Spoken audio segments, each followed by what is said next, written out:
Start. Let's go. All right. Smile for the camera. Hello Like, and welcome. Hello and welcome to the North American Squad League Day 14. Sorry to have so sudden. We didn't know if Deuce Knights was going to make it or not, but they are in the lobby now. We are going to jump right into these games in just a second. But before we get to that, I want to welcome a caster who you guys have heard his voice, but now he is on camera. The one, the only, Ryan Rumbles. How you doing today, Ryan? Oh, I'm doing fine, mate. I hope you're doing well.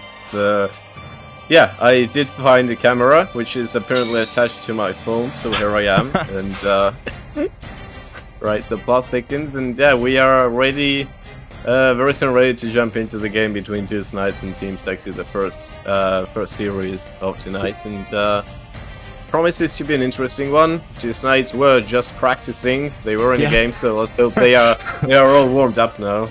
Yeah, they were practicing. That's a great way to put it.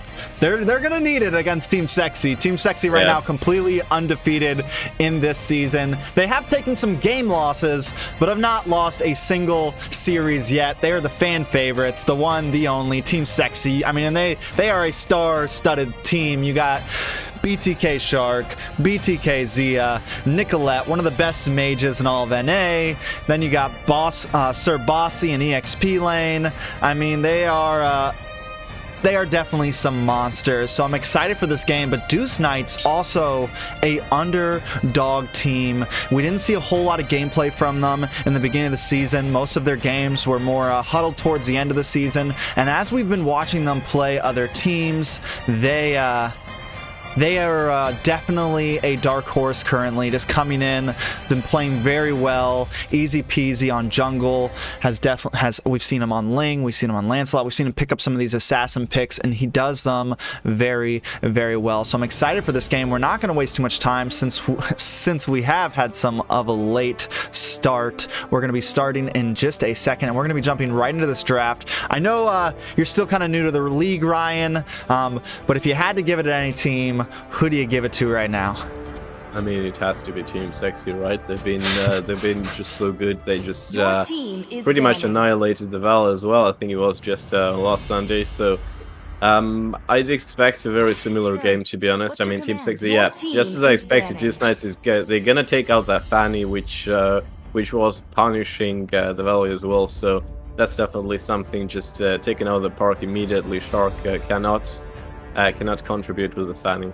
Yeah, and it's so funny that teams are now targeting Shark's tank Fanny. I mean, it's just become this this Hellraiser throughout the season. And at first I thought it was a troll pick, and the more and more I see Shark play this petrified tank Fanny, it just and then sometimes they even put him over in the XP lane or the gold lane. It's he has made it work, and it is slowly becoming more and more meta in my eyes, and to the point where teams are banning it. They don't want to have to deal with it. So it's definitely an interesting choice, and right now they are just hard targeting Shark. Another Chow tank getting taken off the field here. Yeah, just take all of his picks out. Just don't leave him any choice in there. And to be honest, well, Team Sexy banning the Valentina, we did manage to slip past actually last time and into the hands of Nicolette, who caused havoc with her. So at least we won't see something completely broken in her. But yeah, it's definitely broken. I was so surprised when that fell through last time. In comes the Eve ban, though. It looks like the side of Team Sexy taking out some of these made choices. Hopefully that doesn't backfire onto Nicolette herself, though. Yeah, and just Knights completely raising all of these tanky fighters as well. Now we see Yu Zhang taken out as well, so just just cripple the offlane as much as possible. That's definitely their go-to now. Lancelot being the response, they don't want a lot of movement going around, and I've seen from MPL actually Lancelot is once again growing and growing in the hands of some junglers, and now actually a lot of Lancelot players are reverting back to using the jungler emblem with the Lord Slayer talent, and it's been giving some rewards, to be honest. Yeah, they do give up. This is something else that has been really interesting to see too. So Esmeralda, always, you know, an EXP laner meta pick right now. Normally a first, once I saw Deuce Knights lock it in, I was like, oh, they got the Esmeralda. But over in MPL, this is becoming popular, and now teams are starting to pick it up over here. Also, this Dairoth pick in the EXP lane.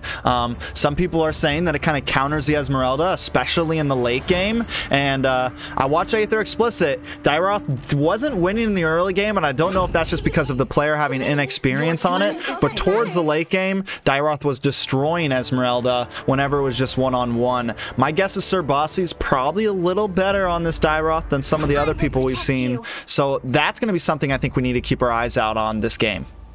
Yeah, and I expected a Lolita ban here in there somewhere, but we didn't get into the second ban wave yet. But that Lolita is going to end up in the hands of Hendrik, who is very good on tanks. We've seen him play very good support as well, so that might be a key piece to GS Knights here. And yeah, talking about that Dairoth as well, I mean, he's been good, you know, in jungle on the XP lane, but he relies on explosive damage early game. He lacks it, and Esmeralda can definitely like outpace the lane. But I feel like if Dairoth is farmed enough, he's just, you know, that lifesteal alone, he's very self-sustaining, and for the XP lane, a very good pick just for that. Yeah, I mean, I've definitely never been a Dairoth fan. Whenever I first saw him in the league, I was like, why are they doing this? Like, what is this thing? But for some, and I guess people are starting to prove others wrong. I mean, he is slowly coming back in. Here comes Shark. Oh, with, the Petrified Kadita. The Petrified. I think the first time me and you ever talked about this league, we were talking about the Petrified Kadita, and you were like, no. And I was like, I thought the same thing, but it's working for some reason. So again, Shark coming in with more of these maybe ahead of our time type picks, bringing in this Petrify tank Kadita. I'm excited to see it. I like the Awless ban also, Ryan. Yeah, they just want to cripple the jungle as well. They know, very good pick from GS Knights. They know that Team Sexy is going with the CC. You know, they played Johnson last time as well. They went with a very heavy CC comp. Team Sexy played with, I believe it was 3 Petrifies, if not 4, you know. Yes. And they need to limit that CC capability, and Johnson is actually a very good tank to take out of there. I mean, you already have Kadita, who is untargetable with a Petrify, who has a knock-up, and it's gonna be a chaos already. Yeah, Petrify definitely becoming the new skill for a lot of people, and Team Sexy just leading the way. Like you said, we saw them run 3 Petrifies, and it just caused so much havoc. So we are seeing some of those heavy CCs, and I think this is what's so interesting is watching teams play against Team Sexy. You see so many of these weird bans, like the Johnson ban, and you know the Fanny ban, not too super crazy, but we know it's not for a jungle Fanny, it's for a tank Fanny, and it's just Team Sexy has been bringing in so many of these weird picks that it almost worries me, because sooner or later these teams are going to ban all of these weird picks, and then Team Sexy gets the Valentina in, or gets some of those actual meta picks in. So they definitely have a lot of these teams off guard currently. Yeah, and now we see Roger being picked, something that also kind of contributed to that victory against the Valley. I mean, they did play it alongside the Valentina, and Roger was a big helping cause there as well, to be honest. Roger obviously someone who can very easily outpace and out jungle the enemy, and that might very easily be the case. However, they have to respond with some mobility. GS Knights bringing that Ling into the fray, and we see Rosé taking that Mia. So it's going to be interesting, that Mia and one-on-one duel, to be honest. You know, this has been something that Deuce Knights has brought in. They made it work one time. I think they ran it again and it didn't work too great. We'll see how the Mia comes across overall. One thing I do want to point out, Easy Peasy has played this Ling very well in the past, so I'm excited to see how he plays at this game. If he can put pressure on this Roger in the early game. What he needs to watch out for, though, Nicolette on this Ruby right now. Anytime he touches ground, Ruby's going to be there. Anytime you're close to him on that wall, Ruby is going to be there. So Easy Peasy needs to stay on his toes and make sure he doesn't get caught off, because if he doesn't, he's just an easy target for the rest of the team.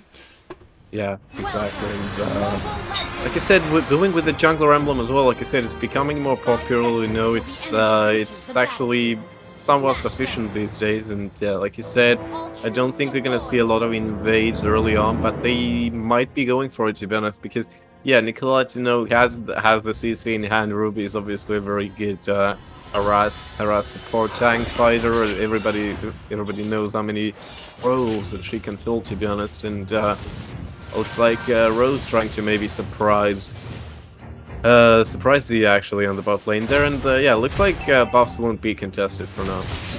Yeah, which I'm surprised because Team Sexy normally does really push on in the early aggression, but Nicolette taking a bit of damage here, forced to step back. Gunzo with a nice rotation from that EXP lane. Now he's going to start putting a little bit of pressure on the best player. Sir Bossy does catch him. He needs to back off, but Fleur is there to get that stun.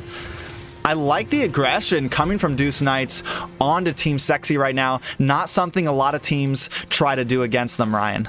Yeah, I mean, that was quite a smart move as well, challenge for the pick maybe, because, they already forced Nicolette to recall, like, if they very easily got a pick there. I mean, Roger's still not farmed, and that early kill could do wonders for Deuce Knights in this situation specifically. Rose lands the stun there on the 1-1, so that's very important. We have to see this happening more and more. Shark is trying to protect Zia, but it's I feel like that goal lane is going to get run down, and Deuce Knights might actually win this one.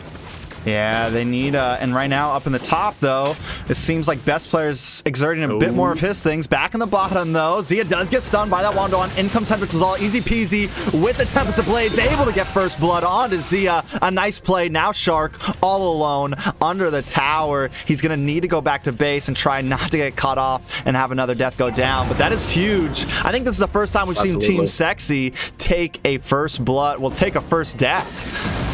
Yeah, and I mean, I expected it, Kadida early level, she doesn't have that contribution. Gonzo might get chased there, but no, he can safely retreat back into the lane. And yeah, I feel like that gold lane might very easily go into the pockets of Deuce Knights, and especially with the help of Easy Peasy, he definitely has some early contributions already. Hendrik is in trouble there, he's gonna get taken out. No, still forced to use that flicker, but Easy Peasy got caught by the CC. Bossy is there, can he get that last hit? No, Easy Peasy just escapes in time.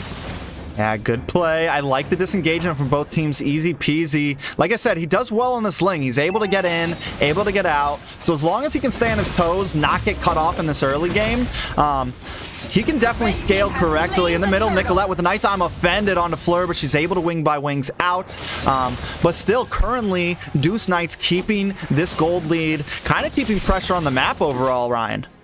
Yeah, absolutely. I mean, but Sexy, they now are focusing on the objectives. They try to focus on getting Roger leveled up, and we can see that from the turtle take as well. That shield stayed up. Bossy got a bit too cocky there. Tried to get the trade of Gonzo, but obviously has very few HP remaining on himself and has to recall now. And yeah, we can see Team Sexy try to challenge for their map vision now. They take the Lethal Vandal as well. Zia got the Skyd, one of the key items, for 1-1. So we might see some more engagement against Mia as well now.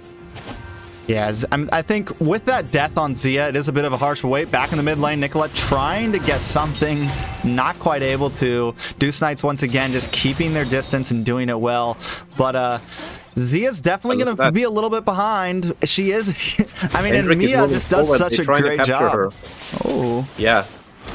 But they're not going to challenge for it yet. Hendrik just scouting the ground, just hiding in the bushes, trying to build up some play. Zia might be going down there. Fleur is left 1-on-1 against 1-1. And that didn't end too well. Rose has to make an escape for it. No decides to take the fight, but that was a very bad decision in the end. But Easy Peasy is there to save the day, even throws the ultimate down. But can he do anything else? No, he can't, because that Kadida is standing strong with that Petrify.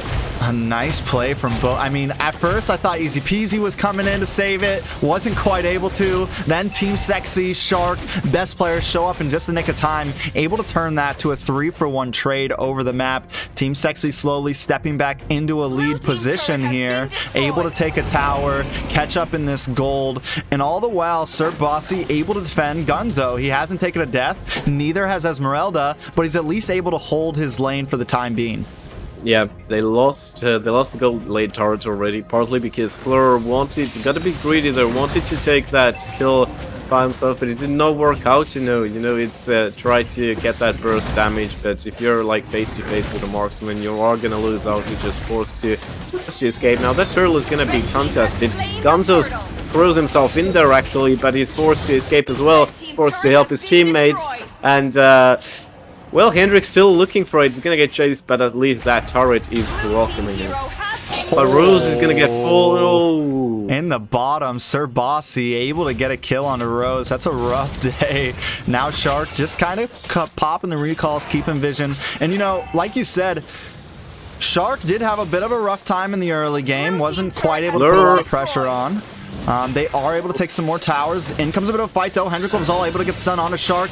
Tempest of Blades just to try to get away, but they are chasing on. I'm offended, locking on to Hendrix. That Numenon Blast tried to come in, but it's just not quick enough. And now they're moving in. Zia with the ultimate, able to take out Fleur along with it. It's a 2-for-0 trade as Team Sexy pushes forward with some heavy aggression, Ryan.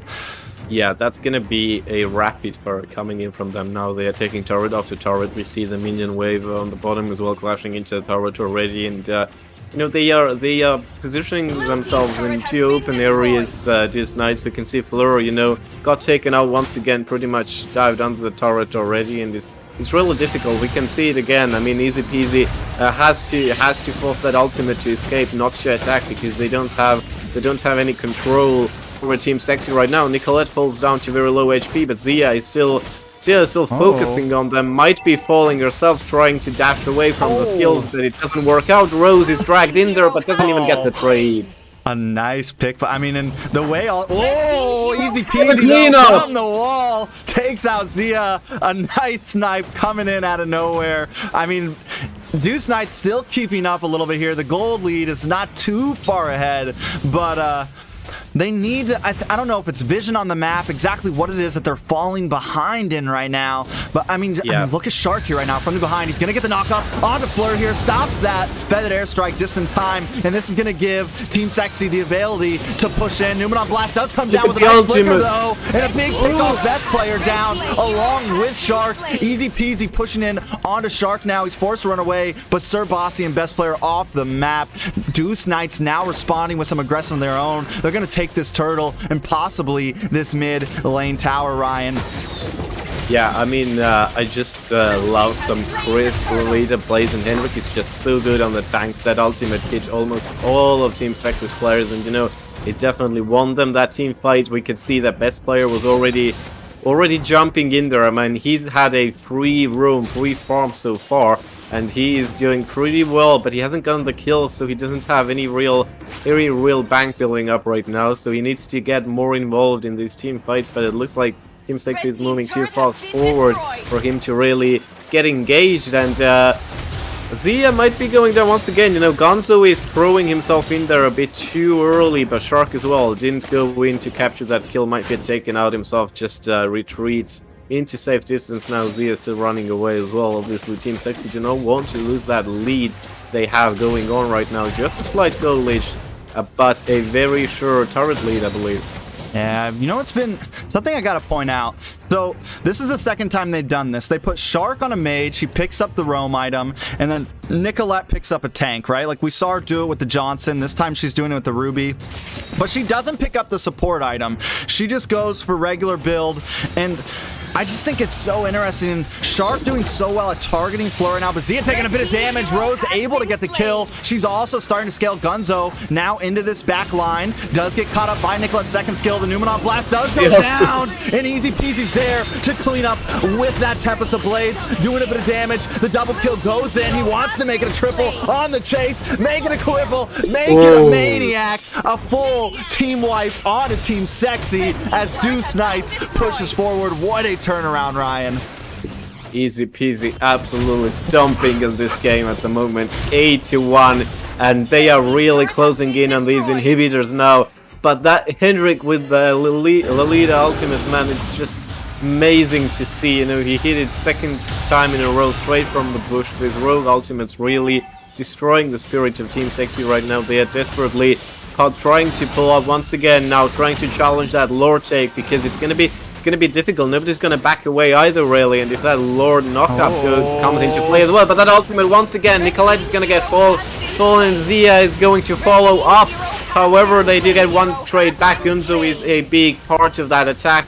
However, still, Team Sexy has to pull out of this contest. Man, I don't know. You know, I was a little worried about the Mia pick, but now we're just seeing how clutch it can become in these team fights, especially with Hendrik Lazal. She lands that Newman on blast, and then Rose just positions herself using that ultimate to get the space. Wait a second, Shark getting caught up. The feathered airstrike comes down, and Rose gets another kill onto Shark. Lord is going to be crashing in a second. Easy peasy, chasing after Serbasi, and comes the Tempest of Blades. Nicolette tries to stop him, able to zone him off a little bit as Easy Peasy is forced to go back into the jungle, but the Lord is still coming, Ryan, and I don't know if Team Sexy is going to be able to defend this. Yeah, I feel like they have to focus on many lanes at once. I mean, Gold lane is the only one that's not really concerning them at this point, but you know, everything is gathered in the center, obviously, so is Easy Peasy right at the back as well, ready to jump in if there's going to be some kind of coming together, if there's going to be that first ultimate thrown around. Henrik is trying to wait for that good old opening, and we saw that as well, how Shark was a bit too confident throwing recalls, but Henrik caught him off guard together with Fleur. Now they are jumping in. They already get the turret. No, they don't. But Rose gets pulled in. Yeah. That was a nice pick on a Rose. Definitely going to delay this a little bit. Deuce Knight's forced to back off. And we've seen Team Sexy in this position before where they're losing a little bit. But we know, knowing them, it just takes one big ult. You know, one good Nicolette ult, one good I'm Offended onto 3 members or so. And Team Sexy can turn this game around. But currently, they were definitely behind, Ryan. Absolutely, and you know, it's gonna take some time. They need to now regain control of the map. I mean, look at the mid lane, because they still have all of the turrets, actually, Deuce Knights on mid lane, and they are still abusing it. They are trying to cause chaos there, and look at Team Sex as well. They have the positions ready. Zia is on the front line, and he's gonna get punished right away. Look at Easy Peasy, gonna dive in there. No! Oh dear, what a right use for it. And Easy Peasy is forced to escape, which he can't do. But Rose is stepping in as well, just to get the trade. Shark goes down, which means one big part of that CC usage is out of it. And the teams are parting their ways once again. I mean, to be honest, I saw Best Player as well just get endless battles, so I'm hoping to see him more on the map as well. We haven't seen him present because we see how aggressively Team Sexy pushes up, and then once these Ruby skills are thrown around, Best Player can't follow up too fast, and I feel like it's a bit of a like some kind of I feel like it's just like chemistry problem with Roger. Even though he has that speed up skill, it's still a problem chasing for some of the kills, especially, you know, if you're up against a Ling. Yeah, and then also Mia can hit that ultimate, you know, phase out for a second. You anytime. It just seems like they don't have a lot to get to that back line right now, and there's so much of a back line for the side of Deuce Knights. You have Farza, who has such a great range. You've got Rose that can come in and out, you know, keep her range also, and then Easy Peasy, another in and out. And they don't have the Yuzong. They don't have something that can really hit that heavy engage. Nicolette's forced to kind of pull them in more to say, you know, but Gunzo might be hitting that stalling fall right on top, able to get the kill onto Rose, though. Sir Bossy in the back line with the double kill onto Gunzo and Rose. The Newman on blast does come down, but still just not enough. Fleur able to get them easy peasy on the run. Can he get away? Escaping for his lights. They do get the burn, but the immortality pops up. Best player still chasing them down. He wants Hendrix. The concealed play does come out just to try to run, but now you're a little sandwiched. Nicolette with the I'm Offended. Shark here, but the damage is not there, so they don't force this engage, but they have taken a bit more control over the map now. A wave of minions crashing down that bottom side is going to take that tower, and Team Sexy keeping themselves in this game, Ryan. Yeah, I like how just Fleur trusts that ultimate in there just to scare them away from the mid bush, and yeah, this is a rare occurrence to see someone actually being saved by immortality, like Easy Peasy there. It was nice to see him just jump away, even though he was so close, but they decided not to chase because that lord was already up, and they have to hold that mid lane because these turrets are still standing for Deuce Knights. And so is the Lord, which is not being forced for yet. Nicolette pushed back once again. Gunzo is in there, just throws himself in. But is there going to be any follow-up? Easy Peasy, obviously already in contestant, and Nicolette is going to get taken out as well. Maybe Gonzo not making a run for it, neither is Easy Peasy. The rest of them are still managing to escape, but Shark was there. gets Fleur, completely deletes him out of play. Gonzo and EasyPeasy obviously won't let her go, but Kadida might very well just out-heal and outrun you, but it's not going to be that easy. Man, dude, I mean, both teams, what a game we're watching for game one of the night. Just back and forth, but Deuce Knights definitely keeping up. Sir Bossy now on the run, but Falling Star Moon lands on, along with that Numenon Blast, followed up by the Tempest of Blades. A nice combo all together. Nicolette trying to save the day, but the damage is just too much, not quite able to keep up. And Deuce Knights pushes forward more. They take the second Lord of the game. We're at minute 16 coming in, and Deuce Knights, for the first time we've seen in this season so far, Team Sexy is currently losing in this match, Ryan. Yeah, they're definitely forced onto their hind legs, and it shows currently. I mean, look at how pushed back they are. EasyPeasy can pretty much just wipe out the whole team at any point in time, and I'd say that late into the comp, Hendrik is already in there. He's just completely harassing them all the time. Nicolette escapes that ultimate in time. That was a cheeky flicker, but a very, very well played flicker. But that turret is gonna fall. The first inhibitor will be doing so. EasyPeasy throws the ultimate in there. It's gonna capture the kills as well. Yes, they are. Zia is completely destroyed. I mean, he's going 3-8. That is just massive. Yeah. Nicolette still fighting for their lives there. Bashark is going to get taken as well. Nicolette can't out-heal anymore, and it's a complete massacre. Bossy is going to be the last to fall, and so will the Nexus. Another Maniac going to Rose. I mean, Deuce Knights take game one. So we see two. I mean, what? I hate to say it's an upset because Deuce Knights are definitely a good team, as we just saw. But to the fans' point of view, what an upset. And not, I mean, two Maniacs. We see EasyPeasy get a Maniac against Team Sexy. We see Rose get a Maniac in the end against Team Sexy. I mean, Deuce Knights are on fire that game. The question is, can they keep it up? Let's give it a little bit of a breakdown. EasyPeasy with a definite, well-deserved MVP there, Ryan. Yeah, I mean, 11 to 13, that's 12 KDA, and that is massive. I mean, he was just the driving force. They let him roam around a lot, and I'm surprised best player, even though he emerged as the losing MVP of Team Sexy, he didn't have that impact early on, and I feel like, you know, you could say a jungle diff, but yeah, it wasn't just that. They kind of forgot about the lanes. I mean, look at how well mid lane was just defended by Deuce Knights as well. And I'd say late game, it's obviously marksman duel. And in that case, I think Mia definitely outshines 1-1 because of the attack speed, obviously. And also because 1-1 has to reposition herself, so she loses a lot of time doing so. And yeah, just a great comp and great game from Deuce Knights, and maybe they can show us something like that in the second game as well. Yeah, one thing I got, so looking at damage, and I guess a player we never really focused on either, Fleur really started taking off at the end of that game. 26% damage. I mean, she was just chunking away with those feathered airstrikes. I mean, definitely a major player towards the end of that game, and just they all comboed so well on the side of Deuce Knights. Hendrik Lovzal would come in with the Numenon Blast, then Gunzo would come in with the Falling Star Moon, and then EasyPeasy with the Tempest of Blades, and then Fleur to really clean up with the Feathered Airstrike. I mean, they didn't all just pop their ultimates at one time. They made sure they chained them well in each team fight. Just overall great mechanics throughout the whole game from the side of Deuce Knights. So the question is, can Team Sexy come back and make this a rubber match? I'm sure a lot of people believe that maybe they were trolling this or that, but I'm done with saying they were trolling because they've been coming with compositions like these pretty regularly. So I think Deuce Knights got that game fair and square. Yeah, absolutely, and that is completely deserved. And making a throwback into that ban phase as well.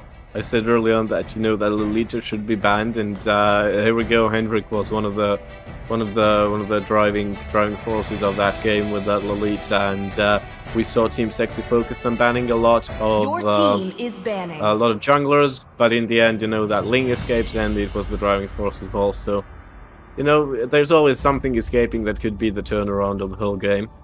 Yeah, I'm wondering if if Team Sexy decides to go for the Ling ban this time. Some other teams have been deciding to focus easy peasy in these bans. They do take out the Esmeralda. I think that was definitely some harassment, which I'm surprised because Sir Bossy likes to go Esmeralda sometimes. So even though their first pick here, they get rid of the Esmeralda. And this just goes to show that, this just goes to show that Team Sexy has really been hard focusing some different comps than what we have always seen them play in the past. I mean, banning out the Esmeralda, even though it used to always be a priority pick for them. You are first. Absolutely. And we see Blue being banned actually, which is interesting, but I guess that could be some. It's an harassment tank, you know. It's a pretty decent ban, but not maybe a meta ban, I'd say. Valentina, obviously, a very decent pick. Most definitely. I mean, that's again, I think we saw it one time in the whole season, and that's probably the only time we're ever going to see that Valentina. It's back to the ban list, especially after everyone saw Nicolette just shred with it. So it's taken off. Again, though, Team Sexy, the glue ban, I'm a little... I mean, did they even ban glue in the first game? Was that one of their first 3 bans? I think they didn't, but I'm interested in as to why it's a problem, because I mean he's a problem against marksmen that deal a lot of basic attack damage, so maybe that's maybe a key piece here. Maybe they are planning on maybe a marksman driven game this time. I mean, they normally do. It is something we know. Zia is almost always going to be on a nice marksman in the gold lane. And then best player occasionally does. We've seen him play Karina. We know he has a nice assassin hero pool, well, that's along with marksman and fighters. What's up? That's going to be an IVE pick, isn't it? I think it's going to be an IVE pick. Yeah, it should be. It definitely should be. It's open.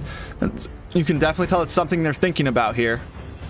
Yeah, absolutely. I think it's going to be either possibly, maybe. There it is. Yeah, it is, obviously.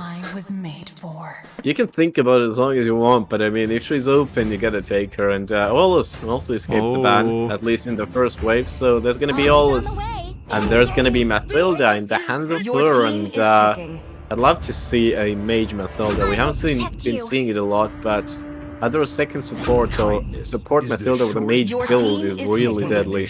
Yeah, and it has been coming in a bit more this season, and Fleur is on it, so that may be the choice. We're gonna have to wait to see if. I love the Lapu Lapu. It's good. I think it does. I think it beats Yu Zhong after level 4 a little bit. He can compete with Yu Zhong for sure. What I like about the Matilda pick is it is flexible. Hendrik Lovzal does have the option to go into it as a tank if he wants, or they can run it as the mage support, you know? So it kind of leaves their composition a bit more open right now, and I also think it's going to go amazing with that Olus, give him a bit more mobility and help him get to that back line to really shred things up here.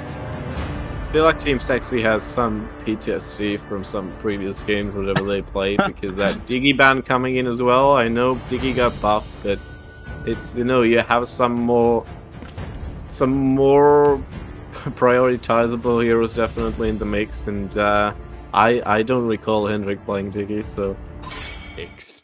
I mean, it would, in all technicality, the Diggy would be a good pick against the Lolita and the Eve, you know, help the team get out of that tight spot. Is Hendrik Lovzal going to pick that? I don't think so, but we did just see the Mia ban. Hey, Rose deserves it. We just saw her get a maniac with that thing. I mean... Okay, Hendrik with... And Zia could once again go with the 1-1, but Hendrik with the Edith is pretty nice. I mean, Lolita got stolen by Shark and wasn't banned either, so that's definitely some power going on to the side of Team Sexy, and they have a pretty classic comp right now. Meanwhile, these Knights, I can't say that they're suffering in any fronts, but I feel like if Gonzo is gonna lose the lane, it's gonna be a bit of a trouble, because Popple against 1-1, we're gonna have to see. I mean, Popple can outrange 1-1 early game. Yeah, I think the problem with Deuce Knights right now, at least my opinion, is they're very much a dive comp. The only real distance they have is Popo, and I just feel like as long as Zia can keep his distance, and if they need to watch out, if they can stop Shark's ultimates, then they'll be okay. I think they can really get in there. But one big set from the side of Team Sexy right now, and it's a GG. But if they can make sure they focus Shark and stop those Numenon blasts, then they definitely have a chance of taking this game, possibly even to the end game, where Easy Peasy is just going to be on fire with this Aulus. Yeah, I feel like that as well. If they can, if Just Knights can avoid mistakes early on, they can absolutely like dominate this game as well. I mean, Aulus jungle, obviously a very formidable choice there. Easy peasy. I feel like he could turn the tides once again. We already see some bit of fighting on mid lane, but no real direct attacks coming in. And Fleur is definitely going with the Mage Emblem and absolutely going and piling up the damage as well, but Shark going to recall as they're going to be standing in there, and I mean Hendrik has to get stuck in, you know. Yeah, I mean Edith's range is short, but that knockup could do wonders in late game. We've seen it happening. Yeah, I think Edith will definitely, I mean, Edith has a nice early game. In the first 4 levels, she's able to get so many knockups with that first skill, and then once she gets level 2, she's got the flip. I mean, she can definitely cause a lot of havoc. Up in the top lane, Zia is almost bullying Rose, but their health is even. Shark coming up to try to help out a little bit. I think as long we know that Rose does well at keeping her distance. If she is fighting a losing battle, then she can do all right and just not die and try to make it towards more of the end game. So maybe that's just kind of Deuce Knights' strategy right now. They have the Aulus. They have some nice late game heroes. Just make it till Aulus hits level 12 and just try to keep the gold even till then. Yeah, but an early trouble arises in actually the off lane, and we saw Gonzo being forced to recoil very early on, and Sir Bossy already a bit ahead, but at least Gonzo gets that last hit on that siege minion, so that kind of evens up the playfield there. So no major woes yet.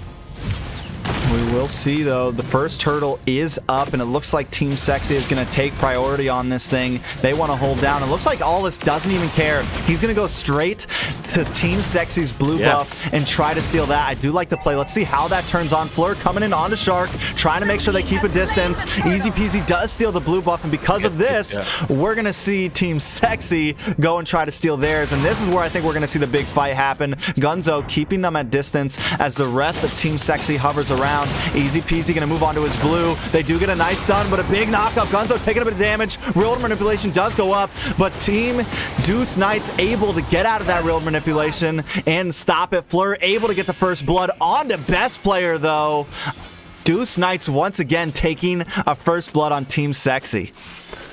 Yeah, I feel like that was absolutely a good pick, to be honest, and best player once again struggling, and it's interesting to see how this escalates, because we know how well Aulus scales into the late game, and that's gonna cause even more troubles. But I feel like Gonzo is also gonna face some difficulties, because Lapu Lapu is actually surprisingly squishy, and even though I feel like he was a bit better on that front before the rework, that ultimate is obviously very ominous, and once he has that ready, it could absolutely win some team fights for them.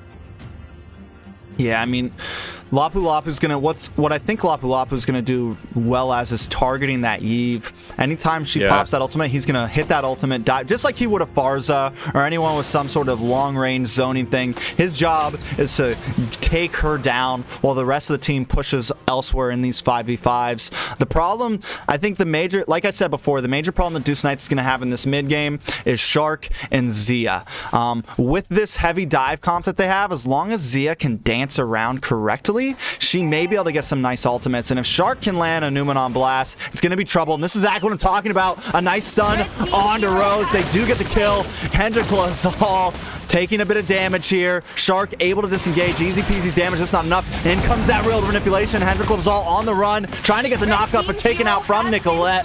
Best player, keeping his distance also, but a nice push coming from Team Sexy as they change the kill lead into their hands, Ryan.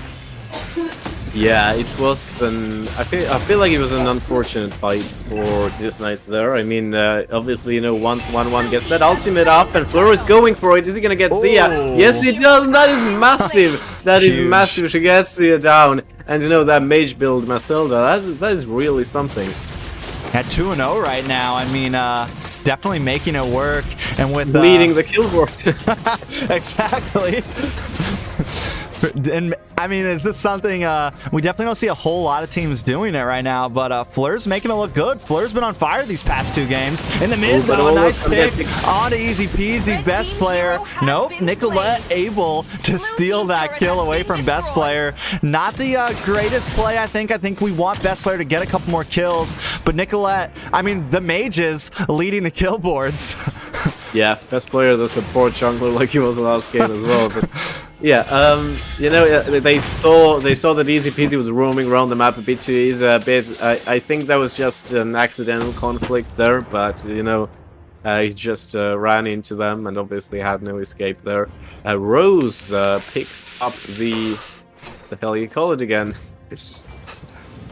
Blade of Despair. Blade of Despair. 170. Yeah, Blade of Despair gives up 170 attack, and that's all I know about it. And I feel like that's gonna be some difference already. They're trying to mitigate these crashing minion waves, and somehow they've still managed to spare that turret and even get the top lane turret from Team Sexy. However, Fleur is gonna get taken out.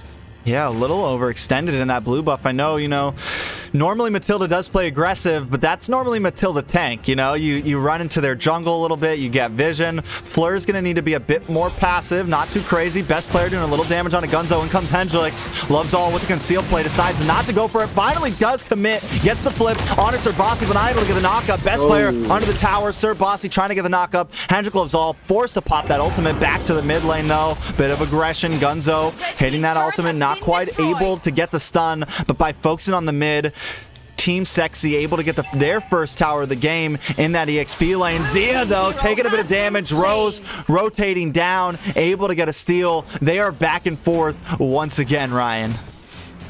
Rose is doing so well, just escaping from so many conflicts, and the turtle, however, falls once again into the hands of Team Sexy. And last game as well, they were focusing more on objectives, but that didn't bring them any long-term success. So we're gonna have to see some kind of a turnaround. And I feel like Just Knights also have become a bit overeager in some situations, like we saw Hendrik with the failed gank with the concealed play, you know. No follow-up there, it was a bit uncoordinated and unorganized, but if they maybe get all their forces together, if they have Fleur on the S2 as well, it could be a game changer. Fleur nearly gets caught, and yes he does, the flicker play comes into effect, and Zia gets the kill. There might be some follow-ups as well, but Gunzo is making that flank happen, is popping that ultimate, is trying to get Zia, but obviously Zia just jumps away out of range, and there is nothing Gunzo can do there. Oh, and in comes Sir Bossy, though, with some damage onto Hendrix, decides to disengage. But right there, what we saw, Deuce Knight's having a little bit of trouble closing the distance. Easy Peasy hit that ultimate, wanted to engage, but just knew that Zia was going to be able to dance away and doesn't want to go in alone, especially with Fleur taking off the map. No one to really, you know, you don't have that flying eagle to get you into them. So they're forced to just kind of disengage and play this slowly. But again, I mean, we're 8 minutes in, Easy Peasy, almost at level 12. We haven't even really seen Deuce Knights take their major power spike just yet. So this is kind of where they want to be. They're okay as long as they're not too far behind. Nicolette with a real manipulation, though, on to Rose. Sir Bossy able to get the kill. Hendrik lives all on his own somehow, though. But in comes a flying eagle, and Fleur able to get the kill onto Hendrik lives all. Sir Bossy gets the kill back, and they are just trading blows right now. I mean, it is quite a show that we're watching, Ryan. Yeah, it was surprising that trade actually, because I mean, Just Knights saw Shark traveling over the jungle, but they couldn't make that push happen because obviously they have players to defend on the bottom lane as well. But now Sir Bossy was taken out anyways, and minion waves already crashing into the inhibitors, into the bottom lane inhibitor. I'm sorry. Deuce Knights, and it's gonna cause some little bit of trouble. And like we see, they can't really engage, they don't have a lot of range, and Fleur has to make that support role happen, but they can't do it, and yeah, gets taken out immediately by Nicolette, and now that ultimate is being popped as well. Gunzo just jumps in there, but once again doesn't have the range, doesn't connect with anyone. Nicolette is just harassing him. Zia as well, Gunzo is forced to flicker away, he can't make anything happen. Rose tries to scare them away with the dog, but he's forced to come back himself. And while all that's happening, best player in Sir Bossy prioritizing that Lord. So they're now going to keep the pressure on. BTK Shark with a big flicker. Not quite able to make the connection though, but still able to create more space for his team there. Lord will be coming. Waves evened up on all sides. The question is, can they take an inhibitor here or possibly even make a big play to end this game early on? Yeah, imagine if you could change the angle with the Lolita ultimate once you like flicker. That I've thought about that. I haven't tried it yet. Maybe we'll try it this time. Yeah, something. We'll just stay on Zia the whole time and wait for the ultimate.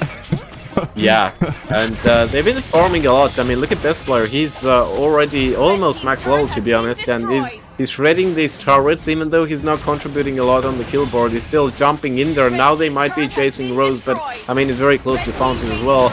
But these inhibitors are just falling and falling. They have to defeat the Lord as well, which is crashing into the bottom lane inhibitor, and this is going to be a game over, isn't it? There is a very hard situation to recover from, unless they regroup, unless they get Zia down somehow. But Zia, as always, just escaped in the brink of a loss. Second Hendrik with a massive knockoff. Oh, but in comes the Shark Numenon Blast. Back on the members of Deuce Knights, and 3 of them are gone. Make that a maniac. Are we going to see the Savage? Best player with the Savage of the night. A beautiful play just when Deuce Knights thought they had the comeback in their hands.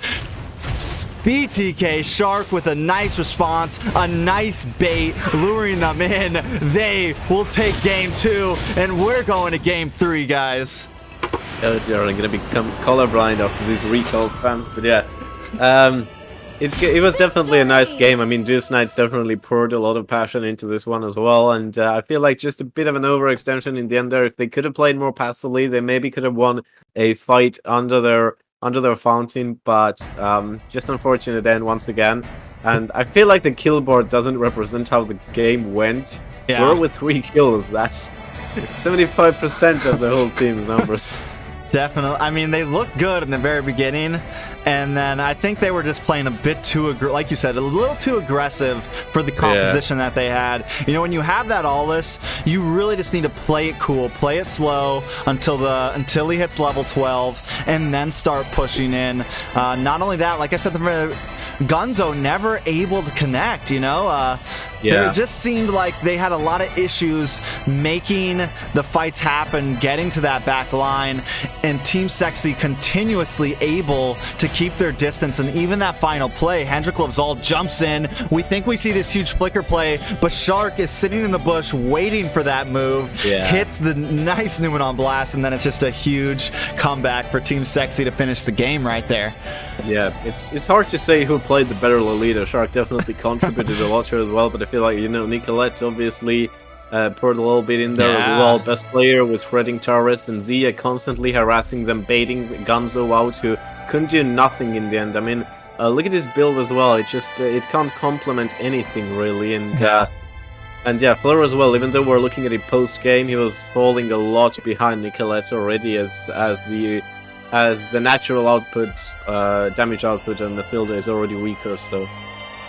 What a game. And I mean, the Savage at the end, just the cherry on top, man.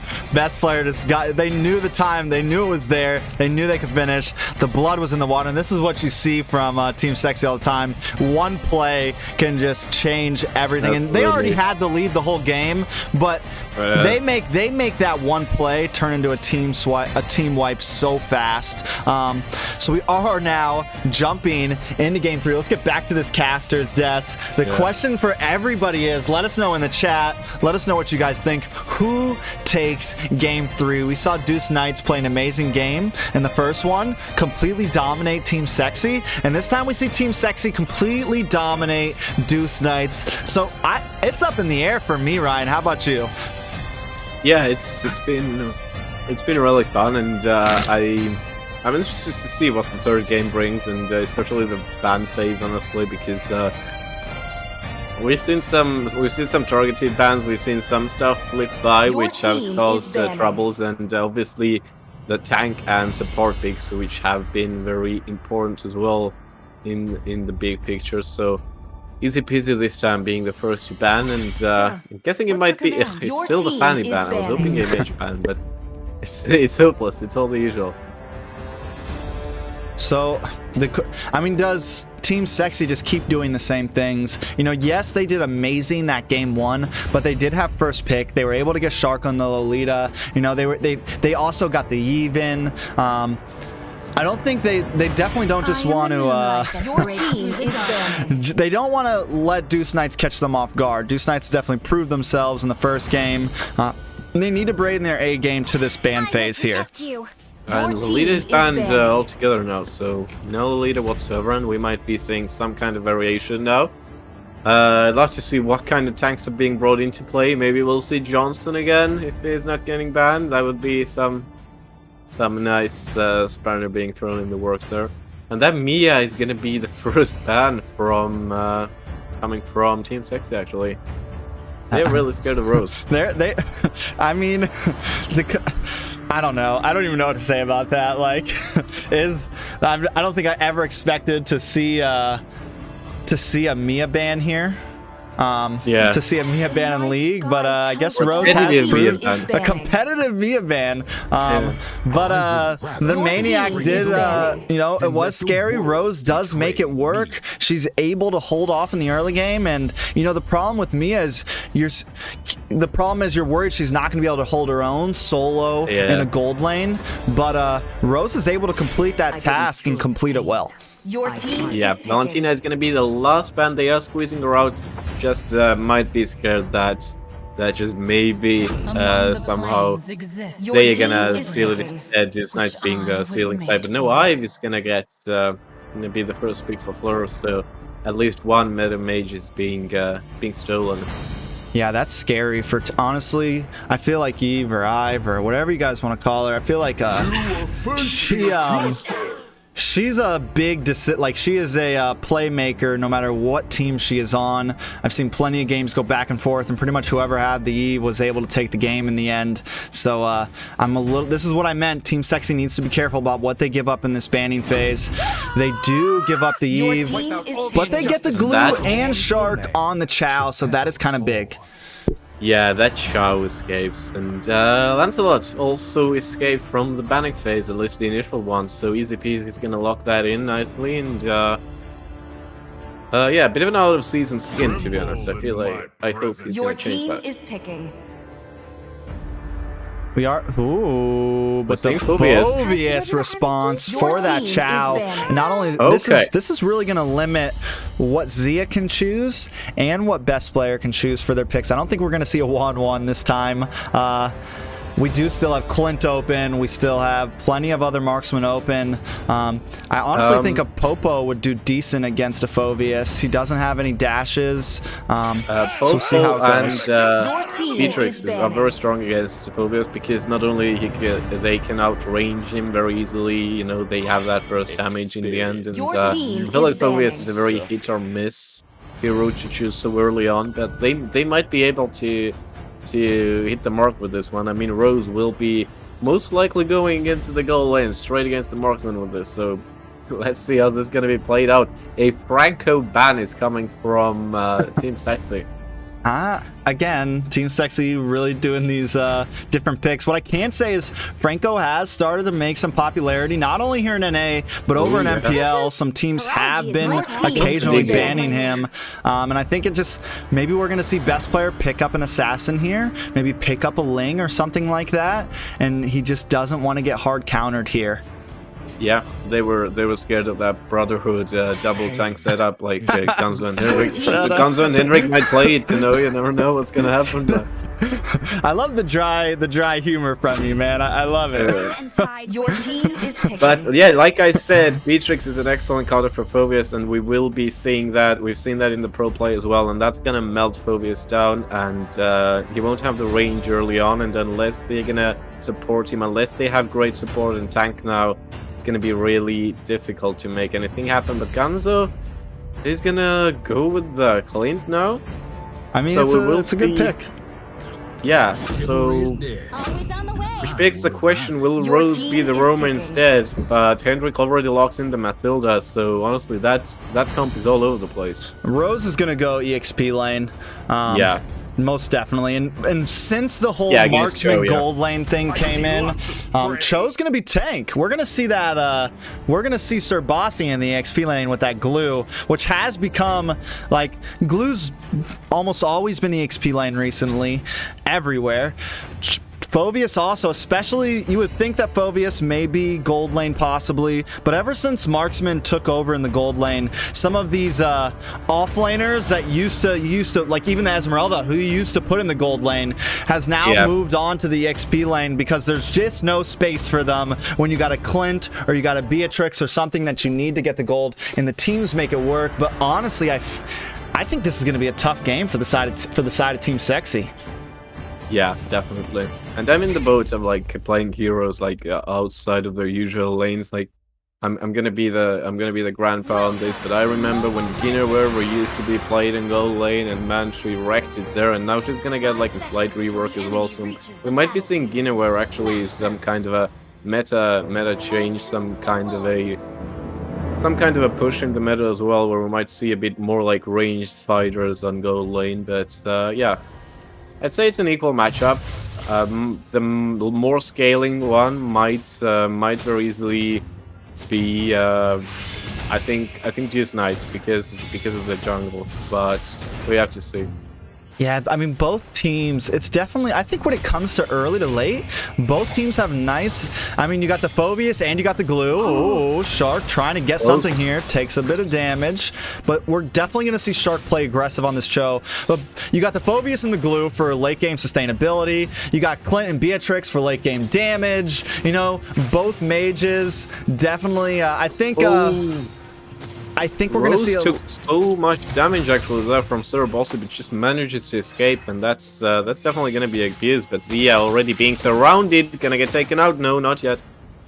That was close. I mean, I think a big plan is, and they did it in the first game, focus Zia, slow her down as much as possible. Are doing a little bit of damage, but in comes Shark, misses the knockup. Gunzo forced a flicker though, because Nicolette is here, but Zia is low on health. If only Easy Peasy was here to dash under that tower, we may have seen something. But this is one of the first times in the past two games we have not seen a first blood just yet. This game seems both teams are pacing a little bit.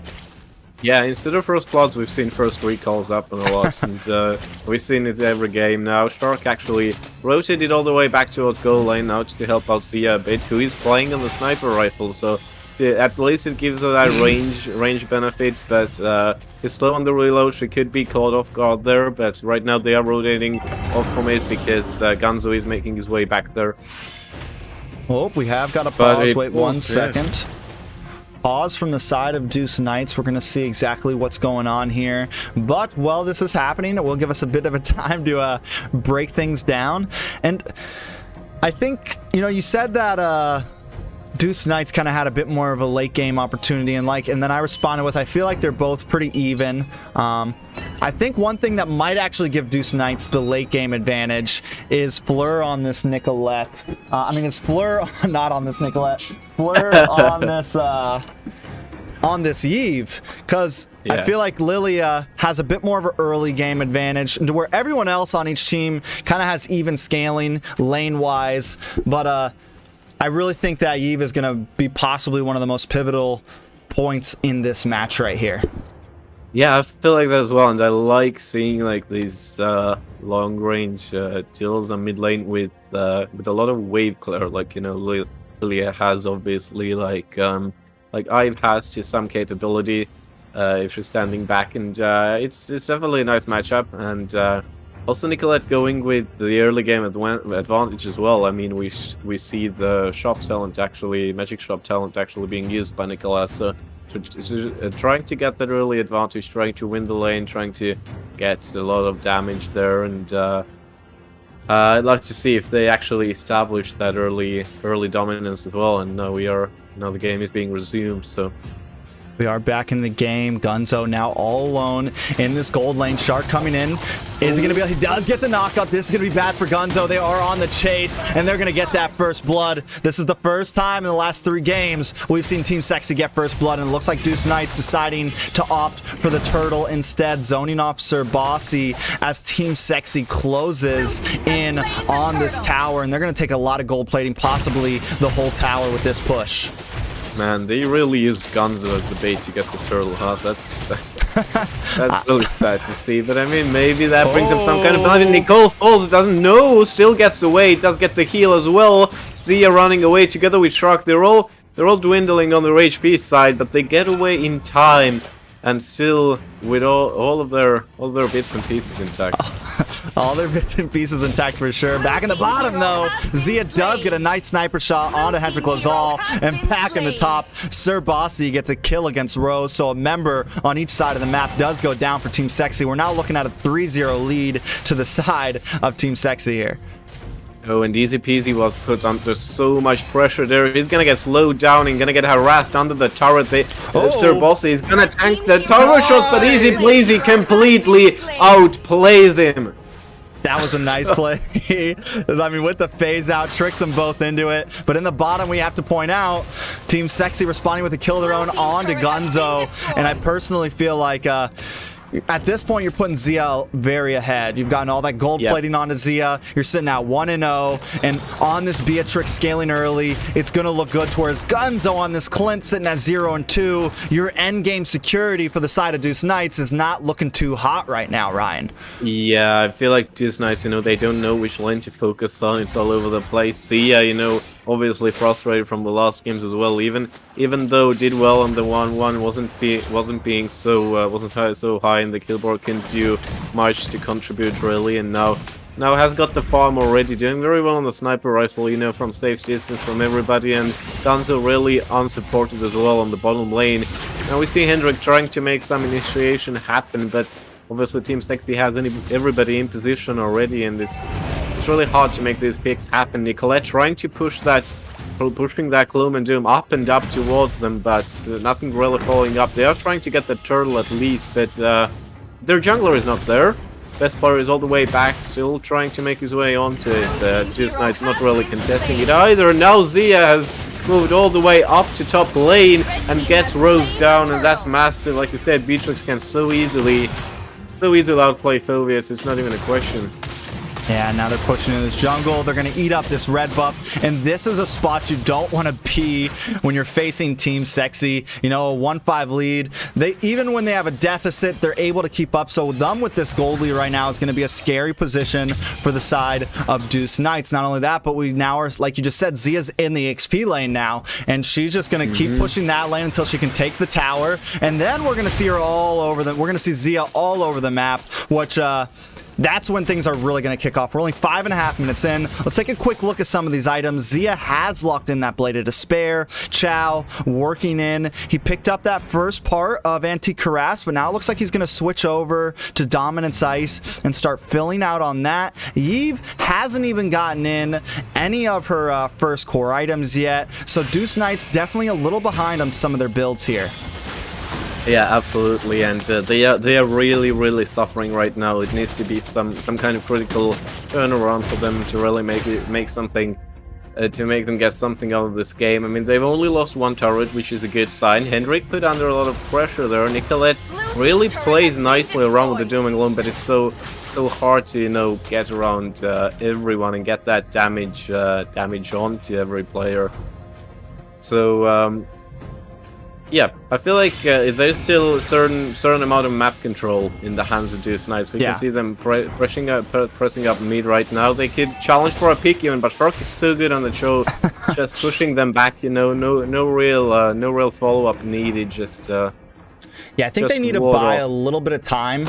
And Deuce Knights, like you said, they are doing that well. They're not just getting back to a corner. They're not losing all of their jungle just yet.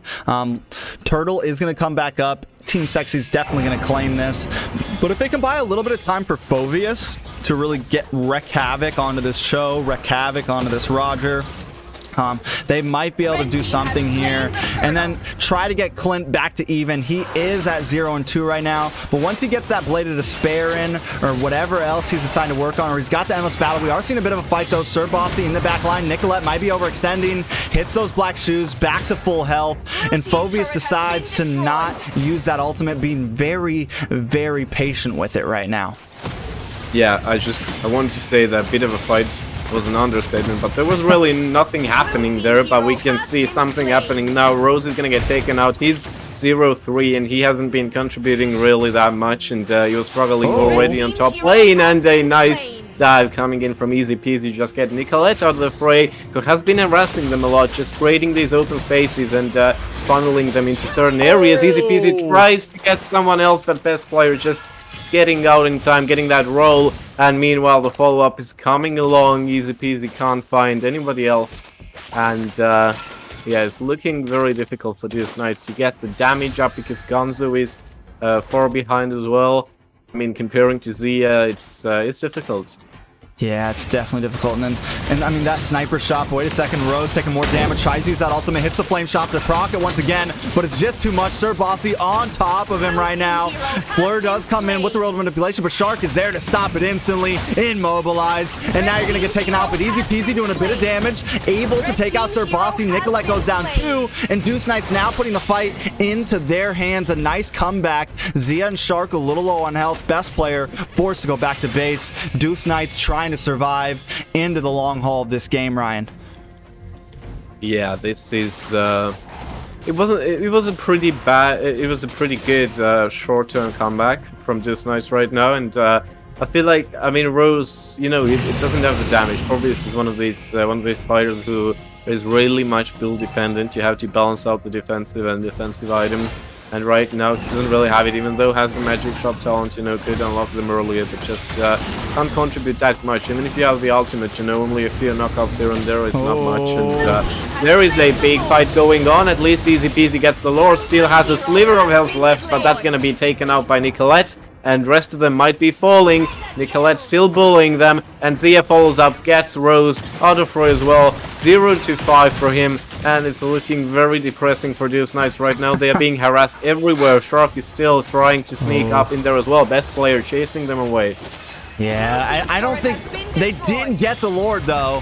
So I mean, was it worth it? 2 members for a Lord. I feel like maybe they pushed a little too early. We know Zia's just gonna shred this thing down. Look, I mean, look at him. You can't even push forward with a Lord on your side right now. They're making it feel like that Lord is absolutely nothing. A piece of paper. They take it out. No push. They actually have minions pushing back into Deuce Knights right now. So definitely, I think they bit off a little more than they can chew. Yes, they won that one team fight a little bit earlier with next to this red buff right here, but they should have waited for Lord there. Yeah, if that strong lane would have been maybe top lane, it would have been nice if the Lord would have went there. But yeah, it's tough. I mean, it did buy them some time. They can maybe get their own buff now, and it would be nice. Shark still trying to probe a possibility there, but not yet. And yeah,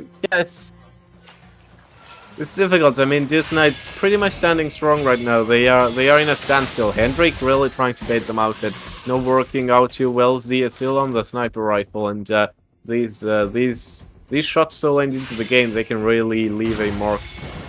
Yeah, they are. I mean, one thing I gotta say is Deuce Knights does know how to stay aggressive, whether it counters, whether it's bad or not. The Wieldman ability does come out. Nicolette forced to flicker away from it. She does expend that utility, but in comes Shark with the conceal play, trying to do something.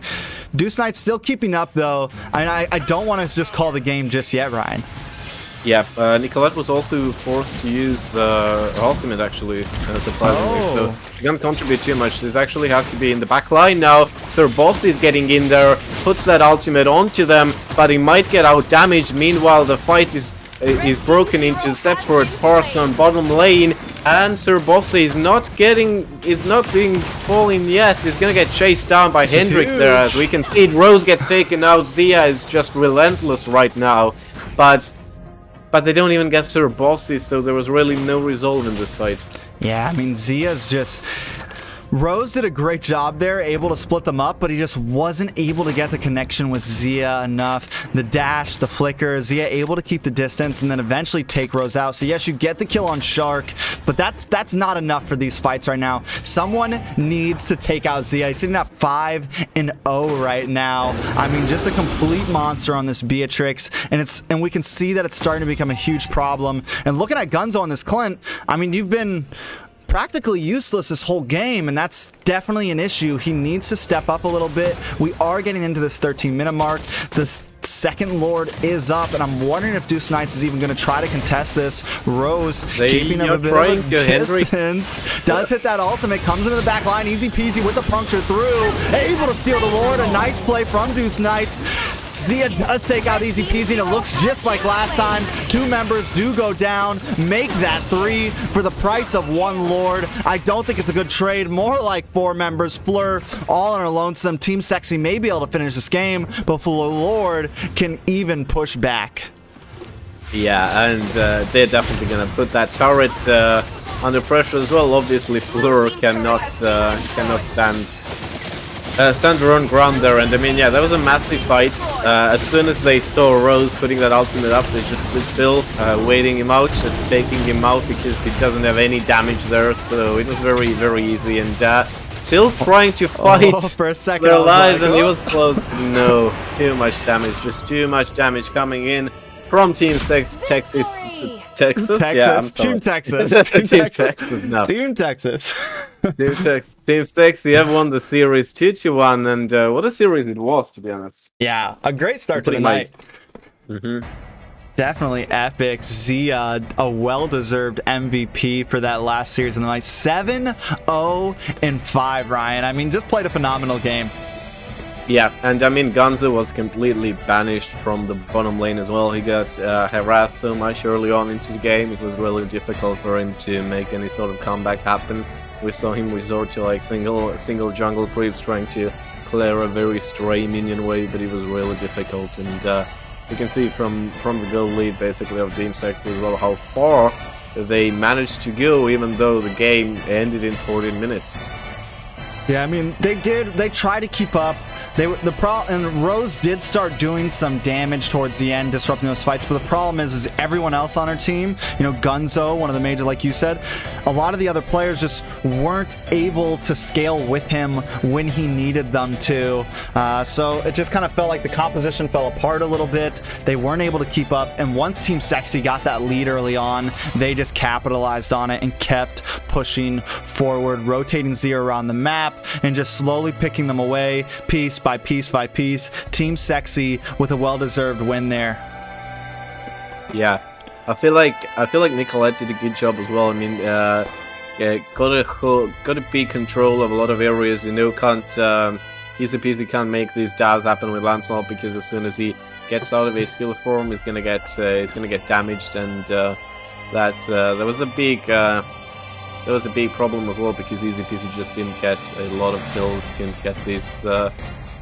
didn't get these dives too easy into it, and yeah, Team Sexy, well, he still a deserved victory, but Deuce Knights definitely showed some nice composure there and managed to put up a great fight. Yeah, they did. I mean, and I'm excited to another exciting thing is we get to see them play again in the next game. They're going to be going up against Exodus 9. Exodus 9 getting their first win of the whole season last Thursday up against the Kingdom. Let's see if they can come in and possibly get another one. It's definitely going to be a hard win for them. I got to give the favoritism to Deuce Knights right now after watching them play against Team Sexy and get a nice win against Team Sexy. Maybe Team Sexy wasn't in their most favorited composition the first game. You know, again, trying some of those new things that we see them like to do. Still, Deuce Knights is definitely a team to be reckoned with as we've been seeing them play. So Exodus 9 definitely has a wall to climb here if they want to bring this win home for the series. Absolutely, and yeah, Deuce Knights, I feel like they definitely have have great chances against Exodus, especially with the current throwing they've had, and the team comps have been working out pretty well. It was a slight difference in class against Team Sexy. Yeah, definitely did great. I'm wondering, so do you think, so with Deuce Knights just coming off of a hour-and-a-half run, do you think that they're warmed up, or do you think it's possibly going to be a bit tougher, like kind of worn out? You know, you've taken this loss now. Do you think it's going to get to them mentally and possibly be an advantage or a disadvantage for Exodus 9 here? Yeah, I mean, they've been playing for hours on end. We had to wait for them to come yeah. back from a game already at the start. This is so, true. Yeah, I feel like they've finished that warm up now. Yeah, they maybe finished. Maybe they still consider that Team Sexy game a warm up, and the Exodus 9 game is now the main show. Which I hope they haven't been treating it like that. For those that don't know, Deuce Knights was in a game before the series that we just watched. It's why we were running late. So if you're a little confused by Ryan's jokes, that's exactly what happened. They were warming up before, I guess. And now with the 2 hours of gameplay that they've had straight, they should be ready for Exodus 9. Or they're completely tired out. Their thumbs are cramping up on the phone. That arthritis is kicking in the joints. And maybe they're not ready for this game. We will see. Exodus 9 has made some roster changes, and it worked out very well for them with their game against the Kingdom. So hopefully they can keep up this flow and at least put on a good show. Whether they lose this series or not, I want to see them play well. I want to see every team do well, and I want to watch some fun games while I'm casting. Yeah, absolutely. And I want to say something wild as well, not like mindless fun like we saw in the Brotherhood series, where they went completely like disregarded the meta and just going like Orga Self and whatever else was used there. But yeah, let's say something interesting. I want to say something mixing it up a little bit. And also, the reason why I was throwing the F-bomb the second we went live is because I wanted to say that when I'm smiling, I'm gonna look like Gonzo's avatar, whatever the hell that is. It's looking like a Joker or something. Yeah, I don't know what that is. It looks like a Joker, Venom, like Venom if he was the Joker, which are in two separate universes, so it doesn't make a lot of sense. I forgot the name of the crawling furry jungler in Mobile Legends. What's the name of him again? The crawling jungler? Yeah. In the river? The Litho Wander? Or you no, I mean like guy that shoots at you that actually has a range. No, I mean the hero. The hero. Oh, Hellcurt. Hellcurt, yeah, he's looking like a Hellcurt and Joker hybrid. Hellcurt has a very wild smile as well. He looks like the Cheshire Cat. He does, and then even with the ability to like blind everyone, almost like he's going invisible. He's definitely got a Cheshire Cat vibe going on. Demon Cat, yeah. I'm just seeing if we're gonna need a ping check from Exodus 9 right now. They may ask for it. If so, we're going to have to go into it. While we're taking this time, I'll give a quick shout out to everybody. The usuals, guys. Quick shout out to the mods. Ritzeth in the chat right now. If you have any questions, feel free to bother her. Shout out to all the other mods, all the data collectors, Sakira, Diosito, my graphics designer, Ravi. Shout out to the guy that's been doing a lot of the highlight videos. Mr. Sparrow, he was in the chat earlier. He's actually got a YouTube page. Feel free to check him out.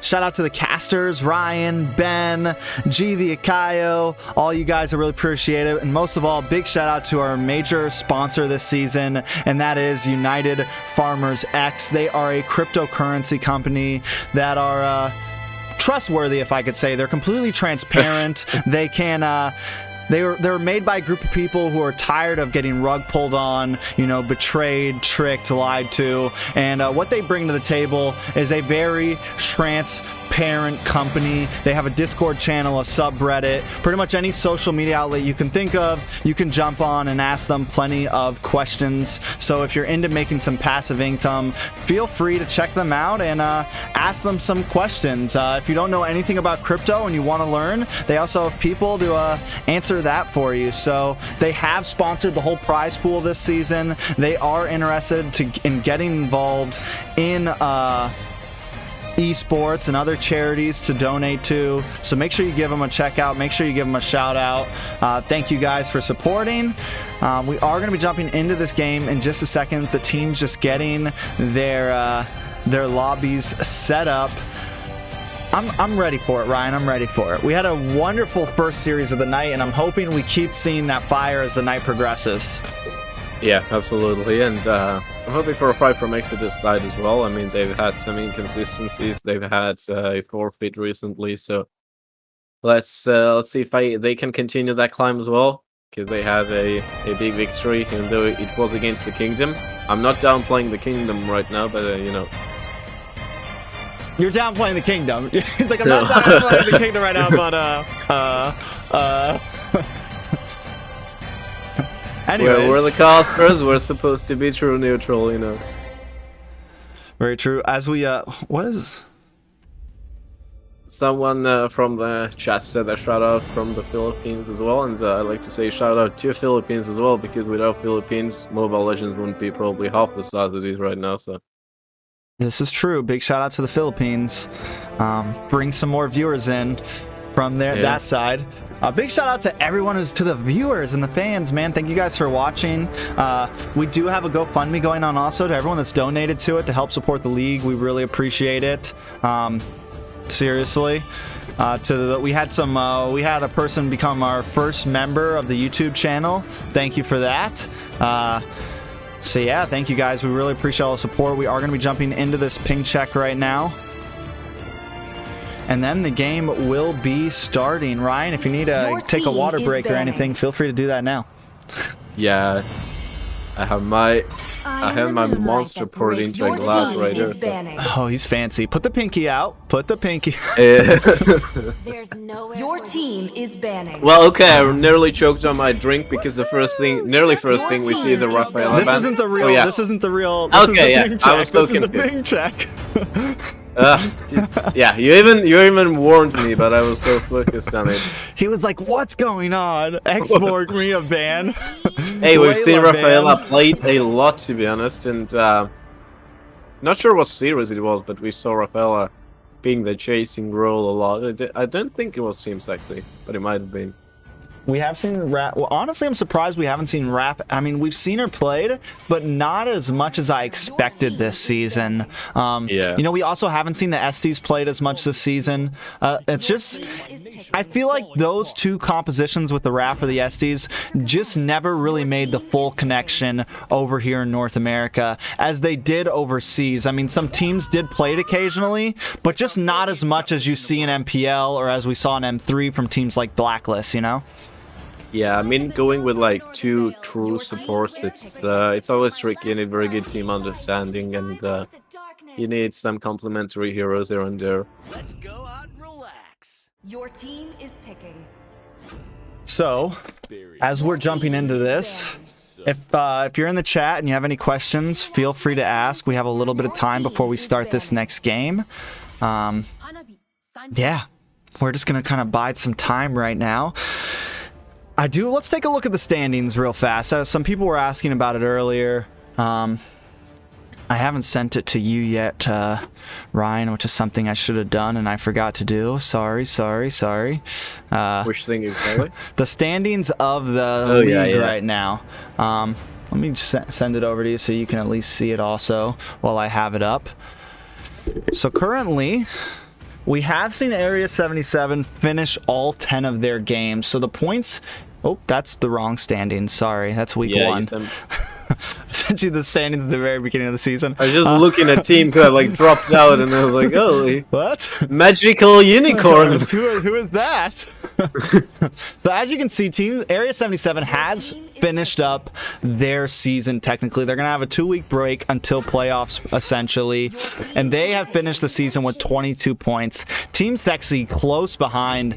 We just saw them score 2 points, so they're gonna be at 18. They still have 3 games to go. We're gonna see another one of those games tonight. So my guess is we do see them take that first spot. The Valley still close in 3rd place. place with 2 more games of the season left. Insomniacs, 3 more games, also close. My guess is we may honestly see Area 77 drop down to that 3rd or 4th place spot before the end of the season.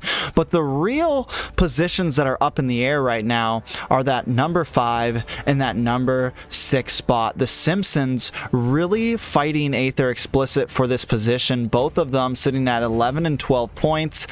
Aether Explicit only has 1 more game of the season. They need to make it a sweep to put them at that, if they can get a sweep, it'll put them at 15 points, and then the Simpsons will have a bit more of a struggle to try to take that 6th place playoff spot. Yeah, absolutely, and maybe they can still challenge for it, you know, and yeah, Team Sexy could very easily still mount a challenge for that first position. I mean, Area 77 have their games played already. Team Sexy still have some up their sleeves, so yeah, it can still be toppled.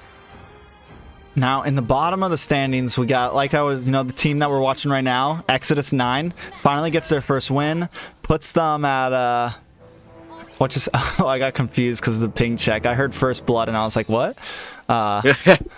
Rafaela, First Blood? No, Rafaela was banned, I'm sorry. No, Fanny went all the way under the tower and died real fast. So, Exodus 9, if they can win this game, they will have 1 more game, which is also tonight. Maybe they can, at least maybe put themselves in the 9th spot. That would be nice. I mean, I don't think they ever expected to make it to the playoffs. It was a nice goal, but they are a new team. They're still working on collecting themselves. Their main goal right now is don't get last. The Kingdom has 1 more game to play. They did score themselves 3 points through a couple of by getting a couple wins here and there. Even though they lost the series, they got some wins. So right now it's kind of a battle between those 2 teams of not getting last in the standings board here. Yeah. But we are ready. Let's jump back to the caster's desk. These teams ready to go. We do have Exodus 9 versus DK. The ping checks are up. We're just waiting on the players of Exodus 9 to ready up here. Yeah, it should be ready soon. Exodus seems to be missing one. Yeah, he keeps coming in and then jumping up to the referee spot. I don't know what's going on with him right now. Wants a career change. I don't know why he keeps doing that. Yeah, he wants a career. Let me be a caster. Yeah.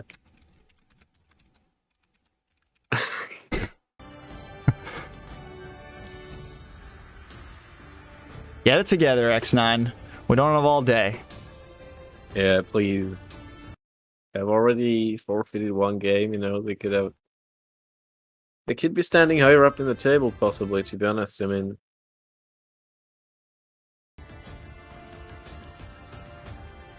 check some of these, anyways, nothing too...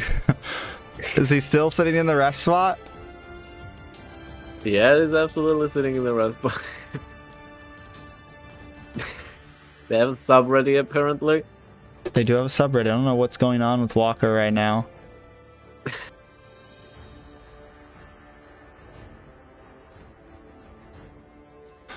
Alright. We got 3 minutes till this game most likely starts. We're gonna be jumping in a second here. It looks like Waka's not gonna be playing. They are subbing it out, so we're jumping into game 1. Deuce Knights will have first pick, first ban here, and we're gonna be starting off. We'll be starting off with easy peasy, starting the banning phase as it did in the last game against Team Sexy as well. That game they lost. Let's hope it's not a bad omen about this one. So no mandatory Fanny ban there. So hey, they're still going for it. Maybe they're a bit stuck in the last series. Yeah, I don't know what that. I don't know what that. What the Fanny ban is coming in now. They want to play tanks that are, heavy and control CC. They don't maybe want to use the likes of Kufra. They don't want to use the likes of Akai and so on. Yeah, but still, I mean, I guess, yeah. I guess. You're not gonna make me change my mind. I think it was a wasted ban. Maybe Tink, the jungler of X9, has like a really high fanny games, and they were just like scoping out or something. Because Tink has been one of the newer roster changes, so we don't know a whole lot about Tink yet. We have seen Tink play well. We haven't seen him play fanny yet, but maybe. Yeah, they had the Jonathan definitely stuck in the last series. Yeah, what's going on here? What's the dealio? They think they're still playing Team Sexy? Yeah, I'm kind of honestly. Or they think they're right playing now, Epics right now. Is that what it is? Yeah. Lolita is the first ban from the opposing side, so it's going to be interesting to see what Hendrix going to pick then. Valentina will get banned, not a slip this time around. Will we see a nice ban as well? So right now, Xs9 bringing in some. I'm gonna lose it. I'm fully at it. I'm fully don't know what's going on. Anyways, as we see the bans come in for the side of two snipes, they do get the first pick. So to be honest, they might be just trying to get as much material as yeah, get a even or something like that. Yeah. The problem is you've now also given 2 meta picks to the side of Exodus 9. You can definitely tell this is throwing Exodus 9 off a little bit. Clint does come in for the ban, so Esmeralda open, Yve open, plenty of choices for the side of Deuce Knights, and also plenty of choices for the side of Exodus 9 to respond. Yeah. I feel like it might be a pick trade, and it's going to be, yes, Gonzo taking Esmeralda first, so there's nothing special about that, so these bans really don't justify what's going to happen now, I think. And we'll see Esmeralda comes in. So the question is, how do they decide to counter this Esmeralda? Do we bring in... I know that Kasuta does like to play Lapu. I don't know how well it's going to do. I really want to see a Uranus possibly here, something along those lines. Or heck, on the Lunox can shred down that Esmeralda in the late game. Yeah, Linux is definitely good. Linux is very good against marksman as well. And like he said, Rex, there is the Uranus brought into play, which is definitely a good candidate to counter Esmeralda. Or at least well. deal with her, you know? Yeah, have that harassment, have that good control of the map, you know, you can move around easily, but instead they're gonna trade the pick and opt for the marksman first, and they're gonna get Brody before the first ban wave hits, but that Kufra is being brought into play by Hendrik. Yeah, we haven't gotten to see him play the Kufra, at least not tonight yet, but after Hendrix, right now, he's doing pretty well for sets with the Lolita. We've seen him play pretty well as a tank tonight so far, so I'm excited to see some nice Tyrant Rage Flicker sets, some big ult sets coming from Hendrix. We might see some exciting plays, some nice combos with Gunzo and Hendrix this game. Yeah, and we do see Easy Peasy getting his Lancelot, even though he didn't do much with Lancelot in the last game against Team Sexy. It's still a very strong pick, and now that jungle pick, I'm very interested in as to what that's going to be. Now that Uranus will be brought into play, and it's looking promising right now. Yeah, I feel like a lot of late game potential from Exodus 9 right now with Lunox. Crazy burst damage endgame. Brody, from as long as he cannot die, as long as Destiny can keep up in the early game, he should do really well. We've seen Brody just shred through teams. And then you have a nice bulky harasser. Yeah, they banned Paul, but Rose still has that Mia up, and to be honest, it's not too bad into that comp. Yeah, it's true. Maybe Xs9 isn't too worried about the Mia, Yeah, I think a lot of people aren't worried about the Mia until you go up against Rose on it. It's going to be a jungler ban. No, not jungler ban. I'm sorry, what am I thinking? Easy Peasy already does have it at the jungler, but it's going to be Sicilian, which is interesting. Fleur might be getting that Ive, actually. Still not banned. Yeah, still open. I'm surprised. I guess they really opted for the Lunox to counter the Esmeralda instead of going for the Eve. It is still open. Eve may have a little trouble, though, with Destiny on this Brody, that second skill to stop the ultimate. Yeah. And then also anyone else they want to bring in. So I think we're still kind of just holding off to decide on mages for the side of Deuce Knights. They really want to make sure it counts. Yeah, absolutely. It's difficult because there's You need to have burst, you know, against Brody, against Uranus, but you also need someone to get stuck in to follow up on Kufra there, and yeah, is that gonna be some kind of ranged mage? I mean, that's kind of why Sicilian was banned, I guess. That's kind of justified. Karina's gonna be the jungler, so a very vanilla jungler pick coming in from Exodus. Are we gonna see a Carmilla? Are we gonna really see it? Carmilla and the Mia really just get crazy here. Wow. Tink has showed some prominence on this Karina. I don't think it may not do horrible against the Lancelot and possibly this Mia too, especially being able to dodge those basic attacks from her. And then the Veil. This is going all around. I mean, I've seen Veil in Pro Play, I've seen MPL, I've seen Bren use him, and I mean, he's literally hit or miss because of his first kill, which has a very, very difficult hitbox. It's very difficult to hit it. You have to rotate a lot to place it down well, and yeah, he has that supportive capability as well. Obviously, if he levels up the knock up and the area control of the ultimate, so. There could be something. There could definitely be some thought in these picks, and oh no, surely not. Go for the Ruby. No, go for the Ruby. Messing with us a little bit. Please go for the Ruby here.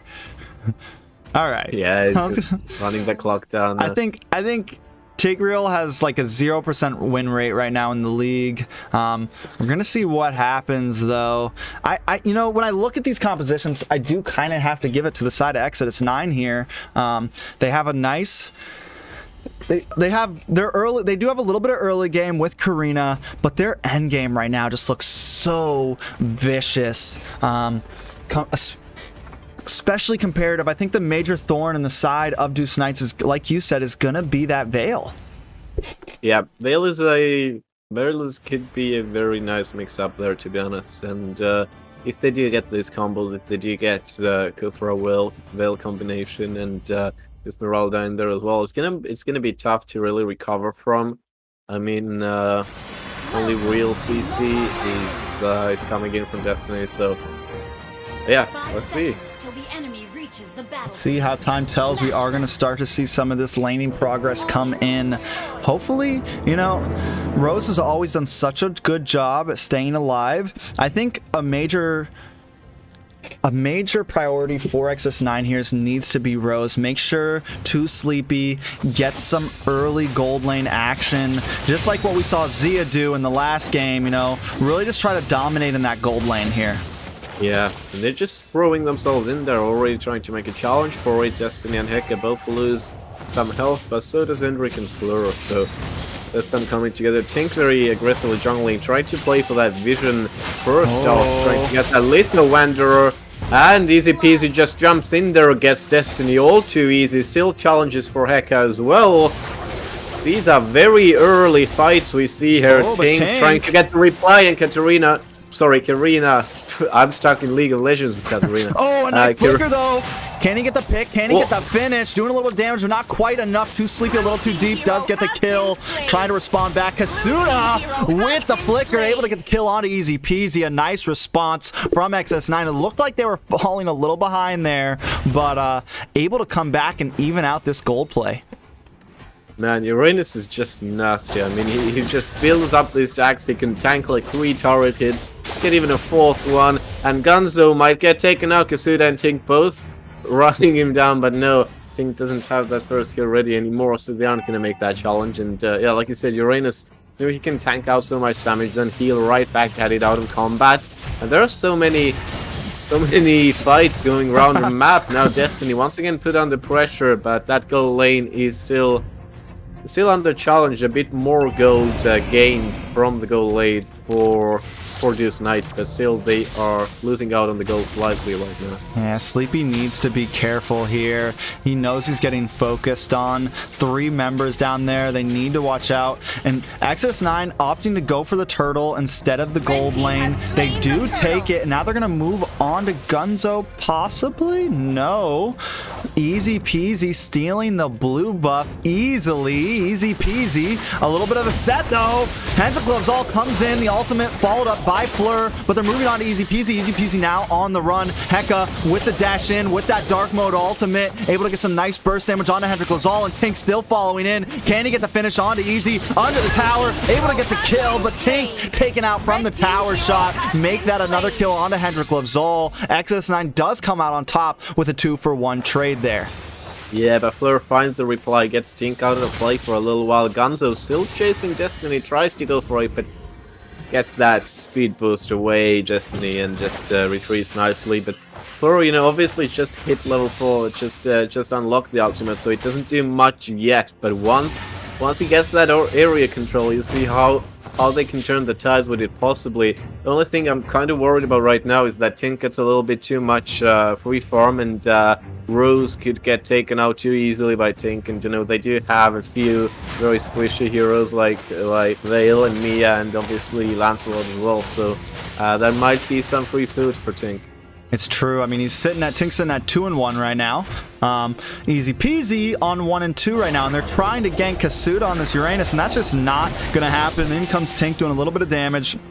Kasuda doing a good job on this EXP lane against Esmeralda, really just asserting a presence overall. And Destiny also on this Ruby, just zoning away. Exodus 9 taking presence over the map currently. Yeah, it's definitely there. I mean, we can see the gold lane is still quite equal in terms of play, and Rose hasn't gained a big lead, to be honest. Just 1 level, and Sleepy can gain it back with that siege minion. So nothing too much, but they're gonna go for that turtle once again. Gonzo trying to disturb them just a little bit, but it might get taken out. To be honest, gets dragged in there by Destiny. That is huge. Still survives. Tink might be going out, but Easy Peasy can't follow. Doesn't have the first gear ready, and still gets Lunox instead, and Tink is still walking into him. Oh dear. That is big. Kasuda now on the trail, though. I mean, they do kind of respond back. Easy peasy now taking a bit of damage from Destiny. Kasuda forced to go back. Hendrik Lovzol a little deep. If Exodus 9 can get this kill, they can possibly even out the kill spread. They do, so over the map, it's a 3-for-3 trade. But in the bot, too sleepy, taking a bit too much damage from Rose. Not able to get that torn apart memories quite off. He needs to be careful as Rose is dominating in the bottom lane once again, Ryan. Yeah, just managed to even take the turret without us really noticing, and just so smoothly once again gets the crab as well. Just gets that gold lead for himself, and that's nice to see. I mean, very well played by Rose. Really strong in the Mia, I have to say. It definitely warrants a ban, actually. Yeah, I mean, it's at this point, after watching this game, after the last one, it needs to be a ban. Rose is, I mean, just dominating Uranus? all the current meta marksmen right now. She's doing so well. Uranus, like, I mean, also 2-0. So it's up in the air right now.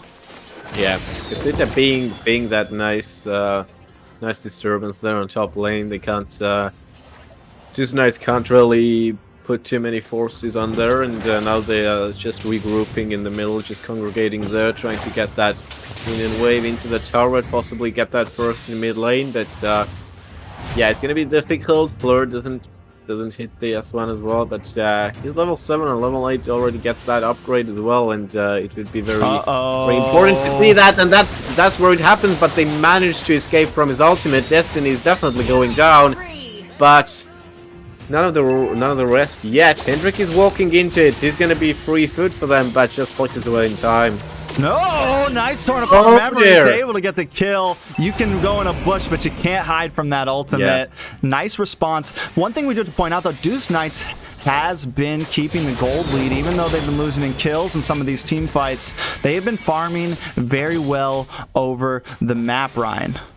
Oh yeah, but look at Kasuda, he's completely out of place. He's trying to get that blue buff and still tries to be that disturbance, even gets away, and that's the power of Uranus. Just gets away in time, gets the stacks up, gets close to max HP just in the matter of seconds, and at least that consolation prize might be the turtle for Deuce Knights, but Destiny is already in there. Hendrik gets the knock up, gets into ball form.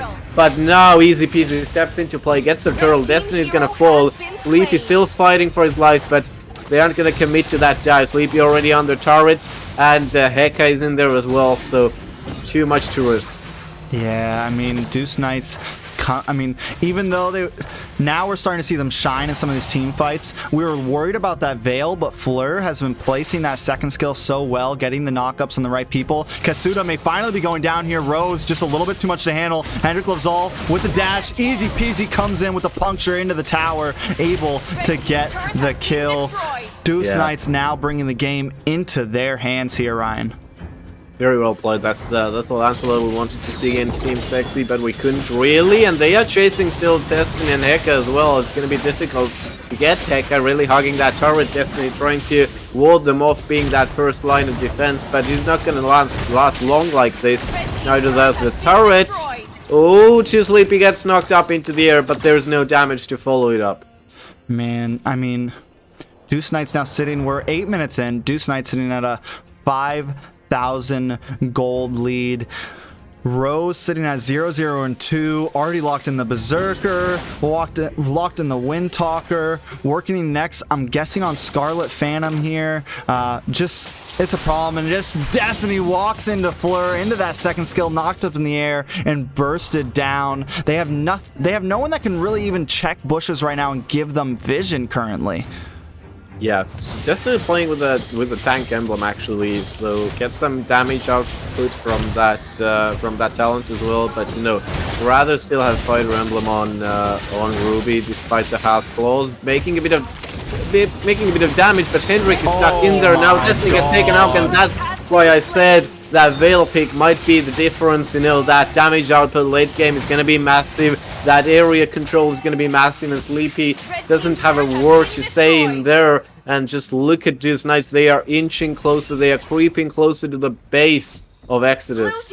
And look at the way, you know, Fleur opted to go for the CC version of his ultimate instead of the damage version, and most people go for the damage version of Veil's ultimate because he's just a glass cannon. He does so much damage. He's able to one-shot pretty much anyone, but they decide to bring in that control ultimate instead, and it's been working so well. And every time he pops it, he's able to keep everyone sucked into one spot, and it just gives Rose enough time. It gives Easy Peasy. It gives everyone enough time to make the play happen.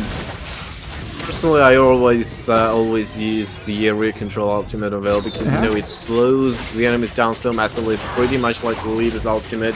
Plus, it does much more damage as well. And with a full combo, you can do everything. And that's where the trick lies in Destiny. Once again, that first line of defense, but can't stay standing for long. But at least gets them under the turret. Nice pullback. But that's not good because they get the turret eventually. There's 4 under that single turret, and it won't be any kind of stuff for them. Yeah, they're pushing back. I don't think there's anything they can do at this point. The game might go down. Rose focusing on that base. Tink and Kasuda cannot do much. They are saved by a wave of minions, but how long will this last? Kasuda trying to just zone them away. Tink knows she cannot even engage right now. The Lord is coming, though, crashing towards this inhibitor with a wave of minions also coming down mid. Fleur is doing insane damage on the Destiny. Not really that tanky for a Ruby currently. Too Sleepy poking away at these minions. Can they defend this? Gunzo with a big ball, and Sarmoon followed up by Fleur's knockup. Kasuda goes down along with Destiny, and this could be the game right here. Gunzo trying to keep his distance. Too Sleepy taking a lot of damage, and Rose has gone under the Rose! tower. Oh my god! With the double kill, make that a triple. Focusing in, and the base goes down. Game 1 goes to Deuce Knights. Yeah.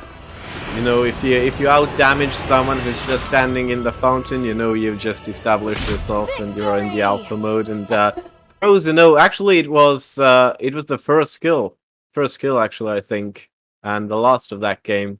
So I mean, I'm sorry, actually massed 4 kills in the end there, but it was 0-0-0-3 until they're pretty close to end. As I mean, at least he managed to fend off Brody so long in the lane that he got that advantage for Deuce Knights, and that was all they needed, and it went very, very well for them. Yeah, and was really able to, once she was able to push in that lane on Brody and rotate up, she dealt with Uranus a lot better than Esmeralda was. She was able to kind of melt him down, keep the distance, get the stun. And she just did, even though she wasn't, you know, she got some nice kills at the end there. She wasn't some flashy marksman, and that's, you know, she's not as flashy as, you know, Beatrix or some of these other picks, but definitely comes in clutch in just securing objectives and helping control at certain situations. And that paired up with Fleur and the CC from Hendrik Lavzal, and both of those really just able to collect on some of those team fights there. Yeah, Fleur was definitely game changer as well. I mean, it was massive. It didn't get going eventually, but got leveled up, got that ultimate, and got that control, and it was all going too easy. Tink, obviously, playing the Karina, you know, you're on an early game jungler and didn't find Rose at all, didn't find Fleur, didn't find Easy Peasy, so didn't go the way they planned, Exodus, and obviously Ruby on the tank emblem, it doesn't work out because you need that attack damage to get that lifesteal, to get your sustenance, so I feel like, yeah, a missed opportunity for Exodus, but maybe they'll recover in the second game. And we'll see exactly what happens. We are going to jump back to this caster's desk as we get ready for the second game.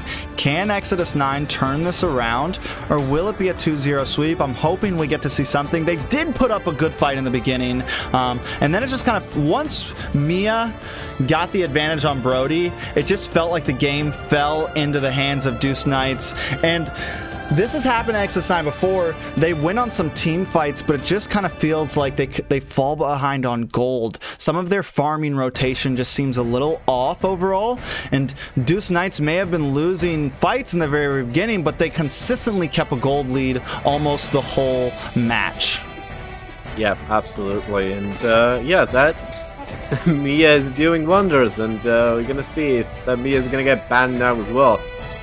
Looks like Waka is back finally. Waka is back as from tank. The weird days of trying to be a referee.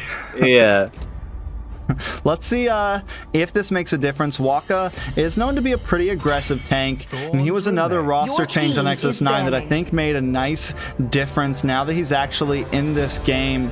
Hopefully it can help with the overall composition of the team, and maybe they make a big difference here. Yeah, and actually Exodus starting by trying to cripple Easy Peasy instead, banning Lancelot right away, and Deuce Knight's responding with the Franco right away. There's something with the Franco. Did Franco get some hotfix buff or something? What am I missing here? Well, Waka did show some really nice Franco in the game that they won against the Kingdom. Waka did show some really good Franco plays. I mean, landing 10 out of 10 hooks. Probably missed a handful of hooks over the whole game. The Mia ban is starting to become a staple against Deuce Knights, though, and that is something, again, I never thought I would see. Yeah, I completely understand it. Looking at these past games and past series, it's very much understandable. But I mean, yeah, coming back to the Franco topic, I think Franco players who manage to hit their hooks, you know, which is the core gameplay loop of Franco, of course, but if they do hit it and if they are very patient with it, it's a great way of controlling the game. And Johnson is going to be the second ban, so a lot of these direct stun, direct suppress tanks getting taken out of play. Most definitely. It just seems like Deuce Knights, after winning that first game, why break it? You know, if it ain't broke, don't fix it.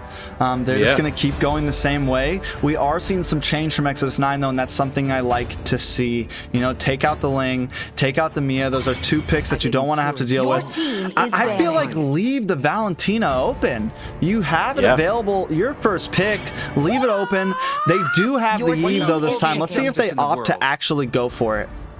Yeah, the Valentina was like, it's just a sliver away from being not banned, but still was. And Show being the third ban from Deuce Knights, so they've opted for pretty much like triple tank ban. Yeah, they're targeting Walker right now. I think they think that he's the main issue for the side of Exodus 9. He has played very well, so they just want to pick him apart. Only love he has played for the Mentals as well with the referee game, so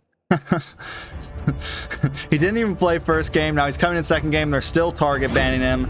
Let's see. I'm wondering what he's going to go for here, though. With those 3 tanks off the line, I mean, there are still plenty of other possibilities. You know, the Ruby, the Matilda, a Grok, a Kufra, something like that. So I'm wondering what exactly he falls into here. Here comes that Lolita and Beatrix combo, though. Yeah, Hendrik and the Lolita, and we saw Sicilian as the first pick. The first pick mage being Sicilian is not something you also see, but Jessica is opting to go with it, and honestly, into this comp is not even that bad right now, looking at it. But we're gonna have to see what's that response gonna be in terms of a mage. Yeah, I feel like one thing that Sicilian, I think, has trouble with is dealing with assassins in the early game. And against a team like Deuce Knights, where easy peasy favors assassins, Jeskeet's Water may have a little bit of trouble here. Definitely going to be some close range assassin, but we might even see the Ling possibly. Yeah, I was just thinking maybe because he has great mobility around Sicilian. Sicilian has a lot of blind spots. Please no jungle Layla, but yeah, we are gonna see the Ling most likely. I don't think they're gonna let it go to the second ban phase because they know that those are the next bans coming. So lock it in now. You already know it's gonna do great against the Sicilian, and it should do okay against the Popo. You might have a little trouble with Kasuta on the YZ, and possibly even the Popo stunning and locking you down, but that's why you have Fleur also to really output damage from the distance. Yeah, absolutely. Your team is banning. And I mean, Easy Peasy's best performance this night came off the back of Ling as well, so... Most definitely. I'm wondering... Keto being one of the extra bans, together with Roger, are definitely very good junglers to remove right now, and good junglers that very easily deal with rotation as well, so... Yes. Yeah, I do. So the question is, with both teams, I'm surprised that, well, I guess the Paquito ban is a Paquito jungler. They're like you said, they're focused on Tink right now. They decide to get rid of the Lunox, focusing on... The thing is Fleur is on this Beatrix right now, so I'm wondering if that's either going to be a swap out to Gunzo. I mean, to Gunzo. Or no, I mean to Rose. And I'm wondering if Fleur's gonna, like, what mage are we gonna see from the side of Deuce Knights right now? Possibly the Yve is still open. Farza's open. I think maybe they decide to bring in the Kagura. Yeah, that's interesting. I mean, it does get stuck in there, you know, gets close and close up personal against Sicilian as well. You counter the S2 pretty easily, and Waka going with the Jawhead. I like it. I mean, I think it'll do well against Easy Peasy on this Ling. Absolutely, yeah. Being able to zone in on him with that ejector, getting the throw on him and everything. So I think right there, that is a good play from the side of Exodus 9. Again, a lot of CC right now from them with the Yuzong Petri, with Destiny on this Popo and the first skill stun, and even the second skill from Jeskeet's Water to have some real possible big plays here. Not only that, but his Tink goes for the Karina once again. Your team is picking. Yeah, I mean, it's a very hit and miss pick. I mean, Karina, you know, it's kind of that jungler who's getting all ranked. Very good early game, early to mid game, but later on loses her purpose very much, and it takes you longer than a full combo to get down even like squishes. And gonna see a Hylos and a Hylos offline. Yeah, Hylos offline, and I mean. Together with the likes of Lolita, this is going to be massive. I mean, this definitely has the sustainability in the team, and I feel like Just Knights can very easily escape from the series now. Yeah, this could be the end here. I mean, it's either going to work well or it's going to completely backfire with the double tank comp. It should. Hylos will be able to sustain against Yuzong most likely. Be able to last out in that EXP lane. A little bit of a lack of mobility with Hylos. Yes, you do have that ultimate, but it's not going to be as fast as Kasuta is going to be able to Dragon Form and rotate to that mid lane or rotate to that turtle pit to help make the plays. But again, only time will tell. Give us a little breakdown on the lanes. Who do you think has the early game advantage here? Yeah, it's very hard to say because both have like some early game heroes mixed in. I mean, Tink obviously strong early game. I'd say that Kagura going on the goal lane against Popple is an interesting mix-up. We're gonna see how that happens. But Popple definitely has that range, and I feel like early game they have that advantage. Exodus. They just have to put that into play as well. Easy Peasy's already harassed. Look at Waka just zooming in already, but Easy Peasy can't have an easy fight there. Oh dear. Oh my well, that was instant. But look at Rose. She used up all of her mana, almost all of her health to get that damaged, and I mean it paid off. Yeah, definitely paid off. First blood on a Kasuda, 1v1 at that, you know. No one even had to gank. That is a rough start for Exodus 9, and that is going to set Kasuda very behind on this Yuzong. This early in the game, having that death, not a great start. They are focusing on this gold lane, which is something I like to see from Exodus 9. Waka coming in, trying to get the throw, does land it onto Hendrix. Destiny doing a little bit of poke damage. Just Eats Water following up, but in comes Easy Peasy with the Tempest of Blades. Everyone forced to flicker at once to try to get out of there. I mean, we just saw them all move in a heartbeat. So no gank for the side of Deuce Knights, but definitely taking this lane back just a little bit. Yeah, very harmonious. But I mean, they were focusing on Hendrik a little bit too much once he got that shield up, but instead Gunzo is going to get taken out with that Kagura, and I think he was never going to have a very long party on that goal lane, but yeah. So the first turtle is up now. You know, I like the fact that Deuce Knight's bringing in this support Beatrix in the mid lane. When I saw Fleur pick it up, I was wondering if that's what they were going to do. Then I expected them not to because they picked up the Kagura, but they're still opting to make it work, and I do like it. Do I think it goes great along with the... Well, wait 1 second. In comes Tempest of Blades. Tink able to secure the turtle. Easy Peasy trying to keep up the engage. Waka a little low on health as Rose continues to harass Kasuda, missing the knock up, not quite able to make it. So they do get the turtle, but they do lose Waka in the process as Deuce Knights continues to keep a slight gold lead in this game, Ryan. Yeah, they were just hair's length of getting Hendrik down as well, but just managed to escape away from that knockup as well. I mean, these very short stuns from Yuzhong, they don't always play in your favor. You might even lose some good trade possibility because you can't really quickly phase out of the ultimate form either. So it's a clunky hero obviously, but it serves its purpose in a team fight where you need to get rid of someone. Most definitely. I'm wondering if Easy Peasy's going to push this engage. Deuce Knight starting to group up around this turtle pit in the top lane. Fleur just being patient. I like it. Just Eats Water needs to be careful here. Here comes the ultimate. Brings it down to about half health.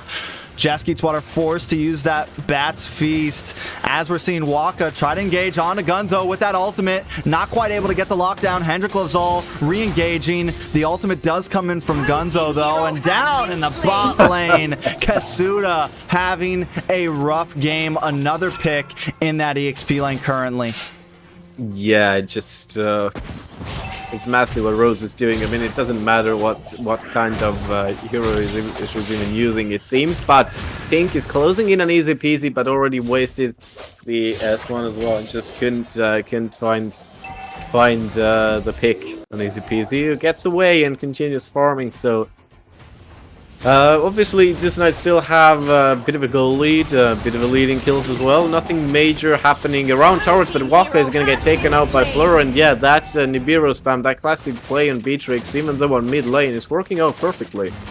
Yeah, Fleur's I mean, definitely a clutch pick with that Beatrix in the mid lane. Oh, look at that sniper hit! Oh. I thought that was it for Jessica. Decides to opt back, but still just going to keep picking away at this mid lane tower. We haven't seen a lot of rotation from Fleur, but she's been holding down this mid lane, just chipping away and waiting for these bush ambushes as the side of XS9 rotates across.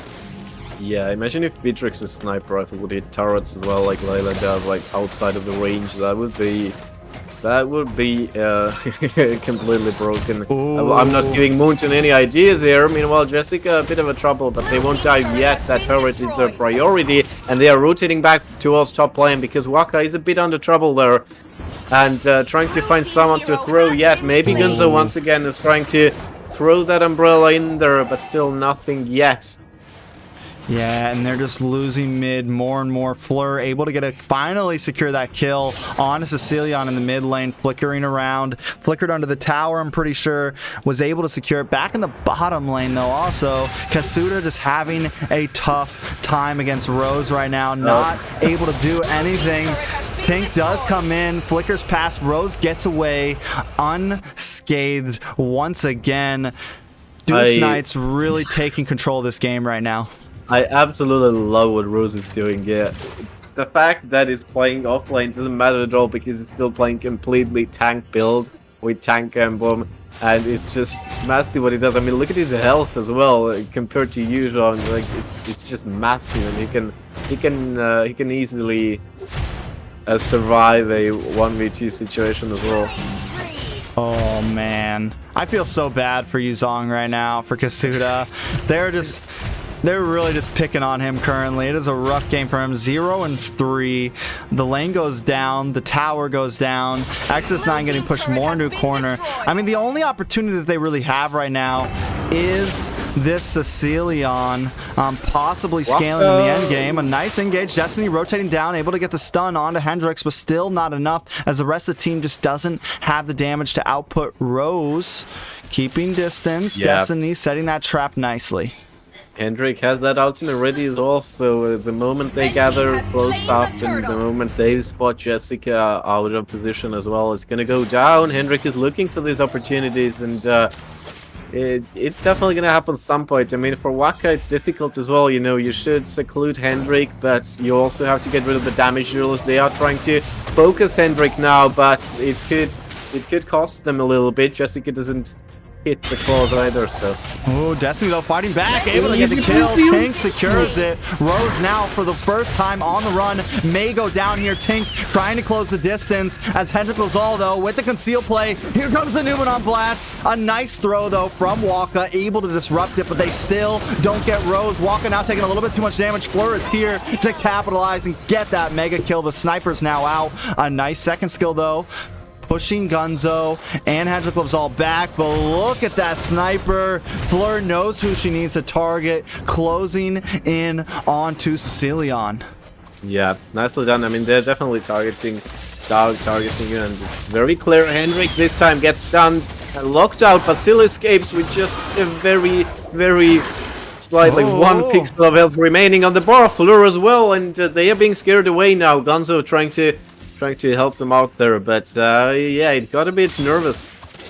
Yeah, Destiny's got that Blade of Despair in now. Also starting to do some nice damage and time those stuns well. You got it. They're gonna have to start being careful for him. Not only that, but I mean, Cecilion only has 1 death. Still sitting okay in the gold. Yes, you're not the same as Fleur. Waka gonna get taken out, and that was instantaneous once again, and they can't focus on Rose either, who is just completely unchained, easily farms around, roams in the jungle, gets the creeps, completely destroys them, and Yuzhong can't reply in any meaningful manner either. I mean, look at Rose, he's just building the tank build, he's going with Molten Core. Now he's finally building a mage item, you know, but still going with the Molten Core and then just managing to melt you down by just standing close to you.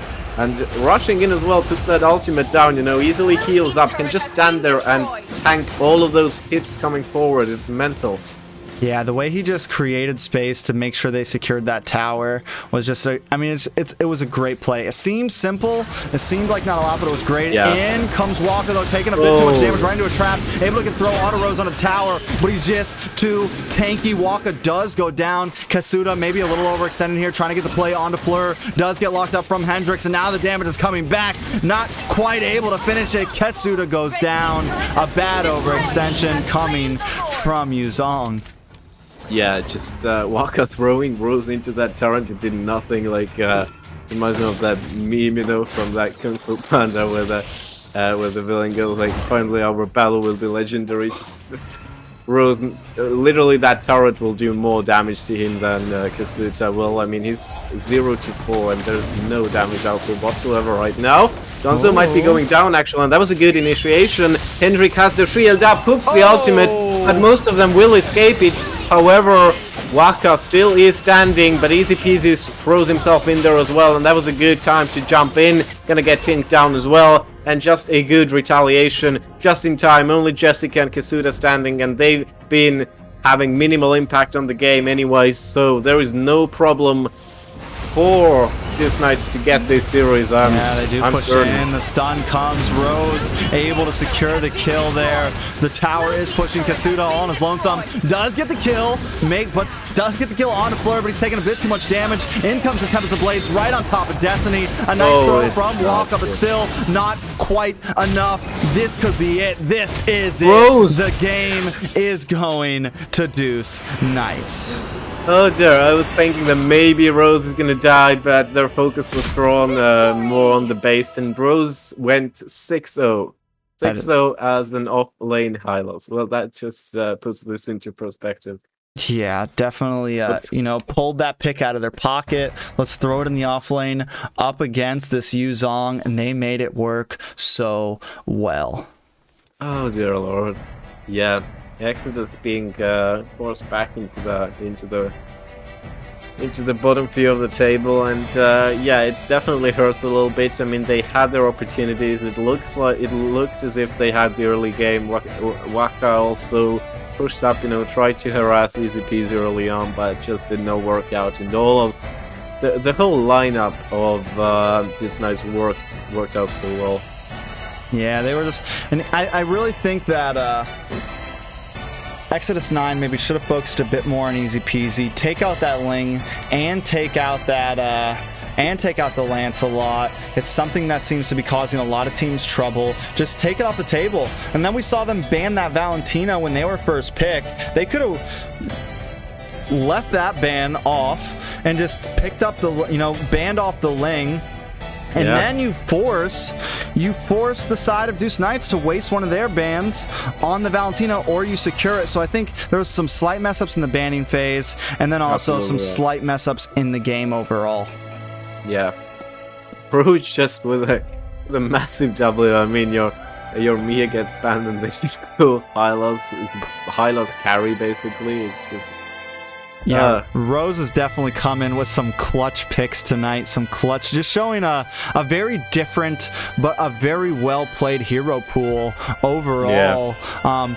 Being able, like you said, the Mia, and then this Hylos in the XP line, definitely not something. I mean, two insane picks I did not expect to see tonight, and she has just been on fire. Even when they were losing against Team Sexy, she played a good game. So they will get a nice sweep, a nice 3 points, help put them forward a little bit. Exodus 9 takes the loss. They're only going to have one more game of the season. Let's see how they do later tonight. Before we get to that, though, let's jump back to the caster's desk. We are a little ahead on time. We may be jumping into a slight screen break as we wait for the next game. It's going to be Team Sexy up against the Brotherhood, possibly. We're going to see if the Brotherhood comes back. They had a bit of a rough night the other night. So yeah, we may be jumping into either Team Sexy versus Brotherhood or the final series of the night in about 40 minutes here, guys. Yeah. So I'm not going to, honestly, we know we're going to be jumping into this. Me and Ryan have already talked about these games plenty, so we're not going to waste too much time trying to entertain you guys with small talk about the games coming up. We are going to be jumping into the waiting screen here. I'll see you guys in a little while, so feel free to get some popcorn, get some drinks, use the bathroom, do whatever you need to do. We'll be back shortly. We'll see you then. Yeah, stay around.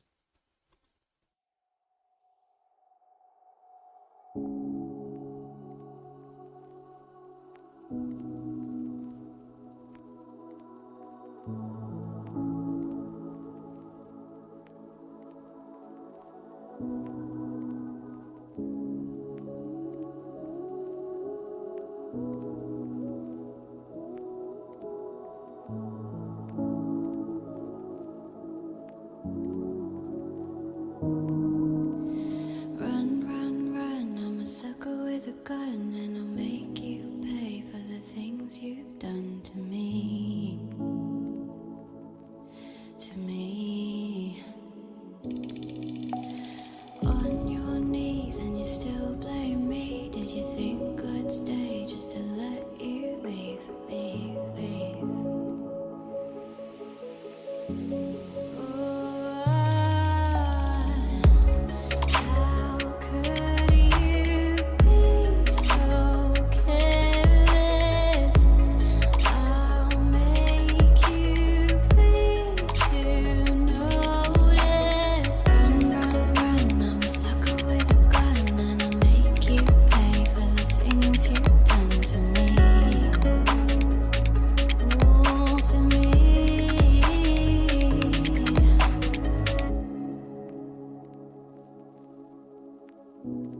cross your heart and you hope to die.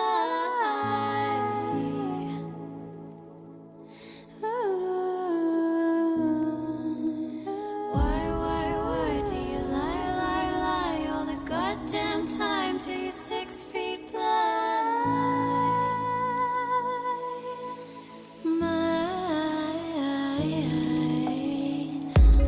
How could you be so careless? I'll make you bleed to notice. Run, I'm a sucker with a gun, and I'll make you pay for the things you've done to me. Ooh, to me.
Run, I'm a sucker with a gun, and I'll make you pay for the things you've done to me.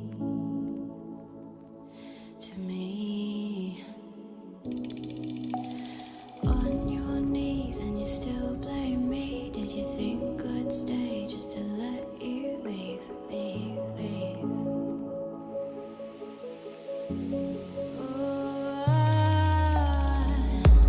How could you be so careless? I'll make you bleed to notice. Run, I'm a sucker with a gun, and I'll make you pay for the things you've done to me. Ooh, to me.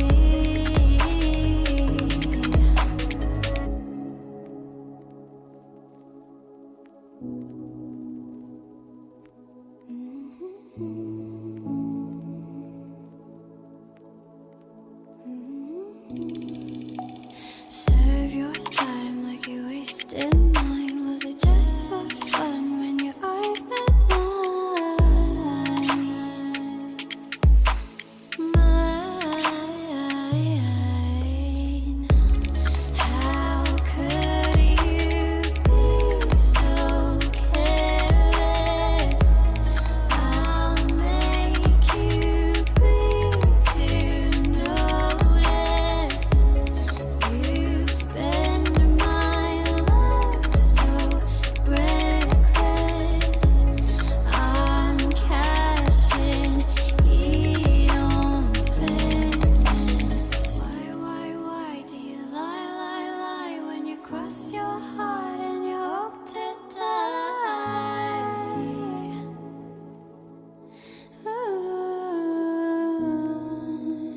Why do you lie all the goddamn time till you're 6 feet blind?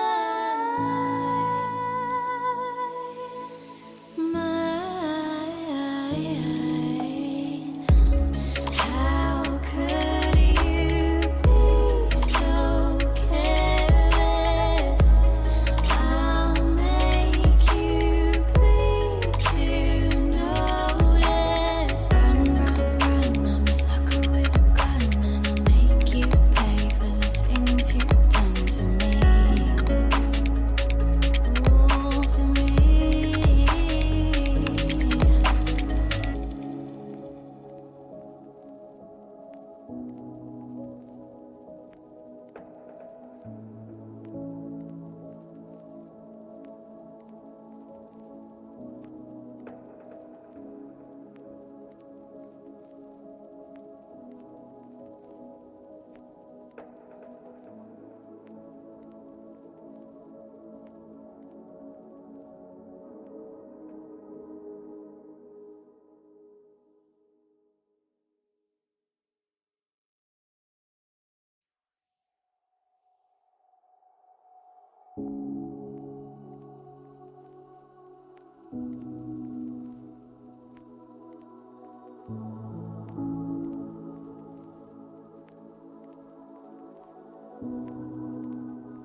Run, run, run, I'm a sucker with a gun, and I'll make you pay for the things you've done to me.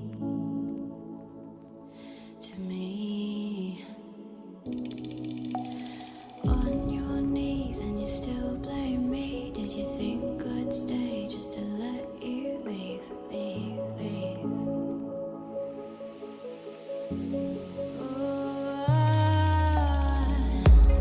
How could you be so careless? I'll make you bleed to notice. Run, run, run, I'm a sucker with a gun, and I'll make you pay for the things you've done to me. Ooh, to me.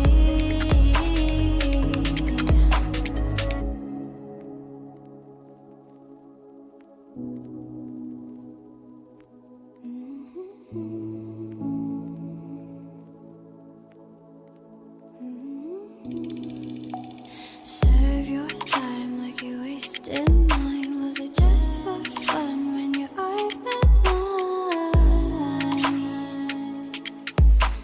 Mine. How could you be so careless?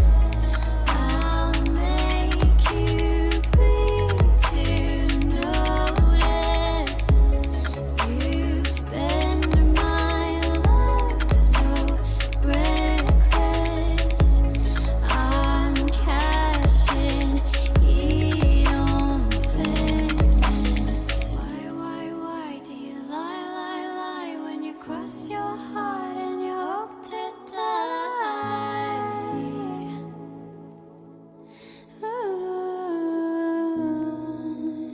Why do you lie all the goddamn time till you're 6 feet blind?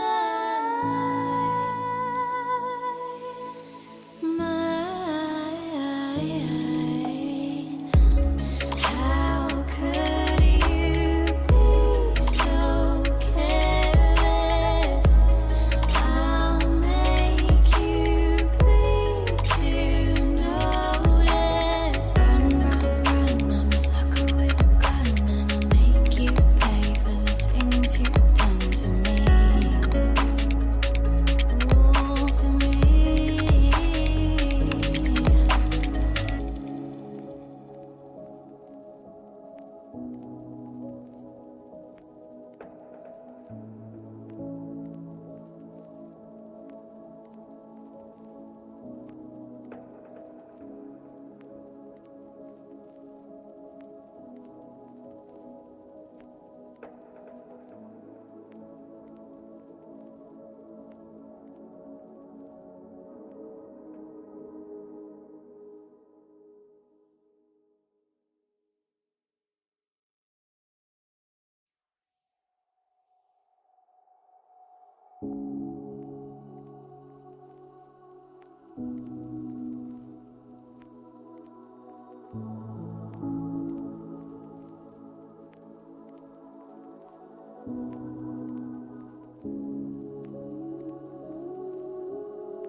Run, run, run, I'm a sucker with a gun, and I'll make you pay for the things you've done to me.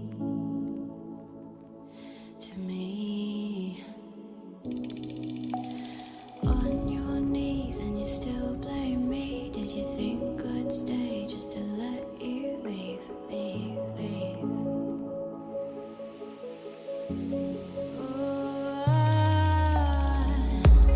How could you be so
Run,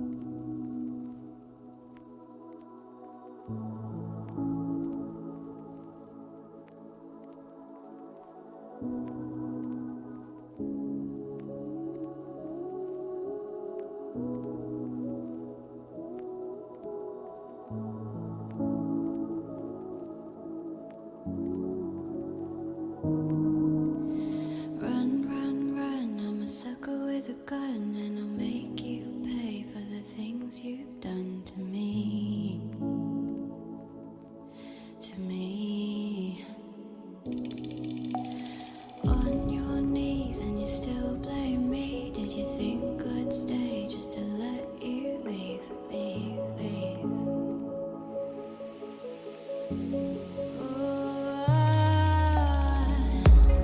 How could you be so careless?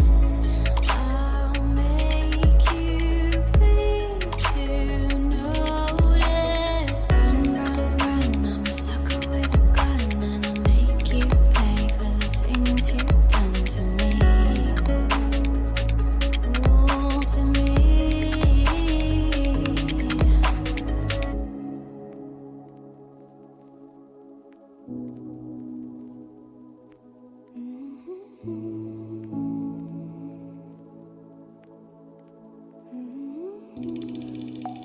Serve your time like you wasted mine. Was it just for fun when your eyes met mine? Mine.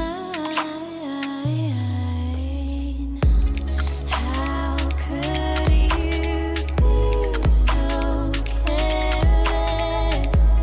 I'll make you bleed to notice. You spend my love so reckless. I'm cashing in on fairness. Why do you lie when you cross your heart and you hope to die?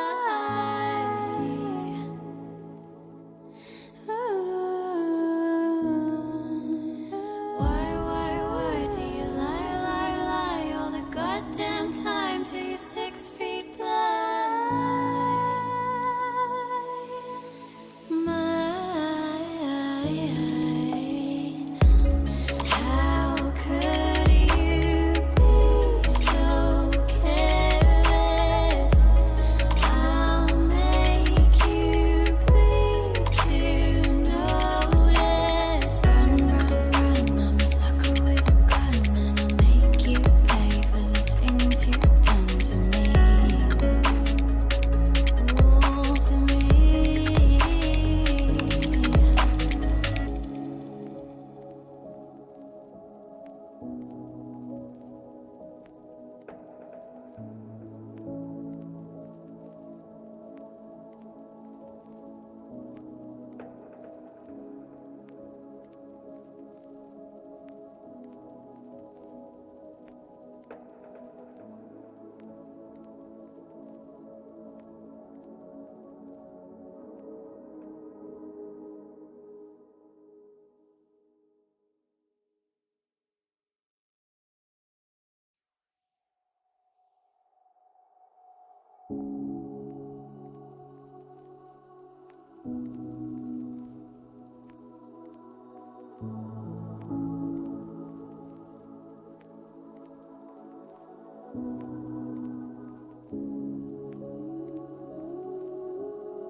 How could you be so careless? I'll make you bleed to notice. You spend my love so reckless. I'm cashing in on fairness. Why do you lie when you cross your heart and you hope to die?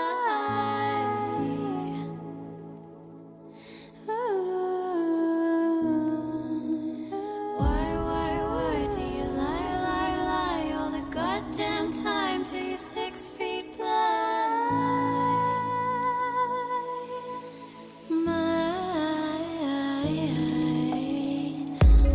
How could you be so careless? I'll make you bleed to notice. Run, I'm a sucker with a gun, and I'll make you pay for the things you've done to me. Oh, to me.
Run, I'm a sucker with a gun, and I'll make you pay for the things you've done to me. To me. Oh,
Serve your time like you wasted mine. Was it just for fun when your eyes met mine? Mine. How could you be so careless? I'll make you bleed to notice. You spend my love so reckless. I'm cashing in on fairness. Why do you lie when you cross your heart and you hope to die?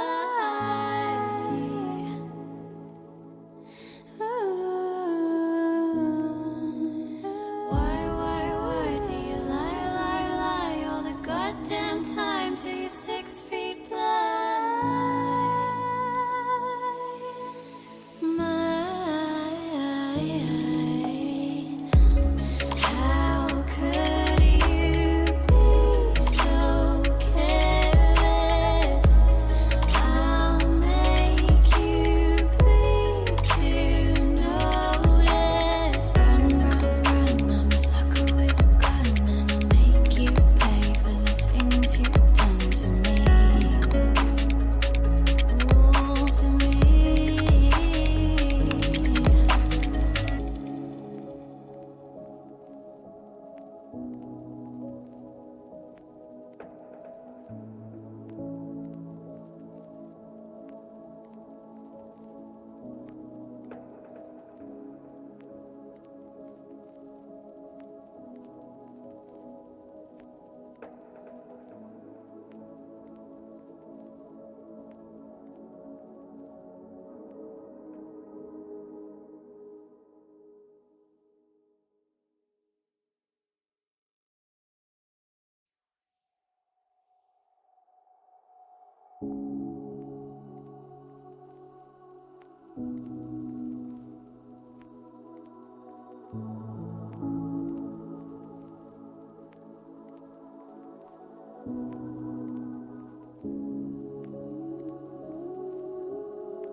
Run, I'm a sucker with a gun, and I'll make you pay for the things you've done to me.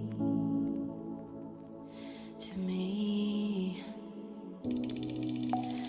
On your knees, and you still blame me. Did you think I'd stay just to let you leave?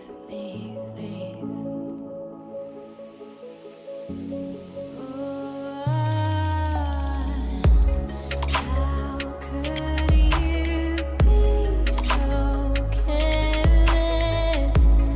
I'll make you bleed to notice. Run, I'm a sucker with a gun, and I'll make you pay for the things you've done to me. Ooh, to me.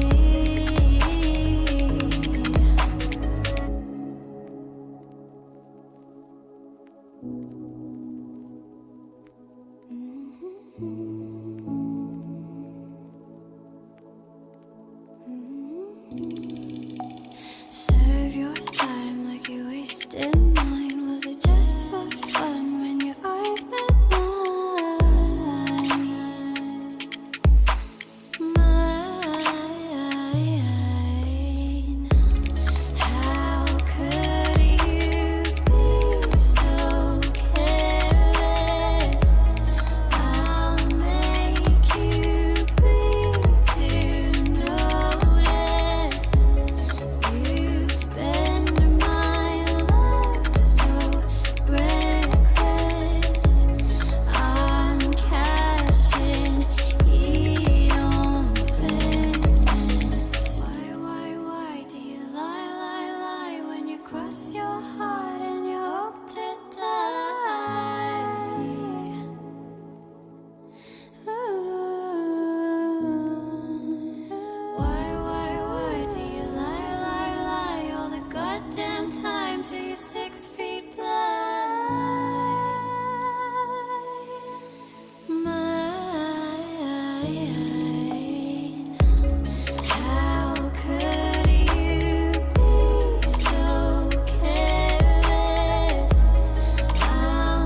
Run, run, run, I'm a sucker with a gun, and I'll make you pay for the things you've done to me.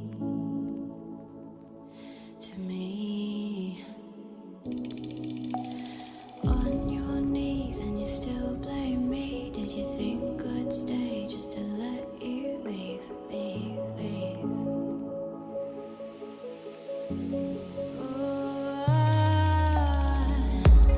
How could you be so careless?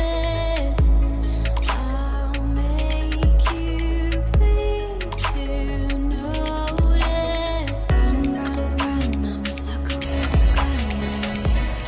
All right, welcome back, guys. We are in for a treat. We have Brotherhood versus Team Sexy.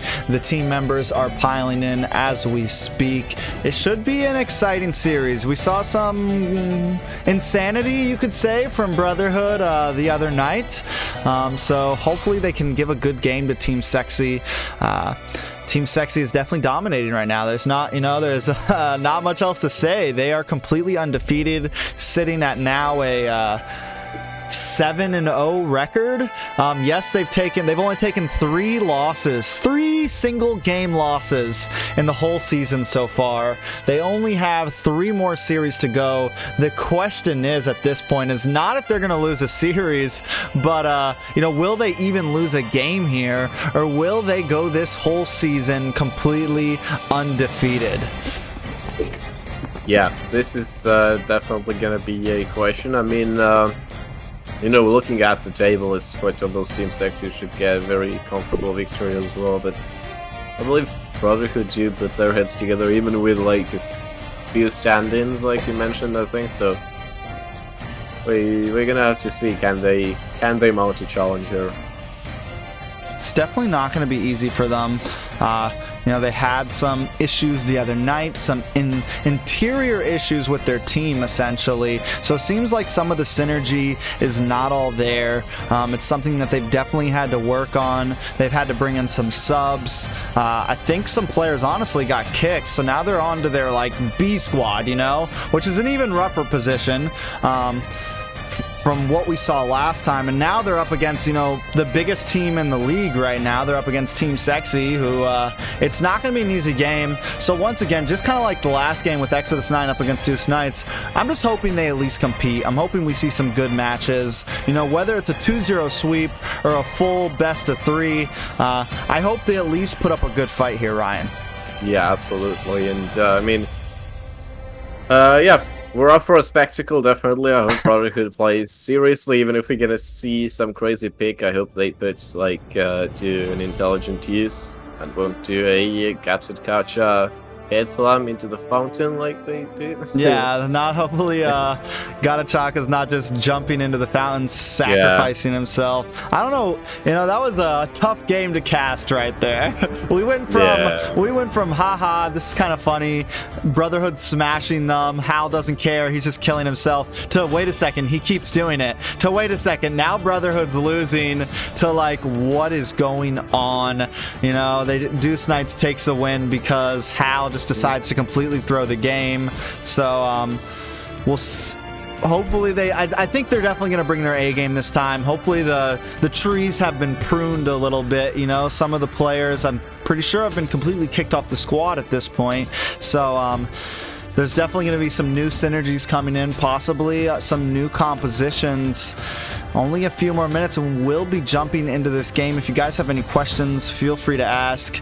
And then the game after this, we're going to see Exodus 9 again up against Insomniacs. Insomniacs, another very monstrous team. Hasn't won all their games, but has, are one of the only teams to have taken a win against Team Sexy, so I'm excited to see if Exodus 9 can put up a fight or if they're just going to get steamrolled over again like what we saw last time. Yeah, and actually returning to what you said, yeah, Sexy, they have been unbeaten in series, but I mean, Juice Knights did actually get a game against them just earlier today, so they're definitely not unbeatable. And Juice Knights, you know, they played in unison, and it was nice to see. It was a very nice series. You can definitely watch it back later, and yeah, let's hope it's going to be as equal as that, and nicely back and forth. We'll see. We did have a question. Where is the NACL going to be cast? I'm guessing you're talking about the tournament coming up. It will not be streamed here.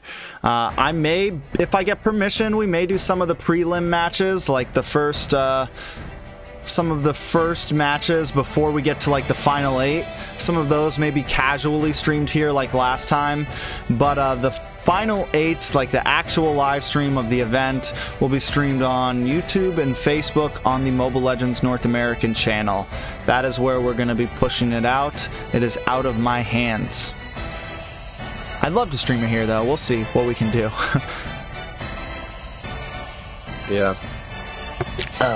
This coffee. I can't. It's rough. You can see my face right now. What it's do we like, come, man?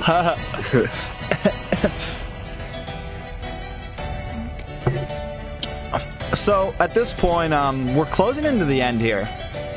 We have, let me look at it. Let's look at the schedule real quick. Yeah, we have two rounds left. left. Yeah, 2 big days left. The end of the season will come on March 27th, and then we'll be making playoff announcements. Right now, the dates for playoffs are pretty much set. We're almost positive they're going to be on the 31st and on the 3rd of April. So the 31st of March and on the 3rd of April, we'll be going into the playoffs. It will be a little different than last season. We won't have 4 teams. We'll have 6 teams this time. We'll have a bracket release once we get through the season and we figure out where everyone actually stands on the leaderboard, because that's going to decide where they go into the finals bracket. So but enough of that. We are going to be jumping into this game. No time to waste. It's going to be Team Sexy versus Brotherhood. I'm just giving them both the heads up that we are going to be starting. Yep. And starting right this instant now, and let's see. Brotherhood are starting with the bad phase then. Brotherhood will have first pick, first ban. We're gonna jump right into this draft right Your team now. is banning. So do you think we see the fanny ban?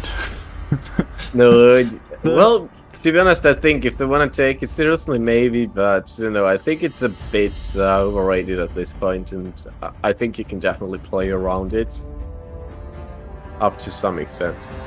Okay. I mean, I definitely think you can play around it for sure. Yeah. And you just have to make sure you don't get caught off. There were some moments that, you know, Shark on the Fanny probably shouldn't have won the game, but there was just one play at the end where he was able to get like a 2-man petrify, a wall kill.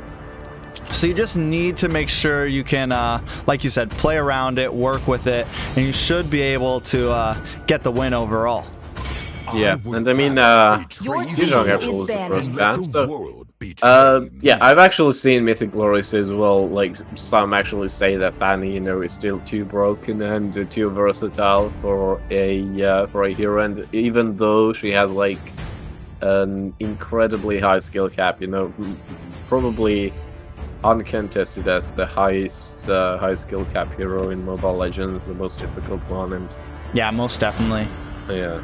I know a lot of junglers who don't even want to put in the time to learn her at this point. Either they came into the game a little bit more recently, and they just don't. You know, it's just not worth trying to. It takes a lot of time to pick her up. You got to get a lot of games with her to actually be good with her, which is why I think so many of us were so caught off guard by how well Shark played her. You know, and him being a tank main, he runs her like he should be jungling with her. Yep.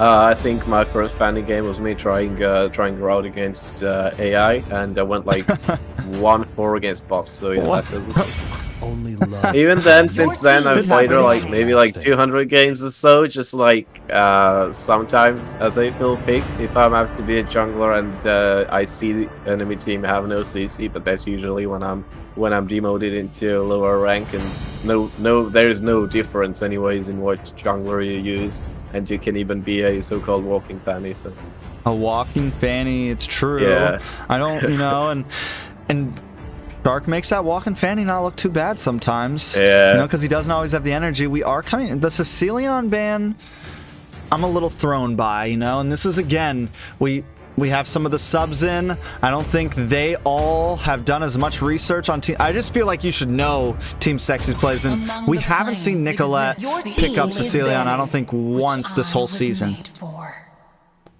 yeah, I mean they know when Nicolette has that ability to create a little space for Team Sexy as a mage, and Sicilian has that ability as well. Can capture a lot of heroes with the S2. Can also have an immense damage output by the end of the game just because of his stacking system. So yeah, I mean you can definitely take out a very important part of an end game just by taking out Sicilian, but that you have so many mages to focus on while still strong in the end game that doesn't really matter. Yeah, Nicolette has this season. I've seen Nicolette get banned out in the past, in previous tournaments and things. And this season, Nicolette has really proven to just have Your team is banning. really widen her hero pool. Not only that, but with all of the releases of mages, with the Valentinas, the Eves, it makes it even harder because she's got all these older school mages in her pocket already. So it's, I mean, we've seen her fall into the Liu Yi picks and just really the Lao Yi picks and really just make it work and just really fall into some of these corner pocket mages, and she's not someone that you can really target at this point. We are coming into some of the first picks though. Esmeralda off the table, Zio Your coming team in is picking. with this Lilia. Yeah, so I expected Sirbossa to get Uranus again because of that Esmeralda and Yuzhong ban, so we're gonna have to see some unusual What's your off-laner, but no. Wait a second, that Fanny wasn't actually banned. That means Shark gets it. Oh, and he's gonna lock it in too. Sir Bossy, do not lock in the yin. It is there we go. I was like, please don't make me restart this game. Yeah. The yin, for those that don't know, the yin is banned for this season. It came out right before the league started, so you're not allowed to pick it. Shark, though, we're gonna see some of that fanny fun once again. Yeah. And Sir Bossy under Chow, I mean, it's a good pick there Your for team is picking. the roam, for the offlane, obviously. So we're gonna have to see how Brotherhood responds to it, because some decent offliners already being banned. We see Glue, we see Yuzhong, we see Esmeralda, and Frank is being brought into play. Definitely a possible counter Your against team Fanny, is and obviously picking. Kufra is one of the main ones. So I feel like Shark is gonna have some trouble there. Yes, most definitely. I think that right there. I mean, the problem is though, is now you've taken away a lot of damage possibilities for your team. And do they do what they did last time and put both these tanks in the mid with Zio and Gold, or do you put Kufra on the side or Requiem on the side? Like, what do you do with this composition right now from Brotherhood? Yes, you counter Your Shark, team is but you're banning. really limiting yourself here. Yeah. But there's also an option to like build attack rank a little Your bit, because team you is know that banning. recent updates, which does open up some pathways, and we see Chang'e for in the hands of Nicolette, and she can go with anything. It's true. Let's see, and I don't think I've seen her play Chang'e yet, and I think that may actually end up being a decent pick against this heavy tank composition. We'll be able to keep her distance, Yeah, and it's also a pretty direct counter against Lilia to respond to that huge wave clear ability, because nobody clears anything better than Chang'e. So yeah. And it'll stop if the side of Brotherhood does get a nice early game lead for some reason, they will be able to hold it Your off. team They'll be is able to hold banning. off the first and second Lord, or even, at least the first Lord, quite easily with that Chang in the pocket. Oh yeah, absolutely. I feel like there's a bit of a sense of uncertainness on the side of Brotherhood. the second ban already. They've been leaving it to the last second. They're definitely contemplating their options, and I'm surprised that Hayabusa has been taken Your out in team is Insomniacs as banning. well. I mean, we've seen some teams really shine with Insomniacs, but it leaves still some junglers out in the open who would obviously struggle against Joe. True. I mean, especially the ones who travel on the ground. I'm wondering, do they keep targeting Zia here with these gold line picks? Do they take out the Beatrix next? Do they take out the Brody They possibly? Yeah, I mean, Zia. They go for the Brody. I Yeah. feel like they maybe should have took out Beatrix instead. But then again, Zia's also another one. Hard to counter, I mean, hard to really ban against him because he can always bring in the Wan or bring in some of these more not as meta gold laners and still perform well with them. Just another big hero pool gold laner when we look at Zia overall. Yeah, absolutely. And Zia taking that time and going with that Rose style play now. What is going on? What's going on? Mia back to meta. Yeah, back to meta possibly. I mean, it's becoming a more popular pick, and at this point I think that Team Sexy feel like this is a game in their hands, and that's, you know, we're seeing these picks once again with Shark on the Fanny, Zia on the Mia, Yeah. Nin, though, hovering over this Alice, bringing in some late game of their own. Definitely not someone that Shark just wants to dive right into, especially with two tanks hovering around. Like you said, I think Shark's going to have a lot of trouble this game. Your team my, is picking. we are actually seeing Mincitor. Some lessons need to be That's repeated. that's definitely something. I mean, it's kind of a great counter for sure against Joe. I mean, obviously a great counter for Fanny, but unless they establish an early lead, this comp is gonna suffer a lot. Yeah. They have really no damage whatsoever there. On the side of Brotherhood, you mean, correct? Yeah. I mean, they do have the Aulus, I guess. That's about it. And he does do some crazy damage in the you know, when we get into that late game. The problem is we haven't seen any teams over here really get him down like that so far. You know, a lot of teams have been picking it up, but it hasn't really got to shine like you see it shine over in MPL currently. So maybe we'll see it shine now, possibly. The problem is, like you said, is that's all they have. Like, Yeah, Lilia, that's yeah, pretty she'll much do it. some damage, but she doesn't have the late game damage, really. One thing I do want to say is I want to apologize. We don't have an overlay for this match because I honestly did not think Brotherhood was going to show up for their game tonight. And I just thought we were going to have to skip this hour. But Brotherhood did end up making it, so we are going to be jumping in this game without an Painful. overlay for this game. Yeah, at least a positive surprise that they show up. But well, look at what. Yeah, look at that movement already, how aggressive they're trying to get that blue buff. Definitely trying. Shark just so in there, just stuck in there. Nin is finding it really hard to get it, might even die, but gets that retribution just in time to actually Oh, but get Shark it. is still on the chase, hungry for Nin right Yeah. now. He's a little cornered, though. He's going to be able to get out. He's got the cables, no issue. And back through. I just love the aggression that Shark brings to the table every time we see him tank on anything at all. I mean, it's just, it's a refreshing sight to see. Look at him on to Nin with the Petrify. First blood and second kill. He is going to possibly pay the price. No, he gets away unscathed. And this is Shark, man. This is the Shark that we know and love. This is massive. I'm just, I personally hate Fanny with burning passion, and yeah, it's just crazy how, you know, even with pretty much 3 tanks, you can't really somehow stop a Petrify Fanny. It says a lot. It really does. I mean, and I don't think everyone could do it the way he does it.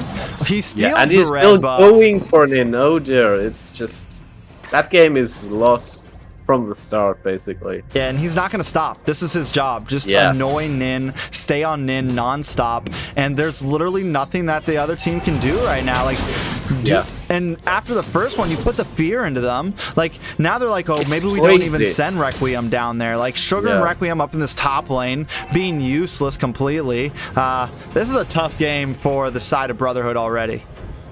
Yeah, it's just crazy. I mean, look at him.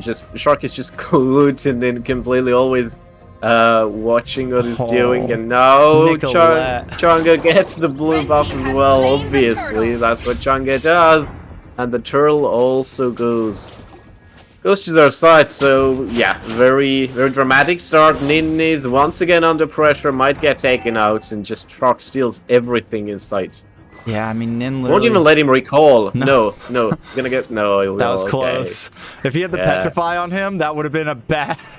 I mean, that's a scary bush to go and recall in when you got Shark sitting around. Yeah. I'm surprised Shark didn't use a cable to go into it. Maybe he just wanted to give him a break for a second.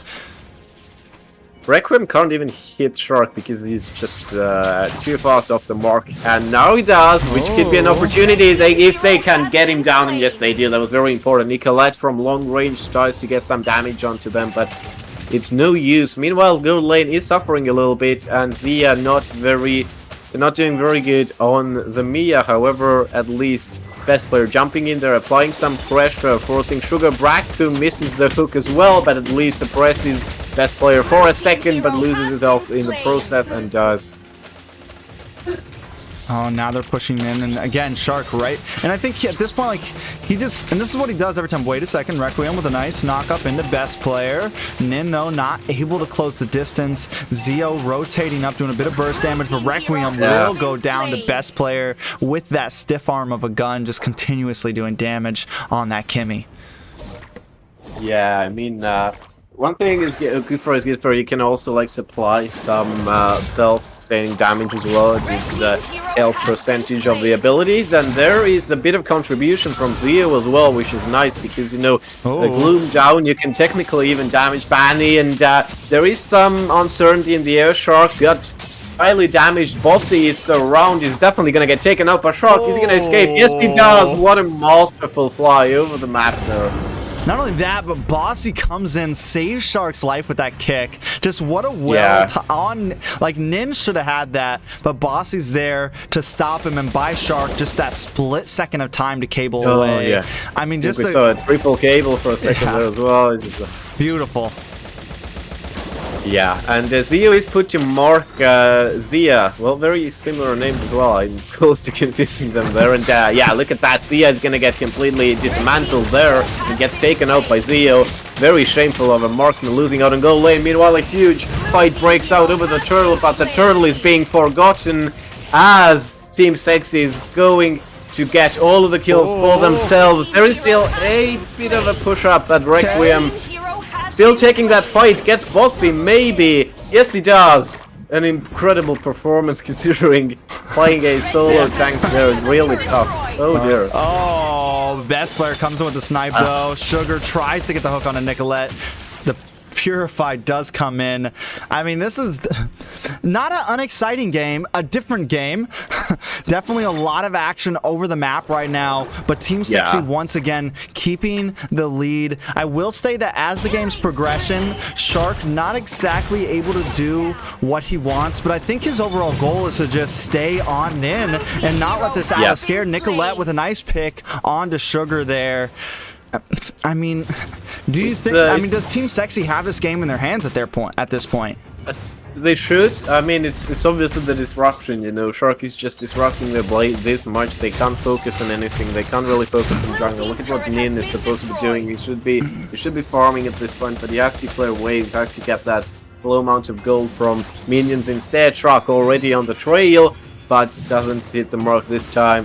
And yeah, it's really difficult. Even though Brotherhood have got one turret already, and Minced turrets the mark, gets their Bossy down, which is huge. And you know, Seal is up as well. And obviously, I wanted to say that, I mean, considering they have Minced on their side, they could give a bit of a gold benefit early into the game. Later on, it doesn't matter so much, but that 60 and 15 gold early in, it would matter a lot. And they are continuing that push. They are dismantling the turrets. They are taking them down continuously. And this is what Brotherhood have to focus on. Just try to counter that disruptive play, and it is working out so far. Sir Bossy a bit out of that fight. Best player is forcing them back. There is a lot of damage output there. Zio is calling back into the action with the ultimate, but that might have been the wrong move. He's gonna get taken out in seconds. What is his thinking there? I mean, the Black Shoes, he's just trying to survive, and the Black Shoes happen to be in a bad spot that bring him back in, you know? There's nothing, at that point, there's nothing you can do. Shark, a little caught up here, though. Tyrant's Rage does lock In the on. Mincy ultimate, nonetheless. That's what you use it for. That was a nice play, yeah. I mean, at this point, Shark, like we said, Shark is having a bad day, but we have to focus on who best player. I mean, yes, they've been spending all this time dealing with Shark, but best player's just been in the back seat, and he's sitting at 5-0 right now. Kimmy is now farmed up, and also is a nice late game hero. Big suppression in the top lane onto Zia. Nin able to get the kill. They are battling out, and though Brotherhood did seem to be falling behind, they are starting to complete some objectives right now and giving a slight pushback of their own, Ryan. Yeah, Nicolette pulled that ultimate up. Shark applied some wall spam, but not too much. They couldn't really initiate a proper fight there. Bossy got a little bit bullied, but Requiem was a bit too far to make it happen. And yeah, I feel like Brotherhood are definitely still in it, especially if they get Shark down. I'm sorry, that wasn't Shark, that was Best Player. That was a very important kill. This is the first time he falls during that game, and there's a big team fight breaking out now. Shark, can he escape? Yes, he does. Just slides away out of the action. Meanwhile, someone gets dragged in. That's gonna be Sir Bossy, and he loses his health. Zia and Nicolette still there under the turret, but Zio is just spamming Gloom. Nicolette still runs away, and Zia is just misses the mark a little bit, and Shark is calling a pause. Yeah, I guess we'll see exactly what happens. Maybe it's a strategical pause. Maybe there's a slight, maybe the phone's running low on power. We're gonna figure out in just a second. But we are starting to see Fanny out mid game, maybe. Yeah, switch out Fanny mid game. But we are seeing Brotherhood now start to come back. They were able to kind of get past that early game pressure that Shark was putting on. And not only that, but now we're starting to see how Shark is not that useful as we're getting into this mid game where Ministor's rotating to the mid. Sugar, Requiem, and Nin, it seems like the rotations of the side of Brotherhood are finally tightening up a little bit, and they're starting to be able to hug Nin a bit more, to whereas Team Sexy can't put on the pressure that they want to. Yeah, absolutely. I feel like Brotherhood have stood that pressure. I mean, they haven't definitely been giving up, and I mean, look at the turret situation. They haven't been on the winning side, but they haven't been on the losing side either. They've been doing well, and that gold lane has definitely been under a lot of pressure. I mean, Zia hasn't been doing much. 0-5 right now, and it's not looking like it's getting any better right now, because missing out on a lot of farm possibility. You know, Shark gets most of the steals over Nin, and then the leftovers fall to Best Player, who mostly relies on kills. And we're also resuming the games. He currently has that lane to himself, and there's already Shark just throwing himself in there, and there was no use for this. You know, maybe he was hoping that only a few of them were left alone, but Ilyssus had the ultimate ready as well, just for a little bit of an overkill. Bossy is in there, tries to put the kick in there, but it doesn't work out. At least he can escape with the S2. Yeah, Team Sexy needs to stop. Yes, they had it in the early game, but at this point they need to know it's a death sentence to just jump in there by yourself. They need to kind of come in as a team. You still have Best Players sitting at 5-1 and can output some nice damage. You have Nicolette who can keep the distance. So they need to kind of set up these fights a little bit better than what they've been doing. Don't get too cocky. Keep it safe. Shark almost gets pinned down there once again at half health. Do not go in that bush, Shark. Yeah. You know it's over if you do. Nicolette and Best Player opt to go into this lane, but we do have a nice stun. Full suppression onto Sir Bossy. Everybody's ultimates come out, and down he goes. The problem is now their kits are a little out. Nin, though, doing some nice damage onto this Lord. I don't even think Team Sexy can test this. There's no way they can get in there. Shark does try to push. Already brought down to half health. Nin doing some big burst damage on the chase. Yeah, Nin gets the kill. But while this is happening, Zia does get some split push, but definitely not the Zia we normally know, sitting at 0-5 right now. Yeah, absolutely. I mean, if we look at the gold lane, the mirror gold lane from Brotherhood sides, I guess that's Zio, and I mean, well, he's been doing much more, considering he's been rotating around, trying to focus on the damage a lot during the team fights. And the good thing is that Minster's ult isn't very long on a cooldown, to be honest. Mixed in with some cooldown reduction, it takes like 35 seconds in the end game, and it's not too bad to get Shark pinned down consistently, you know. If you get him killed, then mix that respawn time in there as well, and yeah, he's gonna only suffer more and more into the game. Yeah, I mean, and we were talking about how all these tanks hard countered Fanny, but you know who else they counter? They also counter Sir Bossy, and it just leaves Team Sexy with no opportunity to get any real sets in. They're just not able to make an engage here, and it's working out. And as they're not able to do that, Brotherhood just needs to keep rotating around the map. But wait a second, a big pick. Sir Bossy locked in once again, and then a hook onto Best Player. This is bad for the side of Team Sexy. Brotherhood closing in the gap, sending a wave into that inhibitor. They're gonna rotate down to this mid lane and start picking away there. Yeah, even though they have the kill lead, I feel like Ulysses has been very important for them as well. We're contributing in the goal. Shark's still trying his luck, still trying to disrupt him a little bit to distract him from the turret, but it's not happening. Nicolette has that shield up from her ultimate as well, but can't hold them down, can't pin them down for too long. They're gonna take the second turret as well, straight up in a row, and they're just pushing up in there. Meanwhile, Shark is farming in their jungle, but that doesn't bother them because they can capture him at any given moment. But now they will be losing players, they will lose Sugar, they will lose Ulysses, they lost the CC ability right on that spot. Requiem still charging in, gets Zia down. Zio has to run away, doesn't have the ultimate available. Shark is on the trail. He has Bloodlust and he finishes that kill. Yeah, Nin should not have left. Wait a second though, Best Player also taking some damage. Nin coming back. I think the moment, it's almost like Team Sexy kind of planned that. Shark goes to steal the blue, Nin gets distracted and tries to go and save it, and then the rest of the team just closes in from behind and takes out Sugar, takes out Ulysses. They need for Brotherhood to win this, they have to keep running this pocket formation of all of them just kind of huddling together and making sure they make these fights 5v5, because that's where they're going to win this. Shark comes in, gets instantly suppressed and taken out. He needs to stop that. Shark needs to calm down a little bit. Yeah, definitely. I mean, that's just overboard now. But yeah, like you said, I think Brotherhood suffers even if they lose one tank out of the three, because, you know, if they lose Sugar, they lose the direct suppress. If they lose Requiem, they lose the sustain. And if they lose Ulysses, they lose the area control. But right now, they have everything. They have to get lowered as well, which Nin does. They get Sir Bossy. Shark is out of the fray as well. Zia falls. It's just Nicolette and Best Player standing, and they have to run away fast. Yeah, at this point, it's going to be a rough game for Team Sexy to come back. We may see another loss coming from them. The Lord crashing down on the bottom. I want to see a little more macro from the side of Brotherhood, kind of make sure these waves crash in. I like the patience of them. They're letting everything kind of freeze up for a second. They're going to buy a little bit of time and wait for that Lord to crash through and then send everything in at once. Another wave now coming. That Lord wave is going to be pretty stacked up. They're going to let this wave pass down. Shark coming in a little too aggressive, but I'm wondering if they can finish this right here, Ryan.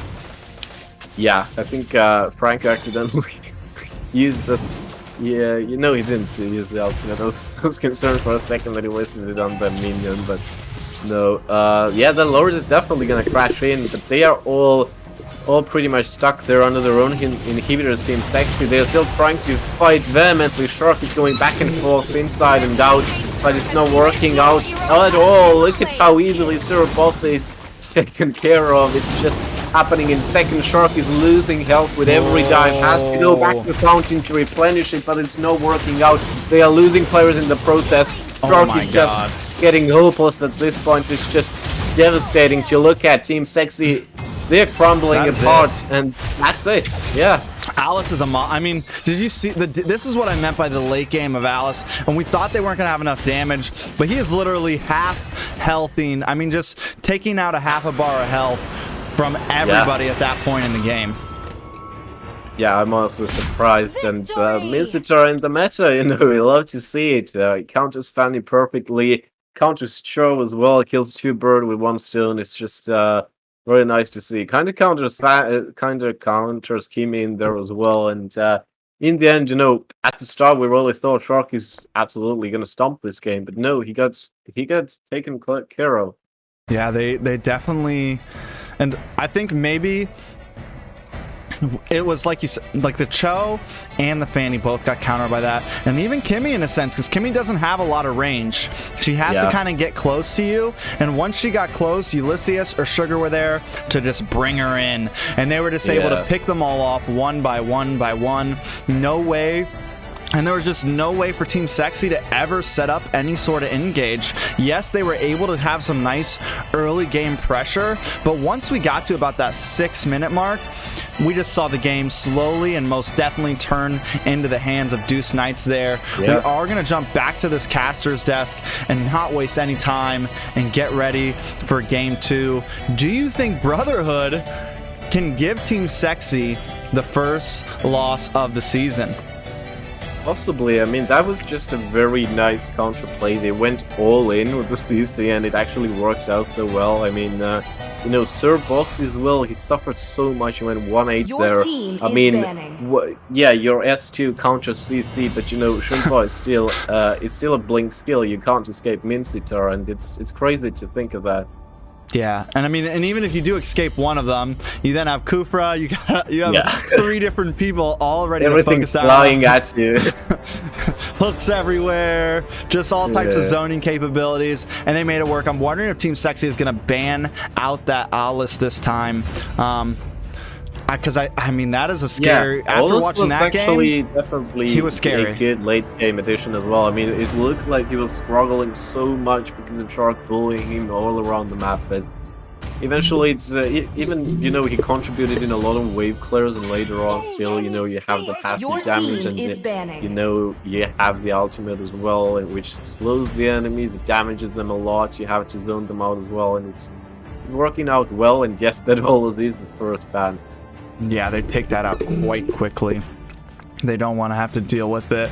I think it's a smart ban. I think the only reason we don't see him as much. There's really no point in it. They will just respond to it in a nice manner. Yeah. Now I think the only reason we don't see the Alice as much is because of and something seems to be happening. I can't hear you, T-Rex. Your team is banning. Give me 1 sec. Can you hear me now? Having some sound difficulties. Now, we did have a few sound difficulties. Ryan could not hear me for a second. Let me move him back in. Can you hear me now?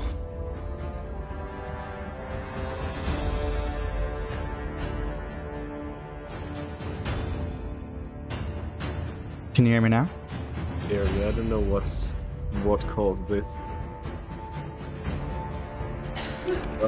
Okay, I can hear you now. Can you hear me now? Perfect. Yeah. All right, we are back. What I was saying was, I think I think we would see Alice banned a lot more if there was more teams using him.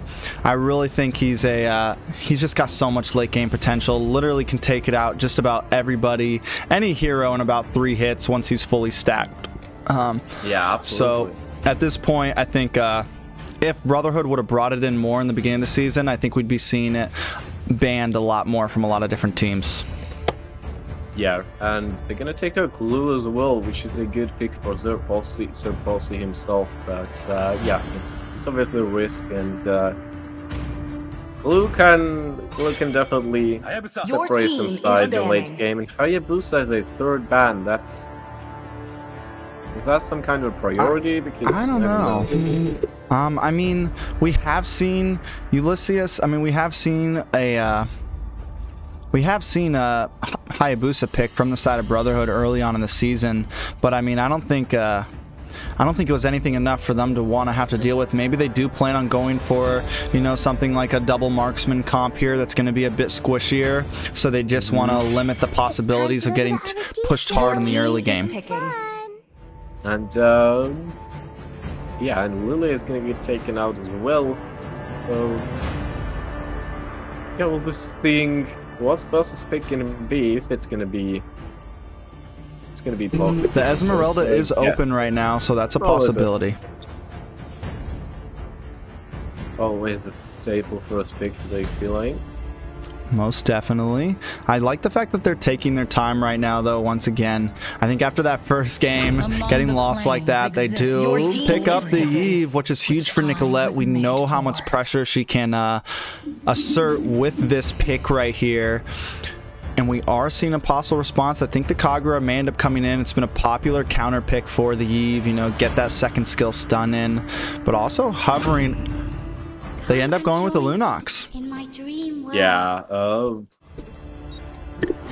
it's still a pretty good counter, I mean, and that Franco is back in the hands of Sugar, so yeah.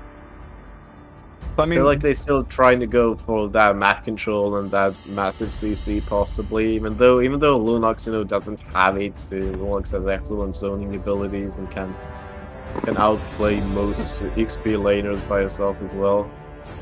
I mean, we've seen Lunox harass Flint very effectively as well. So, do you think we see another double tank composition coming from Brotherhood this game? Very possible, but I think it's gonna depend on yeah. I mean, Shark and the Jawhead. I think it could be good. I think it could be scary. I think maybe they've almost always had Shark be a last pick. And these two games, they're just throwing him in immediately, and I'm wondering if that's becoming kind of a bit of a backfire for them. Lancelot is open, which is a good way to play around Jawhead, but I'm not sure it doesn't fit the composition there. You're able to hear me right now, right? Yeah, I just want to make sure. Yeah. But yeah. With this last pick, we're going to come into the ban phase, and I'm wondering if, I mean, do they just try to focus on Zia again? Beatrix Clint still opening. Requiem does bring in that Lolita pick. I do like that. I know she just becomes such a popular and meta tank and is able to make such big plays now that everyone is getting good with that, using that flicker to reposition themselves. I think she could have some problems, though, with that Jawhead on the field. Yeah, I mean, the fact that they did prioritize Lolita over taking a jungle first is definitely a sign that they want to play around the Jawhead, and I guess that's a good counter once Jawhead is like on cooldowns. But I feel like it's still like it's a hit and miss. But I hope that we're gonna see a nice Lolita play like we've seen so far. The only thing okay.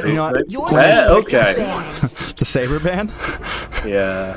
Now I am a little. They're just hard. I guess they're just hard banning junglers at this point, taking out the Alice, taking out the Hayabusa. Saber's going to be next. Something I do need to point out, though, once again, Brotherhood going for the double tank composition here. Yeah. I mean, yeah, Franco and Lolita most definitely are tanks, so yeah, they are going for it. So I'm guessing Zio once again going to be in this gold lane, picking up the Lunox for the gold lane. Last time we saw him with the Lilia on the gold lane. So just bringing some different... It does work, and it will be able to... And when it comes to late game, it should be something that can deal with that Esmeralda. But the problem is they don't have the Alice. They need a little bit more, I think, late game damage. So I'm wondering who they're going to pick for their jungler. Yeah, this is going to be difficult. I mean, so many jungles already being banned, and best player, well, Roger would be good, but Roger is not so good against heavy tanks like Olida is. He gets suppressed by Roger. He's going to get once he's going to get suppressed by Frank, he's going to get taken out. Now Lancelot is being banned as well, so yeah, jungle is looking very, very thin right now. Yeah, definitely. I mean... The Granger is possible, but like you said, it's going to have a lot of trouble with that Lolita. I think we may actually see best player pick up a Karina here, possibly. Karina is good, but unless they're going to pick real squishes, I don't see it very much happening. Yeah, like I said, Taro is definitely good because the true damage obviously has that movement going around, definitely going to take Jawhead. And Roger was left around open, and best player is going to go with that staple pick, so... Despite the two tanks, Roger is trying to commit to that and maybe rely on Shark start to these throws. Yeah, I think they're going to have a little bit of trouble with that. Once again, Zia does lock in this Beatrix. And just overall looking at compositions, I got to say that Carrie should be able to do work on the Esmeralda. Not only that, but the Lunox will be able to do work on the Esmeralda. Along with Shark also. Yes. Are we going to see the Gatot going into the fountain once again? Gadot is absolutely my favorite hero that is undisputed. I've used him as leveling originally for a long time. Used him as a fighter, and he's no, you can't use Yin. You can. Okay, we're fucked. No matter what. Really? That's what just happened, huh? Yeah. Just hover the Gadot and then go to Yin. Okay then. Good job, guys. Good job. Yeah. Give me 1 second, guys. We were on the verge of greatness.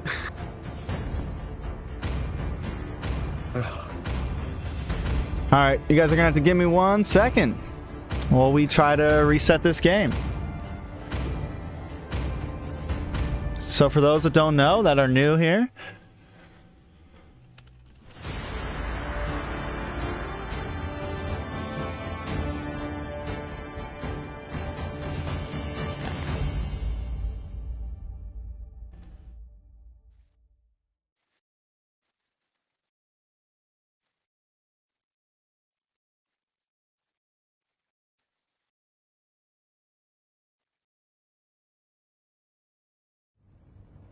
Welcome to Mobile Legends! 5 seconds till the enemy reaches the battlefield. Smash them! Yin is banned, yes.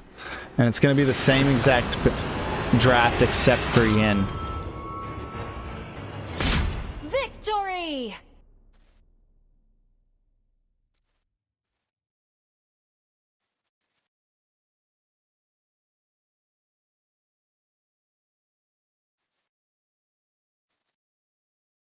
Sorry, guys. We're sorry, everybody.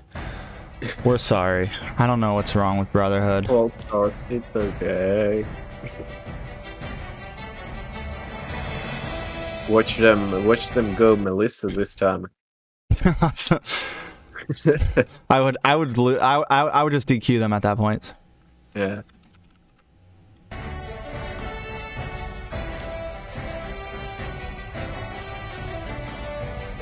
MVP Franco, lol, yeah. If you're just coming in, welcome to the stream, guys. Welcome to the North American Squad League, the place where people pick Yin at the end of a game even though it's banned. We are jumping into the second game of Team Sexy up against Brotherhood. Brotherhood is up game 1. I don't know if they're trying to throw in a little bit of psychological gameplay there. But we are going to be redoing all the same draft. The only thing that will have to change is the Yin pick, so we should be able to make this quick here. Yeah. Your team is banned. I wish I could just adjust drafts and like permanently. I wish there was a way to like set the tournament lobby to where I could ban heroes, but there's not. Let Moonton know that they need to mess with the ban lobby. Your team is banning. I mean, they're changing up things a little bit. Brotherhood went on with the Your glue team is and banning. Your team is banning. Well, the bans themselves Give them a taste of pain. Your team can change is as long as the picks are the same. yeah. So right now I think they're just auto banning whatever's there. That way they can make this fast. Okay, I hope so. Glorious victory is Your not. team I was is thinking picking. we're in a pink check right now. Yeah, we're in a. I will protect Wait, that you. wasn't a pink check Your last team game? is picking. Yeah, that wasn't it? No, like some people suggested in the chat, it was just Brotherhood trying to understand what their team comp is gonna be and things like this, right? So. Yeah, they needed a little bit. They needed to buy themselves a little bit more time because they didn't know what they wanted to put in the jungle yet. Hey, let's a second try. Let's see if we can see that Gatot Kasha now. I was made for. Everything's right so far. I've had time. Let me talk about something. There's been a time before where we redid this and a team messed it up again. They picked the wrong hero. They like just changed something else. I was about to lose it. I think I popped a blood vessel that night. Well, yeah, it seems like everything is going according to Recording. The banning, like again, the banning doesn't matter. Yeah. Thorns remain. Your team I mean, the is picks as picking. well are currently on track. No, I'd lose it. Silver, put it down. No matter what, I see lots of prey. Your team is All right. Yeah, picking. this is all Let's good, but now see it what depends they on pick. Alyssa's pick. Yeah. Yeah, they just need to buy more time. That was it. Buy more time. Remember when Franco and Zask were removed from the game for very long periods of time because they were There was bugs messed on up? them? Yeah. I It do was remember so that. funny. Yeah. I completely forgot about that for a while. It was fun time. of iron. Bones of So And it's gonna be God of Culture after all. So what is this? 3 tanks? 3 tanks, but God of Culture is gonna play as the fighter, I guess, on XP line, so yeah. All right. Technically a very good counter against Esmeralda, but damage front, I don't know. Esmeralda Shrill can kind of save her. I haven't been facing Esma as a Thoromag at its main, but yeah, it's 3 tanks. I mean, we'll see. Even fight. Gato can do some damage, especially if he builds a bit more on the damage side. We also know that Lunox in the end game will have some crazy bursts, and Carry should also be able to melt people down. So the question is can these 3 tanks buy enough space for Lunox and Carry to carry the game, essentially? yeah. I mean, they have 3 tanks and a tank shredder perfectly balanced. They know exactly what they're doing. I mean, but Yeah. we doubted them last game, and they were able to come through and win it. So maybe Brotherhood has the upset of the season and takes this win, and not only beats Team Sexy, but clean sweeps them. We will see how it goes. If we do take a look at the map, Lunox is going to be up in that gold lane, and down in the XP lane, we're going to see Requiem and Ulysses. I'm guessing we're trying to make sure Requiem hits that level 2 real fast. Yeah, I'm guessing so as well, because that S2 is very needed on God of Culture as well as Lolita's S2. So yeah, we'll see. And they just dealt with that wave early on, leaving Sir Bossy to pull back a little bit, maybe to re-rotate now as well, because Elise is playing very aggressively already, going down the S1, but Best Player trying his best to farm. Best Player hasn't been showing up a lot on the Roger this night, to be honest, and we want to see a bit of a better performance. Not the best comp to go against, and a very early dive already. Sir Bossy could be losing his life there, but not yet. Watching these 3 tanks bully up on Esmeralda is just, I just can't help but laugh, man. Look at them. Coming on to Nicolette. Yeah. She is going to go down. First blood going to Oh, dear. Brotherhood. Hero has been Zia, slain. though, in the top lane, able to outplay Zio. Zia and Zio. That's another confusing one, of course. But yeah, Zia able to get the outplay, responds with a kill of her own. But Brotherhood still keeping a small gold lead here. Nin on the run from Best Player, but starting to come back. Hits that ultimate. Oh, Does that some big melting. damage. Ulysses able to get the aggro win and takes out Best Player. Brotherhood on the chase. Ulysses under the tower. Sir Bossy taking a bit of damage there, brought down to half health, and they're going to have a clean priority and position over this first turtle.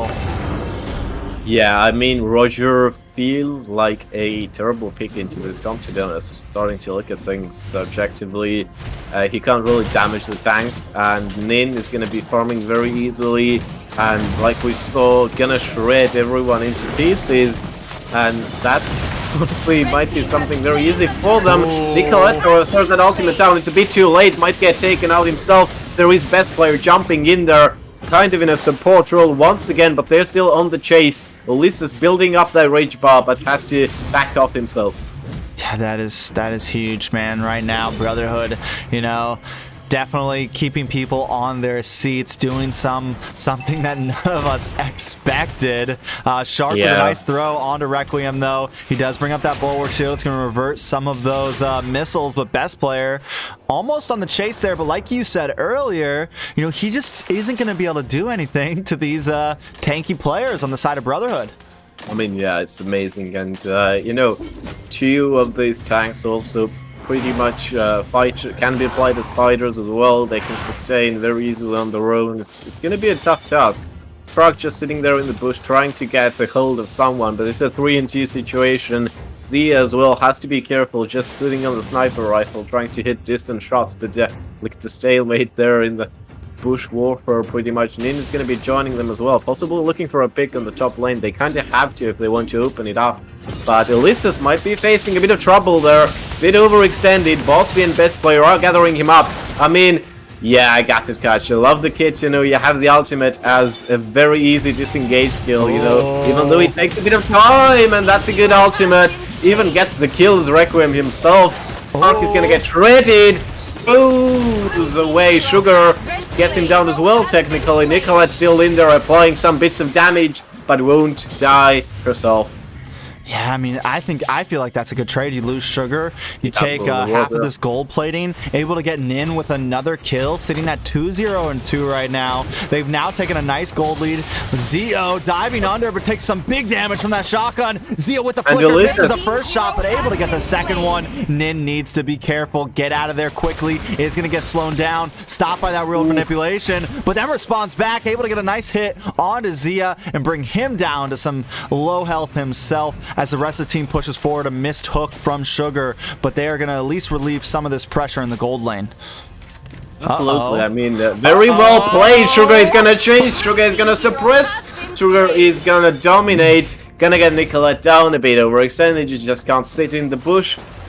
And yeah, that was a good chase, you know, expected them to be there, and well read by him to be honest. Shark in a lot of trouble, surrounded by 3 players. Bossy is coming to help him, but Shark nearly went down there. Sugar once again throws in that hook at me, and Requiem follows up. It's just a complete massacre going on right now. Nin got endless battling as well. There's just so much damage, there's so much tankiness. So Bossy can find one pick, but he's still left alone there. Elise is gonna go dive.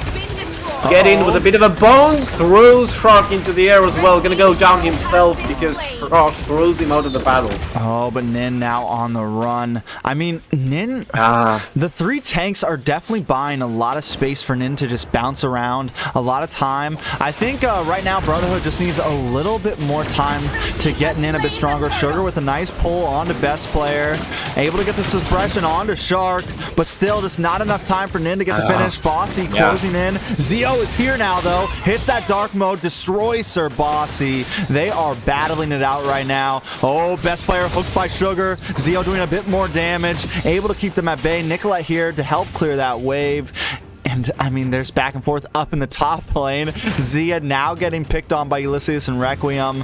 And still, I mean, we're 6 minutes in and not a single turret taken, except no, in the bottom lane, Zio has been able to finally take a tower.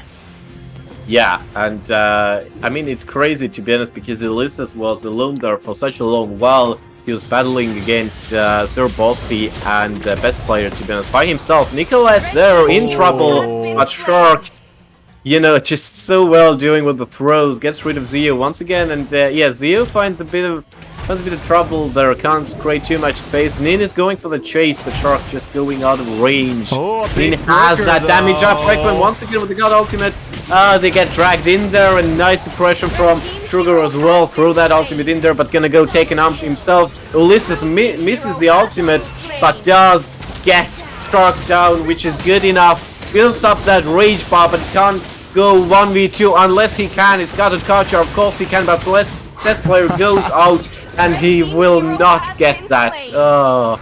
It is a battle, though. I mean, 10-10. Team Sexy does have a slight 2,000 gold lead, but they are just brawling it out. You have these 3 bulky tank fighters, whatever you want to call them, on the side of Brotherhood, and they're really just able to sustain and buy the time. But we are, I mean, right there, we're seeing Roger, we're seeing Shark make some nice plays up in the top. Another suppression. Sugar able to take out Zia, but he is going to pay the price. Shark on the chase. Maybe not. Sugar maybe gets away here, tries to bounce back, giving him the chase with a hook, but he pulls in those missiles. He is going to get taken out here. Shark gets killed. Back in the bottom at the turtle, though. We do have a bit of a play. World manipulation does come up. Sir Bossy deleted by Yes, I'm Zio once again. Zio doing some nice damage. Even though he's sitting at 1 and 3, he's definitely putting some nice damage onto Sir Bossy when he needs to here. Yeah, and I mean, Sugar did his best there as well. Ulysses gets thrown in there once again, but is left alone. And even though he has that full rage bar, you know, he can't fight alone against 3 members of Team Sexy, and that's a bit of an issue there. I mean, Ulysses started strong, but there is really no follow-up because there's nobody that squishy anymore to find. Requiem might get taken out there without even initiating that ultimate. Sugar pulls them onto the turret, but that's not good enough. There is a complete massacre right under the tower. Zio is going to get followed and gets taken out as well instantaneously. Oh dear. Yeah, now we're seeing Team Sexy just come back. We're starting to see those 3 tanks start to fall apart, and there's just not enough damage on the side of Brotherhood, and this is what we were worried about. You know, they're not able to yes, they can stop them for a second, but if they can't kill them, Best Player and Zia are just gonna keep coming. And the thing is, they haven't been able to get their positioning right. Yes, the heavy CC was scary in the first few minutes, but as we're coming to this 10-minute mark, we're just starting to see the composition fall apart. Yeah, and I mean, yeah, like you said, I mean, damage front, they are looking to be falling back a little bit. Ulysses looking for that kill. I mean, against Shark himself, he could win 1v1s, but obviously Shark won't be there just by himself. So, foolish decisions if he wants to get this fix and wants to rush in there. Obviously, you know, as Gatusgacho get that physical defense up as well. Once again, that ultimate does hit its mark. Sir Bosses gets taken out. No, he doesn't. Gets that shield up in time. Shark is gonna get punished, but Sugar will get traded out as well. They're gonna get being taken out back and forth, but now Nicolette replies, and yeah, Team Sexy are filling up now. And while this is happening, Zia's in the top lane, chipping away at towers. I mean, they don't even need the full 5-man comp to be able to put up a fight. And then you have Sir Bossy taking another tower down in this bottom lane. Nin trying to close the distance, able to get the kill. A nice pick from Nin here. But you're gonna need to keep that up. The thing is we saw in that last team fight, Nin, you know, wanted to engage after Sugar gets the hook and the suppression, but Nicolette comes in out of nowhere, sets that world manipulation, and Nin is forced to jump away. We do have a fight though in the mid, a nice suppression on the Best Player, but in comes world manipulation, followed up by Zia's ultimate. Shark able to kill. Nin goes down, make that 4 members. Ulysses all alone, and it's a full team wipe onto Brotherhood. They're not even going to go for the Lord. They're going to close down and run down this mid lane right now. Yeah, there was just no real damage there to get complimented. You know, Team Sexy know what they have to do. They are going to get that finish as well. And yeah, I mean, Ulysses as well. You know, got the Starsh's ult, charges up pretty slow. He could have hit that earlier, but he can't anticipate everything. And that team fight was lost before it even started. And yeah, Team Sexy are looking obviously more. I'd favor them more to win this game right now. They can easily get control of the Horde. Requiem and Zio are chasing Zia. Might lose itself, but no. Puts that Nibiru up to play, but Nin replies. It's gonna be difficult. Sugar might get taken out. Well, now Ulysses' ult hits the mark, but they are still just in there, up with the damage. This is there as well. It's gonna be really difficult because all of that health, all of that shield regen as well. Nin has to run away into the safety of the turret. Under the tower. But Roger is in there. Best Player just chasing Nin.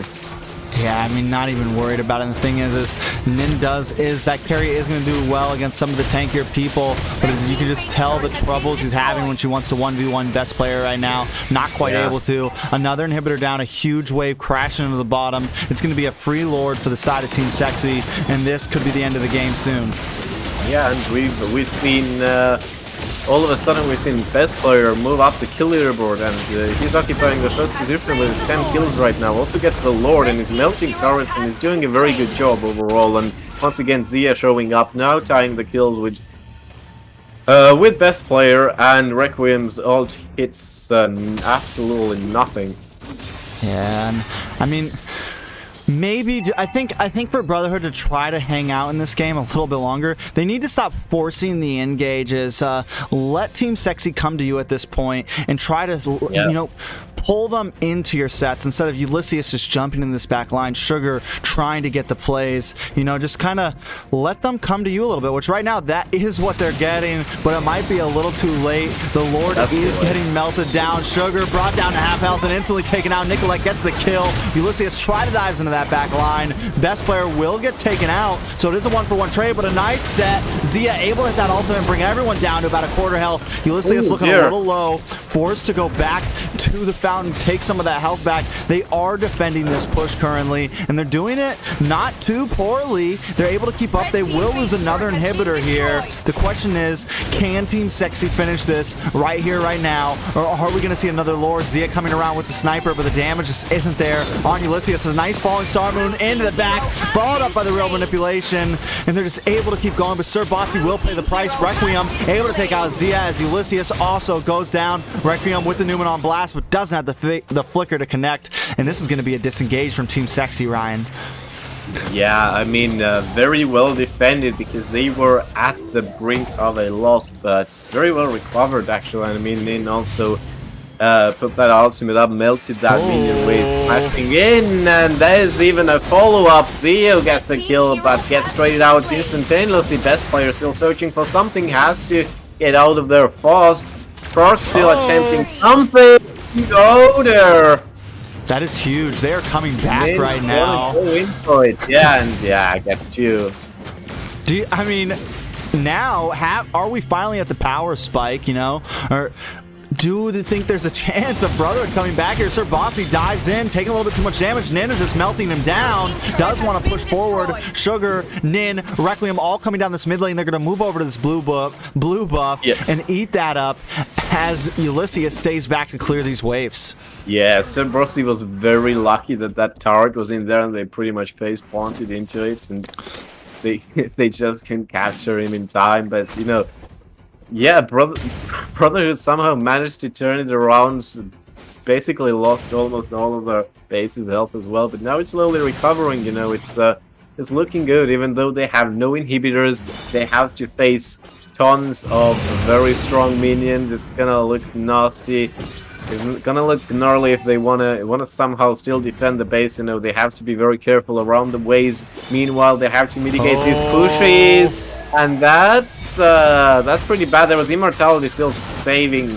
No, it was Zia. Oh, we have a bit of a pick though. Down goes best player. Nin able to get the kill. Sir Bossy might just be Ness. Shark on the side, able to get a throw on Ulysses, but it's still not enough. Zia and Shark both on the run as Nin closes the distance, but Lord is up, and they're going to focus on that Shark, trying to keep vision, protect Zia, let him get back to base at all costs, but Sugar does not want to let that happen. Throws the hook, lands on the Shark, and while all this is happening, Nin is just melting away at this Lord as Requiem and Sugar keep the zone up. In comes Ulysses, and yes, I'm Zio, and they are going to take that Lord. This could be a huge turnaround for Brotherhood, Ryan.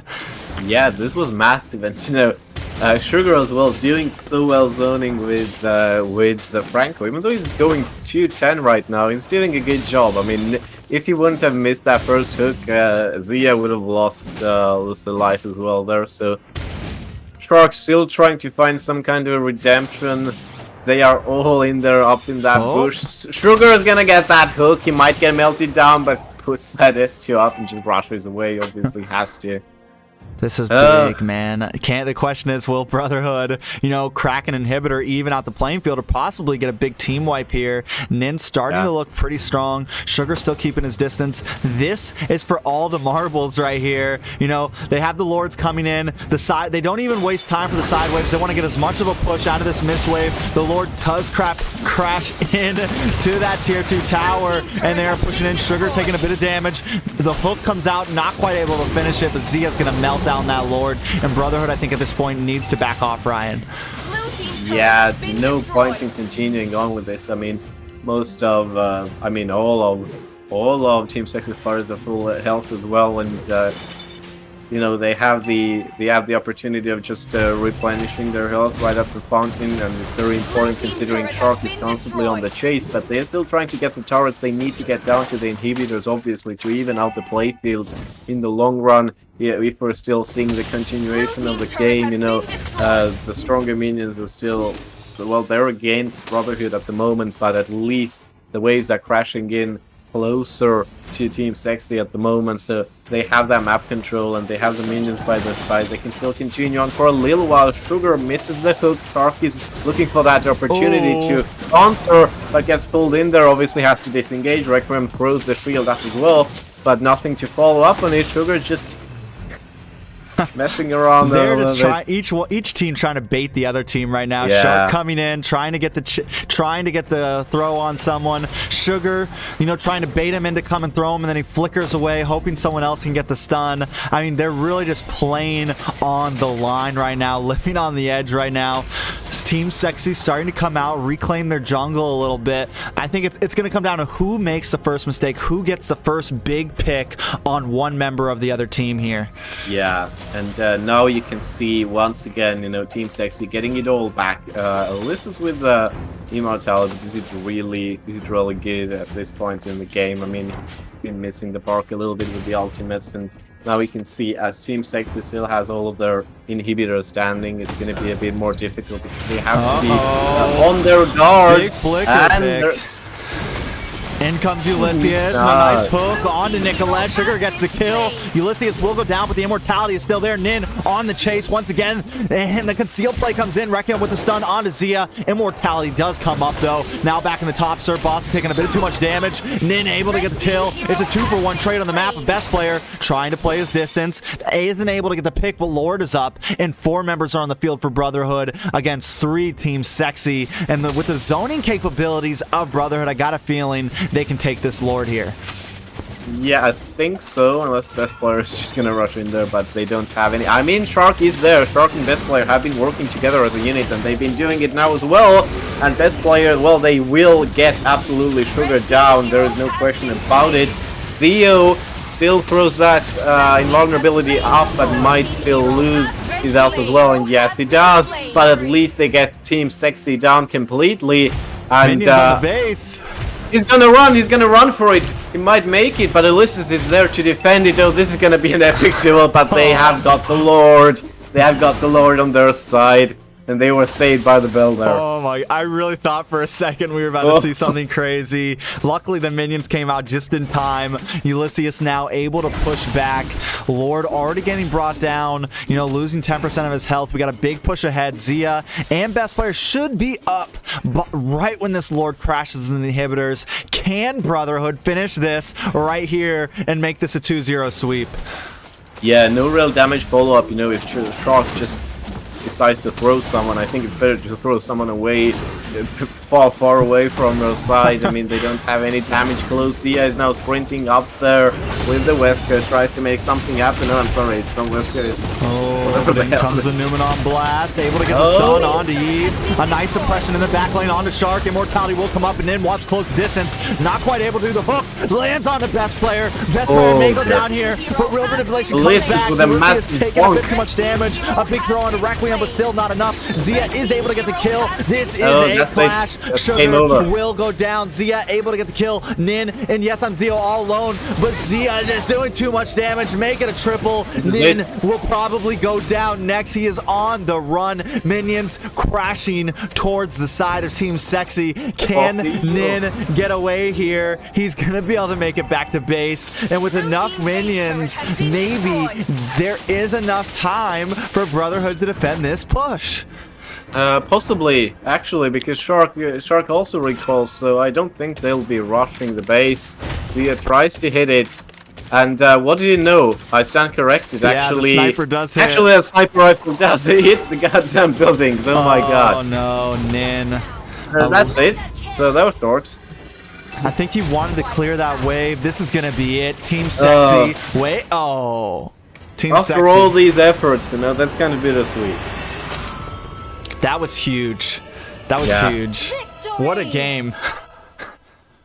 Absolutely. I mean, Team Sexy, they haven't they haven't been winning any games easily, and that was probably the hardest game this night yet. And just going back and forth. I mean, Brotherhood managed to mitigate an early, that rush with the Lord crashing at the base, but that was, couldn't convert it. That was just back and forth. I gotta say though, man, Brotherhood did do an amazing job that game. They were losing in the beginning. They almost make the biggest comeback of the night. I mean, the biggest comeback of probably the whole season so far, but not quite able to grasp it. But the thing is, it's 1-1. We're coming in to game 3, Brotherhood versus Team Sexy, and to me, it's up in the air. I mean, it can go any way right now, Ryan. Yeah, absolutely. For me, I think you could call it a tie because it's been so entertaining just by looking at these two games. But yeah, maybe we just call it now, leave it as a tie. Yeah, let it go down peacefully. Those 68 kills during all of this is massive. Probably one of the most kills in any match we've seen all season. But we are running late into the night. We're going to jump back to this caster's desk and get ready for the final game of this series. I know these teams are ready to go. I know they're hungry for it. So what happens? Let us know in the chat. Team Sexy or Brotherhood. Of course, Team Sexy still the fan favorite, the team of the people, you know what I'm saying? But Brotherhood is definitely bringing their A game. We're not going to waste any time. Let's jump into this draft. Your team is banning. I mean, let's see if there's going to be any bans based off the last game as well, but I don't think there will be many. There's nothing really benefiting. Yeah, there's the usual ban phase starting with a Yuzhong. And once again, they are maybe trying to limit their boss's options because, I mean, he did a very good job on the Esmeralda as well, committed to a lot of these chases, and I think was even a bit more influential than Shark in certain situations. I think, do you think that Team Sexy bans out this Owlus again? Because that was really the kryptonite in game 1, and hopefully they didn't forget about it already, because I think if they let that fall into the hands of Brotherhood, there's a definite possibility that Brotherhood could take this game, They went for that big tanky meta last game, and they just didn't quite have the damage output. But with the Alice or with something, I really think it's only going to work with the Alice, personally. They almost made it work last game, but not quite able to with the carry. Yeah, I mean, that carry absolutely hit the mark, but there's just nothing like supportive of it. Left alone often, I feel like there was something like short as well in Elisa's with the Gatted Card. She didn't hit the ultimates properly, and Franco being banned, which is definitely a very wise choice considering Sugar has been a pain in the arse for them, really. Yeah, I mean, they gotta, at this point, it's like, you just get rid of it. Definitely been an issue, definitely been a problem. But now we're going to see some other things open up. And once again, I have to point out, Owlus is open. And they only have one more ban to get rid of it. And I honestly believe that if that thing is left open, we're going to see Brotherhood instantly snatch it up with their first pick. Yeah. Among the planes, I like the Yi ban too. Yeah. Which I was made for. Even Valentina ban piece restored. So what do we think this last ban is here?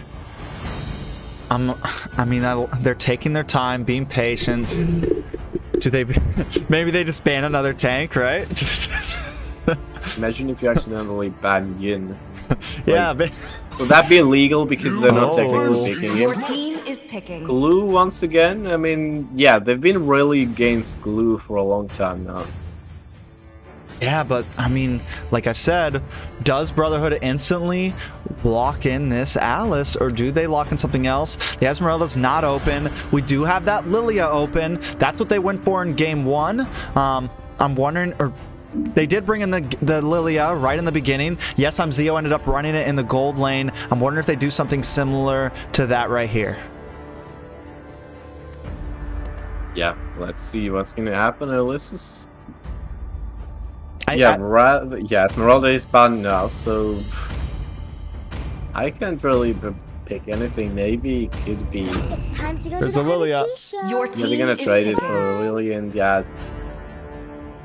Zio has been running rampant with that Lilia. We've seen it from previous games. Definitely a very good pick. Bossy has that show open, you know, go for it.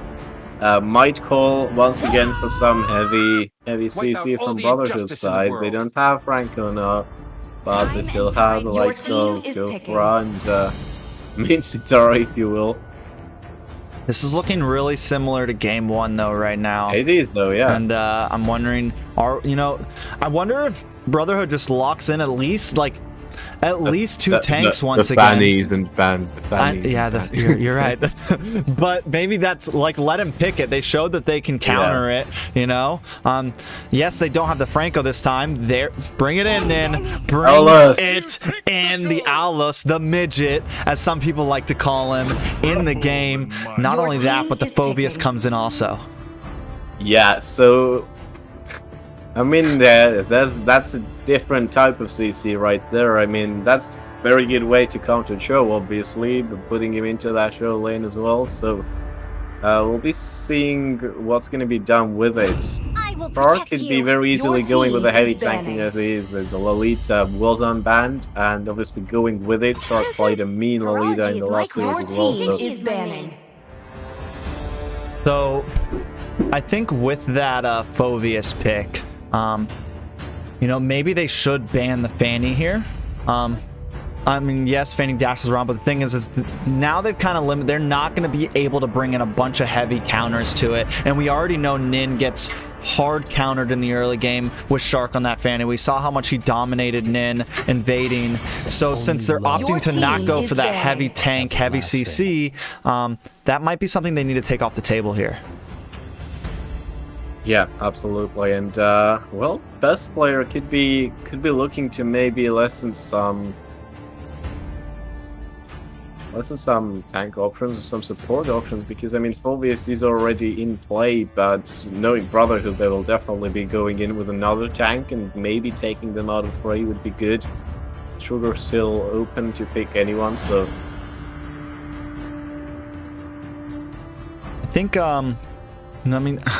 one thing I gotta say about Team Sexy is sometimes they make these they do these bans that I feel are just a little too Okay. big Okay. brained. There goes the Katat. I like don't know how they scary he was. Gacha missed this mark a lot in the last game, and that's coming off from me. I've played Gacha in I think about a good 1,000 games. And I understand it's very hard to time his ultimate because it just takes time to charge up. It's like Lolita's ultimate but you also have to keep an eye on the map a lot. And yeah, pairing it with anything see is quite lots of difficult, prey. Your and especially team with is this picking. bump, Phoveus as well. Roger's a decent ban. Best player has obviously been playing it for as much as he can. And yeah, it's definitely nice. Nicolette with a Laurier, like you've been saying, when it's pretty bad off-brand pick when a lot of the meta mages aren't available. Yeah, but she does it so well, and I think it'll do good against this Alice. Yeah. And it does good against fighters in general. It's a nice pick for people that want to try to get in your face. So I think it should be able to slow them down a little bit. They are opting to maybe go for the Kagura here. Being patient about it, probably a little bit of communication in the VC. Which one do we choose?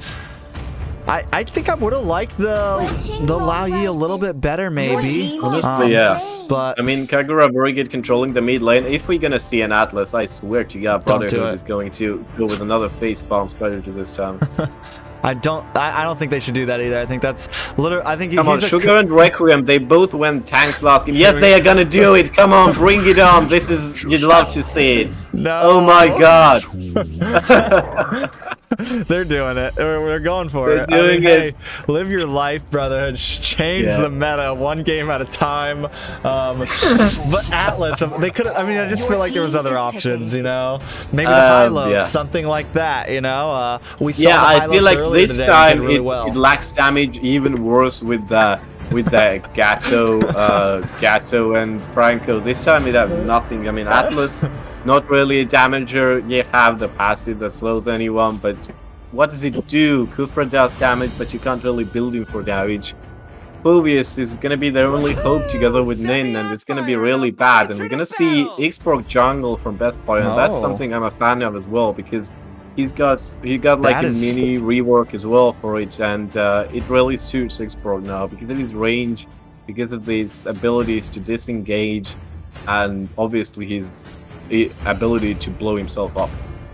Yeah, I mean, this is a first time see. I think we saw this once in Season 1, and it was to counter a Karina, or maybe a Hellcurt, I can't remember. I think it was the Karina. So we're going to see a Xborg jungle. Do you think it's... I mean, he does well against certain fighter jungles. How is he going to face against this Alice, though? You know, is he going to be able to keep his distance?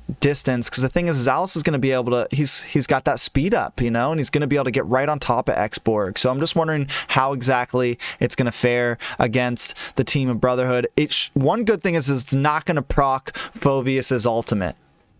Yeah, but you know that's the whole point of Xborg. You try to kite out your enemies and just apply the burning stacks as much as possible, and then push them back because of them taking enough damage. Obviously, it's good because it kind of has CC as well in the hands of that S2, but we'll be seeing how that'll be played. It looks like no invades coming along yet. A pretty standard jungling phase right now, and laning seems to be good as well. I mean, I feel like Ulysses is gonna suffer against Sir Bossy, but that's just my thought. But unless Sugar goes in there as well, and they are gonna bully the hell out of him. Yeah, but look at Shark right now, already pushing the early invade onto this red jungle. Him and Nicolette are going to keep it going. Up in the top, we do see Sir Bossy taking a bit of damage, but that's not what I want to focus in on. Well, we're going to have some issues with this Atlas. The Atlas bug is in. So just to let you know, for some reason in this tournament lobby, anytime someone plays Atlas, the camera will randomly jump to him sometimes when he uses his second skill. So we're going to have that issue a little bit this game. It's something that there it is. So he even has a green bar of health for some reason. So we might have that problem a little bit during this game, guys. That's why he gets picked. It's easy map hack, come on. Yeah, it's a definite map hack. Yeah. Up in the mid, though, Phoveus has rotated down along with Chao. The problem is Phoveus is going to try to follow this Chao around, but Chao is always going to outspeed him. He's going to be forced to be following a little bit behind when he's trying to catch up to these team fights.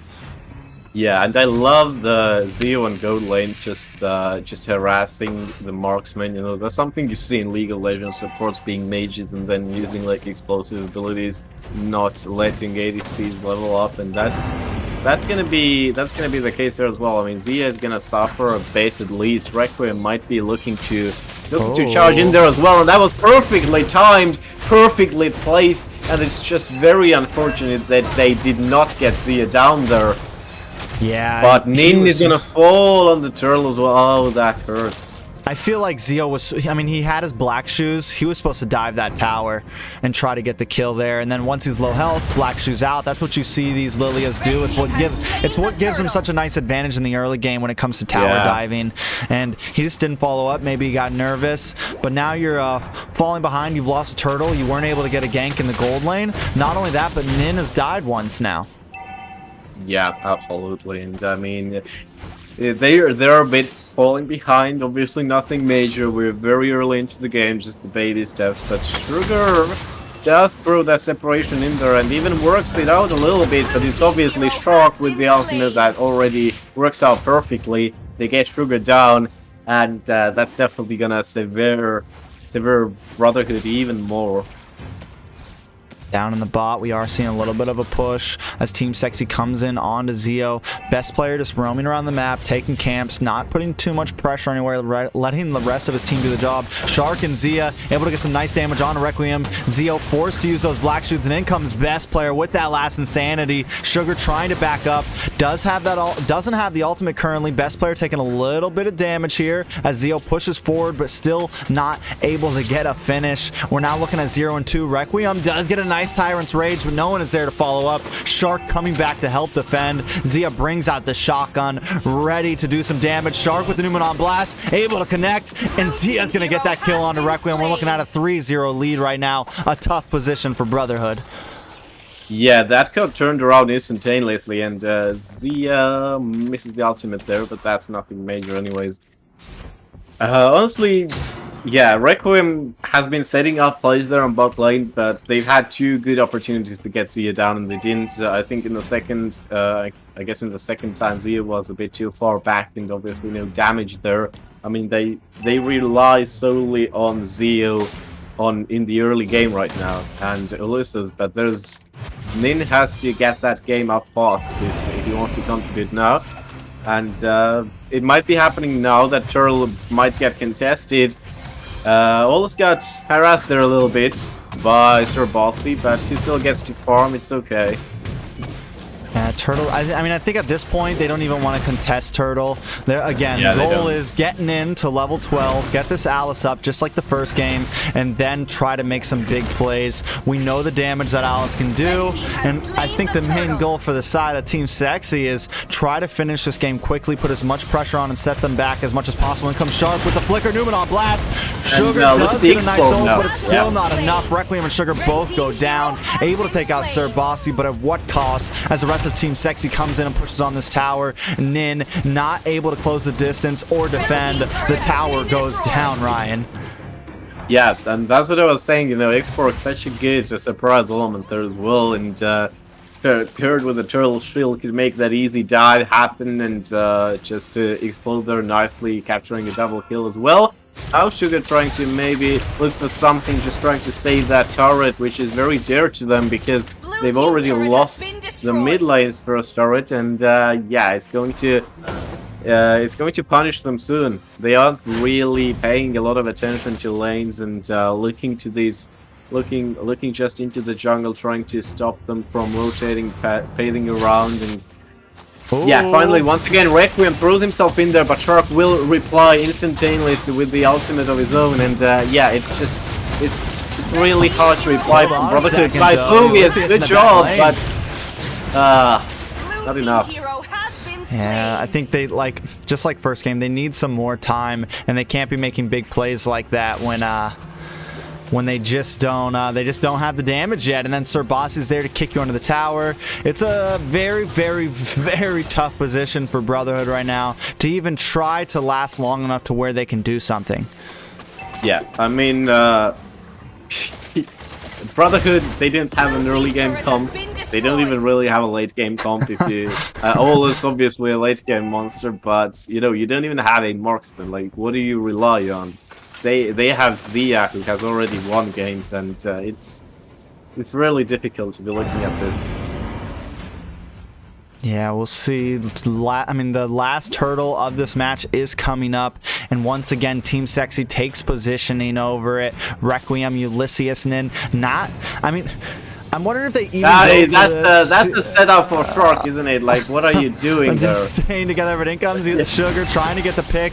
Does lock on a best player. Does not decide to use that ult just yet. Obviously, only Sugar there, no need. Oh, but he does land it on a best player, but it's more of just a dino. As Sir Bossy in the back lane, able to lock onto Nin. In comes Shark with the Newman on blast. Lands onto all three, and the last Insanity comes in to help clean things up. A full 3-man wipe. Requiem may go down next as Zio runs away along with him. Shark brings out the recall as Team Sexy dominates in this game, Ryan. Yeah, and I mean, best player has been so good as well right now. He can stay in the back lines as long as Shark is standing in the front, and it's all too easy for Team Sexy right at this moment. Requiem is just out of ideas. He can't do anything because there is no follow-up. He can't just throw himself in there, and yeah, you know, this can play clear up. Yeah, I mean, I'm just a little confused by, you know, I think we're all a little confused by the compositions, and I think the idea is there, and it looks okay on paper. They just need to polish it up. I don't think Atlas would have been a good pick at all. It never is. He just misses the ultimate, not able to lock on anyone. Last Insanity locks on a Nin, and Nin goes down. Requiem may be next as Zia closes the distance. They're going to push in and try to end this game before the 10-minute mark, Ryan. Yeah, they're definitely looking forward to it. I mean, that recall spam is a bit excessive, but yeah, come on. Have to show your superiority. Yes, show your dominance. Yeah. Let's see who's got the biggest recall. These inhibitors seem to be falling very, very soon. The minion waves are crashing. The one last minion still holding up the middle one was a real hero, but it is coming in now, and yeah, it's gonna be the end game now. There is nothing they can do. Requiem throws himself in there, but it's in vain. He can't do anything. He just has to say to them. Bossy finds himself the wrong way of the wall. Oh! I mean, even when they're about to get the pick, in comes Ulysses throwing to the back line, doing a little bit of damage on Zia, but it still isn't going to be enough. He misses the flame shot, not able to proc the ult again, and it is a 2-for-2 trade. They are able to finally get a set, finally get a slight play there. Requiem needs to be careful if that sniper. Ooh, low health. Team Sexy coming in to this inhibitor now. They are going to keep up the push. They don't want to stop this aggression at all, Ryan. Yeah, and I feel like, yeah, Ulysses, you know, he has the right idea in mind, but you can't play off the right players. Sir Boss is just going in and out, just poking them. He can't get in there. He can't use the ultimate correctly, and it's been punishing them. And I want to point out Nikolai, it's going 407 somehow. It's crazy how well he's been doing all around the map as well. Mostly clearing minion waves right now to make them crash in, and it's nice to see that lore is definitely falling into the pocket of Team Sex as well. They can easily take their attention off of lanes for a few seconds, because obviously there's going to be no reply from Brotherhood's side, and that is a complete collapse. Yeah, they're just going to give up this Lord. They do have the ability to melt it down a little bit and possibly defend this push. As long as they don't make any big mistakes, they can probably last a little bit longer. Once again, you know, Brotherhood I think needs to not be going for the big pushes, and like I said in previous games, let Team Sexy come to you. We know Team Sexy, you know, they do have the advantage. They know they have the advantage, and this is sometimes where Team Sexy starts to make a few mistakes. They get a little ahead of themselves, a little too aggressive. So plan for that mistake. Wait for that mistake, Ryan. Absolutely. But your Nin is hitting level 12 very soon. Let's see, maybe a 0-4 power spike. Yeah, 0-4 power spike. We will see. Requiem needs to stop missing those Tyrant's Rages, though. Just seems to never be able to connect. Zia does have this Purify also. Didn't even have to use it. So he's ready to go. He's ready to go for this Lord push. He's ready to close in the distance and really set something up. The rest of the team coming in. The conceal play does come from Shark. Sugar able to stop Flicker from Shark. Able to get the step. Able to get the Newman on blast. Best player with that last Insanity cleans up Sugar. The rest of the team closing in from all angles as Shark with that Bulwark Shield zones Zia away. The Lord has not even crashed yet. Sir Bossy with a nice pick on a Requiem as Zia cleans it up. Ulysses in the back lane able to take out Sir Bossy, but the base will go down, and game 3 goes to Team Sexy. Yeah, that was a very anticlimactic end. I mean, there was still a fight happening, but yeah, that's it, and kind of deserved Brotherhood. I mean, that comp was a mess.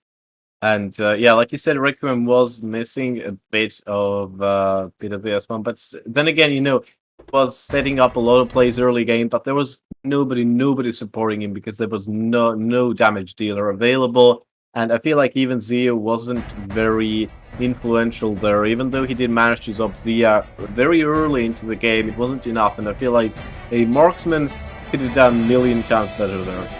Yeah, they needed a little more damage. I mean, anything but that Atlas, honestly. Like, yeah, I mean, Sugar completely missed the mark there as well. It's, yeah, coming off the back of these Franco plays as well, it just looks blah.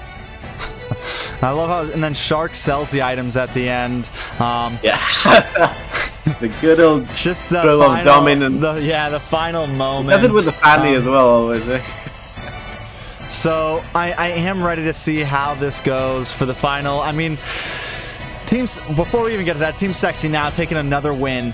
A great match, though. I mean, we've seen the first series against Team Sexy, now this series against Team Sexy. Just an overall wonderful night so far. Before we get into the final series of the night of Exodus 9 versus Insomniacs. Before we get to that, though, if you had to pick an MVP of this series right here on the side of Team Sexy, who do you give it to?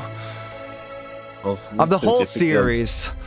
The whole series. I'd have to give it to either the pressure's on. Either Sparkus, yeah, because they've been like the driving force. Sir Bossy was doing very well on the XP lane, and some games were kind of off the back of it, especially the Esmeralda play. But Shark did very, very well on the Chorehead earlier into the games as well. I feel like it's going to be Shark. Or if we're going to be on the losing side of things, then it's going to be Sugar. Sugar? Sure, stop. Sugar MVP? No, not because of the Atlas, but because of the Franco plays. Yeah, I mean, right. yeah, he missed a lot of hooks, but he created that space. And I mean, He did. An original Franco play, I like to see it. I don't know. I gotta go for Nin. I mean, Franco did amazing, but Nin in Game 1 and Game 2 also. Yeah, I mean, but it's true. Nin wouldn't have been able to do it without Sugar or Requiem or really any of his teammates. They really created the space. So even with all the issues that Brotherhood went through, I'm really hoping they can pull it together, get a little bit more of a synergy of a team together, because you can definitely tell they have what it takes. They just need to polish up the work a little bit. But before we get any farther, we are going to jump back to this caster's desk and prepare ourselves for the final series of the night. It's been a long night. It's been a very exciting night, though, Ryan.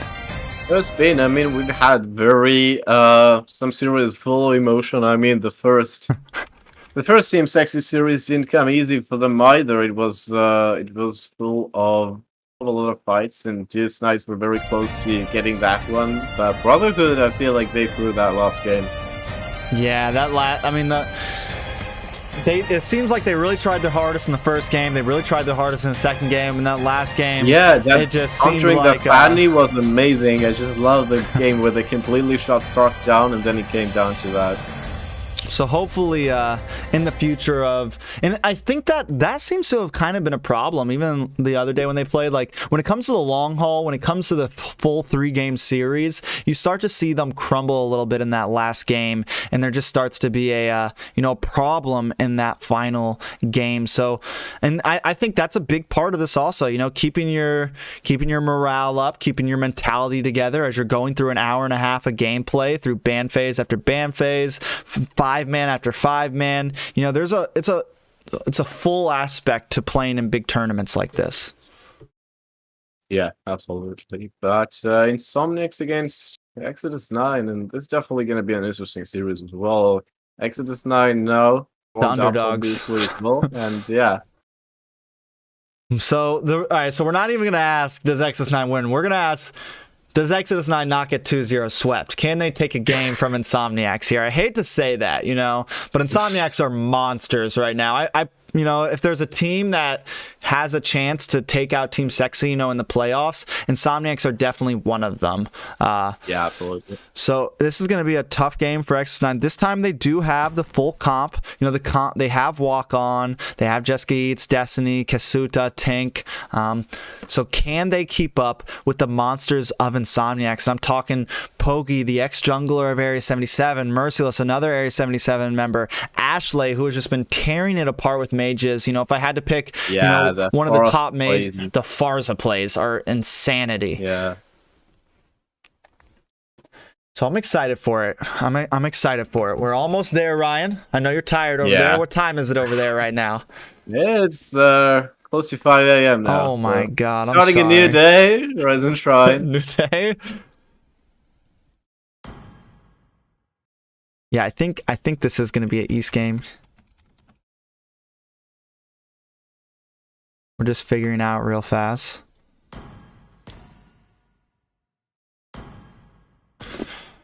All right, let me get the music. We've seen, when you're on Mobile Legends for so long in a tournament lobby, eventually the game music just stops. And you have to go back and reset it. It's crazy, huh? It's crazy how that works. They're like, yep, we ran out of background music for you. Even the loop music stops working. I have to reset it. It's crazy. Yeah.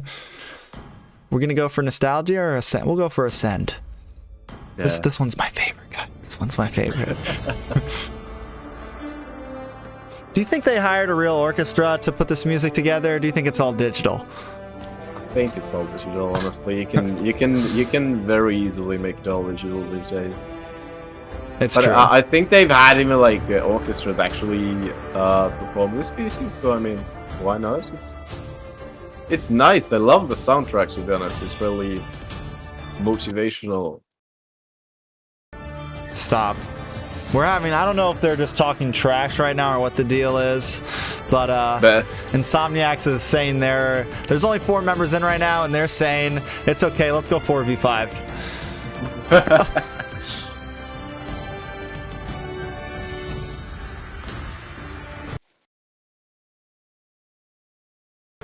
Come on, hold on a second, guys. Well, looks like Exodus 9 is looking to agree here. Let's just Yeah, Exodus 9's like, yeah, they're pros. Come on, let's go, fine, yeah. let's do it. One band less to Give us worry the about. handicap. Let me figure out what they do. I mean, we are way behind schedule right now, but we will. Let me just see if I'm sure Insomniacs doesn't actually want a 4v5. If they did, they'd already up. They are readying up. Yeah, obviously they are still looking to get another win under their belt, and might be easy, but I mean, we saw Exodus 9 still stepping in here a little bit, stepping up a little bit, but it fell a bit short as well, especially the game where Jessica was on the Sicilian and it was just... Oh shit. What did I do? Oh no. Alright. Sorry. Okay, so after watching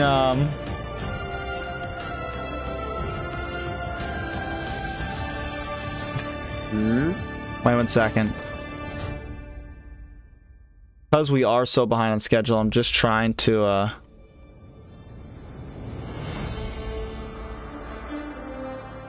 free content. Let's have the 4v5. No.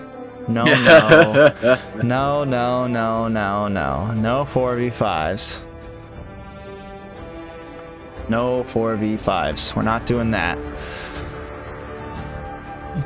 It's right now at this point, because we're so far behind schedule and that last series went so long. Team Insomniacs is just trying to get all their players in. And I gotta give them some time, because they're, you know, they planned for 10 o'clock to 10:45 right now. So yeah. Yeah, so chat, if anybody wants to be a stand-in, let us know. Yeah. Any Ashley stands out there? Feel free to jump in.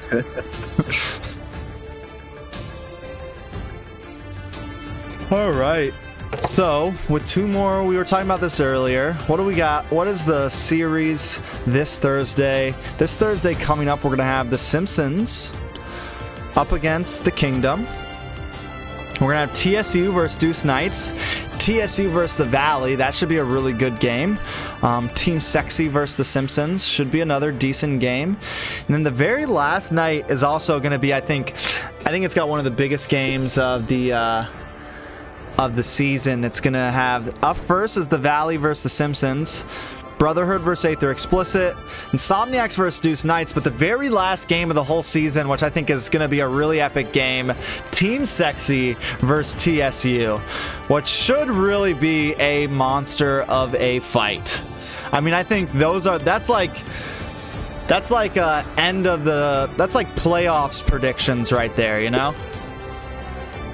Yeah, I hope TSC definitely tunes in properly for that as well, because yeah, we've seen some hiccups from them, but they definitely have what it takes. And I mean, we've seen Team Sexy very vulnerable as well, and I feel like that it's been, this series came over Rocky Warriors. Yeah, most definitely. I think I mean, it's true. Team Sexy does have their hiccups, and I would say TSU's hiccups have been a little worse than Team Sexy. They've had some nights where they've completely thrown, but when they are on, they're on. And I mean, even I remember casting on some of the games that they were so off. I was like, I've never seen that happen before. I've never seen them so off like that. So I don't think it's a regular thing. And also, I don't think Team Sexy's gonna really try anything crazy in the playoffs when they go up against the teams there. I think we're gonna see, you know, Team Sexy straight to the point when we get to those playoffs. Yeah, definitely. And we're gonna see pretty standard compositions as well. I mostly like to see if they're still trying to go for that Fanny, because we saw how easily it can be technically countered.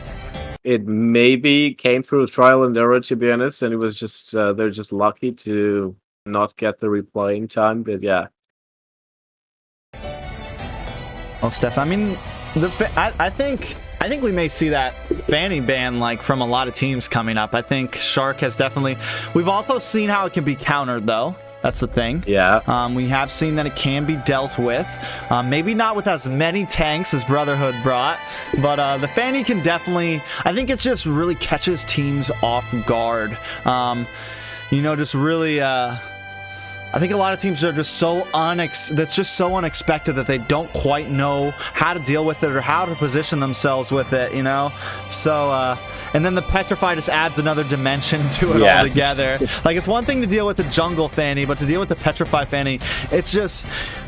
Teams just haven't played against it really yet, so it's a new thing to these games that a lot of them haven't really built counters for, or even counter rotations for over the map.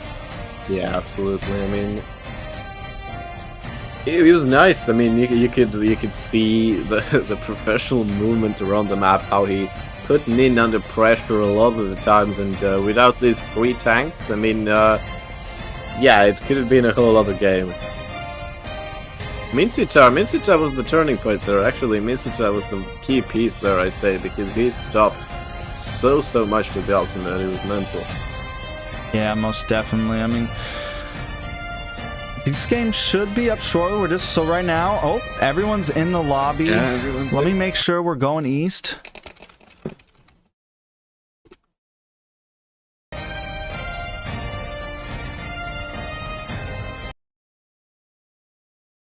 Put it in the east server real quick. No mistakes like I've done before on accident.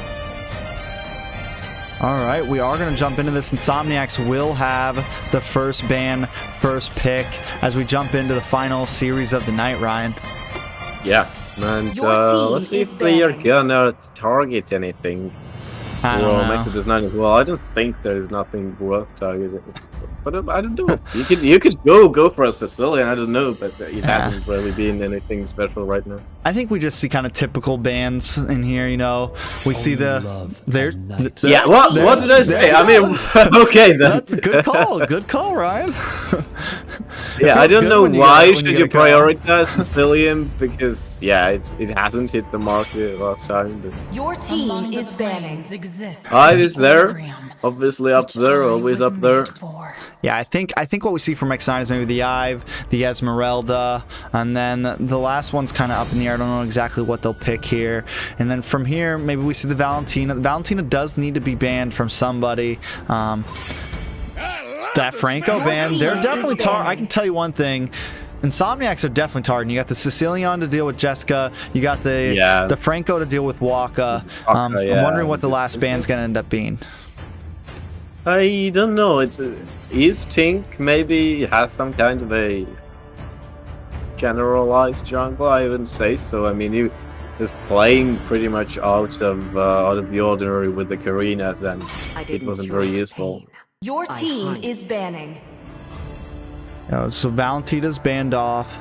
I'm really wondering what they're gonna pick. I don't think anyone really knows Tink too. We've only seen a few heroes from Tink so far. We've seen the Karina, we've seen the Roger, and I think we may have seen Paquito. and I don't think any of those are really worth the ban. I think they can be dealt with Yeah, you know, true. certain tank picks and other picks around the map. So maybe they just go for something maybe they ban the glue, maybe they ban the Yuzong. Kasuta has had a nice Lapu in the past, but I don't think they're going to ban that either. So it's still kind of up in the air overall. Yeah, absolutely. And this could be anything. Well, it might be a marksman, but why should it really? Yeah, it's Your just team Esmeralda, is actually. banning. Oh, they banned the Esmeralda themselves. That I'm a little surprised by. It looks like Insomniacs doesn't want to go for it, or they have something else up their sleeve that they want to first pick, and they don't want to give it to the side of Exodus 9. Yeah, might be very well the case. I mean, these are still generalized bans, obviously. You know, something that I've enjoyed watching over this season, you know, Clint was such a priority pick in the beginning. He was considered like a top marksman. Then we've just slowly seen him fall off the prio list. I don't know what happened. I don't think a big nerf can... Chivalry is dead. Never mind. Your Eat team my is words. picking. It is taken off. But it just seems like he's slowly fallen off more and more as we've seen teams pick him up. I mean, yeah, he needs a bit of skill with the movement, absolutely, and he doesn't have a very good possibilities to disengage. He has mental damage, of course. The damage is a big part of him, especially late game. He's a monster. He's one of the strongest marksmen late game, and Most definitely. yeah. I think the problem is now that gold lane's becoming this hard team focus is for a picking. lot of teams, Clint isn't really able to escape ganks like that. You know, he's, like you said, he doesn't have a lot of disengage. So with all of these teams just grouping up down there and there being these like 2-3 minute gold lane hovers, Clint is seen, he's not as much of the dominator as he used to be, you know, compared to some other picks that have the ability to disengage very well and escape ganks a bit better. Yeah, and Galaxy locking in that show, which is for a first pick. You know, you gotta expect to get countered, In my dream world. but still, Joe very versatile. Jessica does bring in this Lunox, which I feel like maybe was a little early cocked, you know? Yeah, I think she does have burst damage, but I think she does well against the Esmeralda. She does Your well against some of team the is picking. bulkier heroes, and there are other mages that when the other team just kind of has an average tankiness comp, you don't always want a Lunox. yeah. But Brody is nice there. We've seen Brody compliment Lunox a lot, to be honest, in certain comps. So there needs to be some good generalized CC in there as well. Otherwise, it's not going to work out very good. Especially with the Lilia, and obviously solid pick there. Your team And- is picking. Hey, Selena, and that's an interesting double now. You know, we have seen support Selena occasionally. It's not something that's been completely Yeah. unheard of. But I really thought Chao was going to be the tank. I guess they're going to put him over in the EXP lane. But Yeah, I he's mean, going to go expand. there still is the possibility to rotate Lilia into the gold lane if they want. Use Kami as a support. You know, there's definitely still a lot of options for their composition. So, I mean, there's a lot of flexibility on the side of Insomniacs right now, and they're still available to pick some other things. Yeah, it kind of depends on like what's where's Jessica gonna play, right? And because pick as well could be throwing something in there. I would rather Maybe Your Yuzhong, and I mean he team is wasn't banned. banned, than let so the go for world it. betray me. Kasuta bringing in that Yuzong. That is the choice. Let's see how he goes. Kasuta's kind of either he's done really well some games or he's done very, very bad. There hasn't been much of a medium. I mean, the game that he did do bad, he was just getting non-stop ganked. They were just picking on him. Yeah, that's true. Your team So, I is mean, it banning. was a rough game for him overall. You can't really blame him completely. Your team But, is banning. you know, maybe that is one of the issues that teams are going to start seeing, that, you know, just ganky XP lane, because the rest of the team doesn't seem to make it there in time. Yeah, and Lolita is being banned. I think Lolita is one of the heroes that get picked and banned every game. That's nice. So yeah, Lolita has been consistently in the meta for years, I think, for now. Yeah, since M3, she has definitely made a huge comeback, a huge standing, and you got to give it a Shark for that one. I mean, she's always been a decent tank. She's just kind of been slept on, I feel like. Yeah. You Your team know, she is just hasn't. banning. A lot of teams just never really gave her the shot, and now after seeing so many people start playing her, she's just becoming a definitely a top 3 tank easily. Yeah, and Beatrix ban, very nice.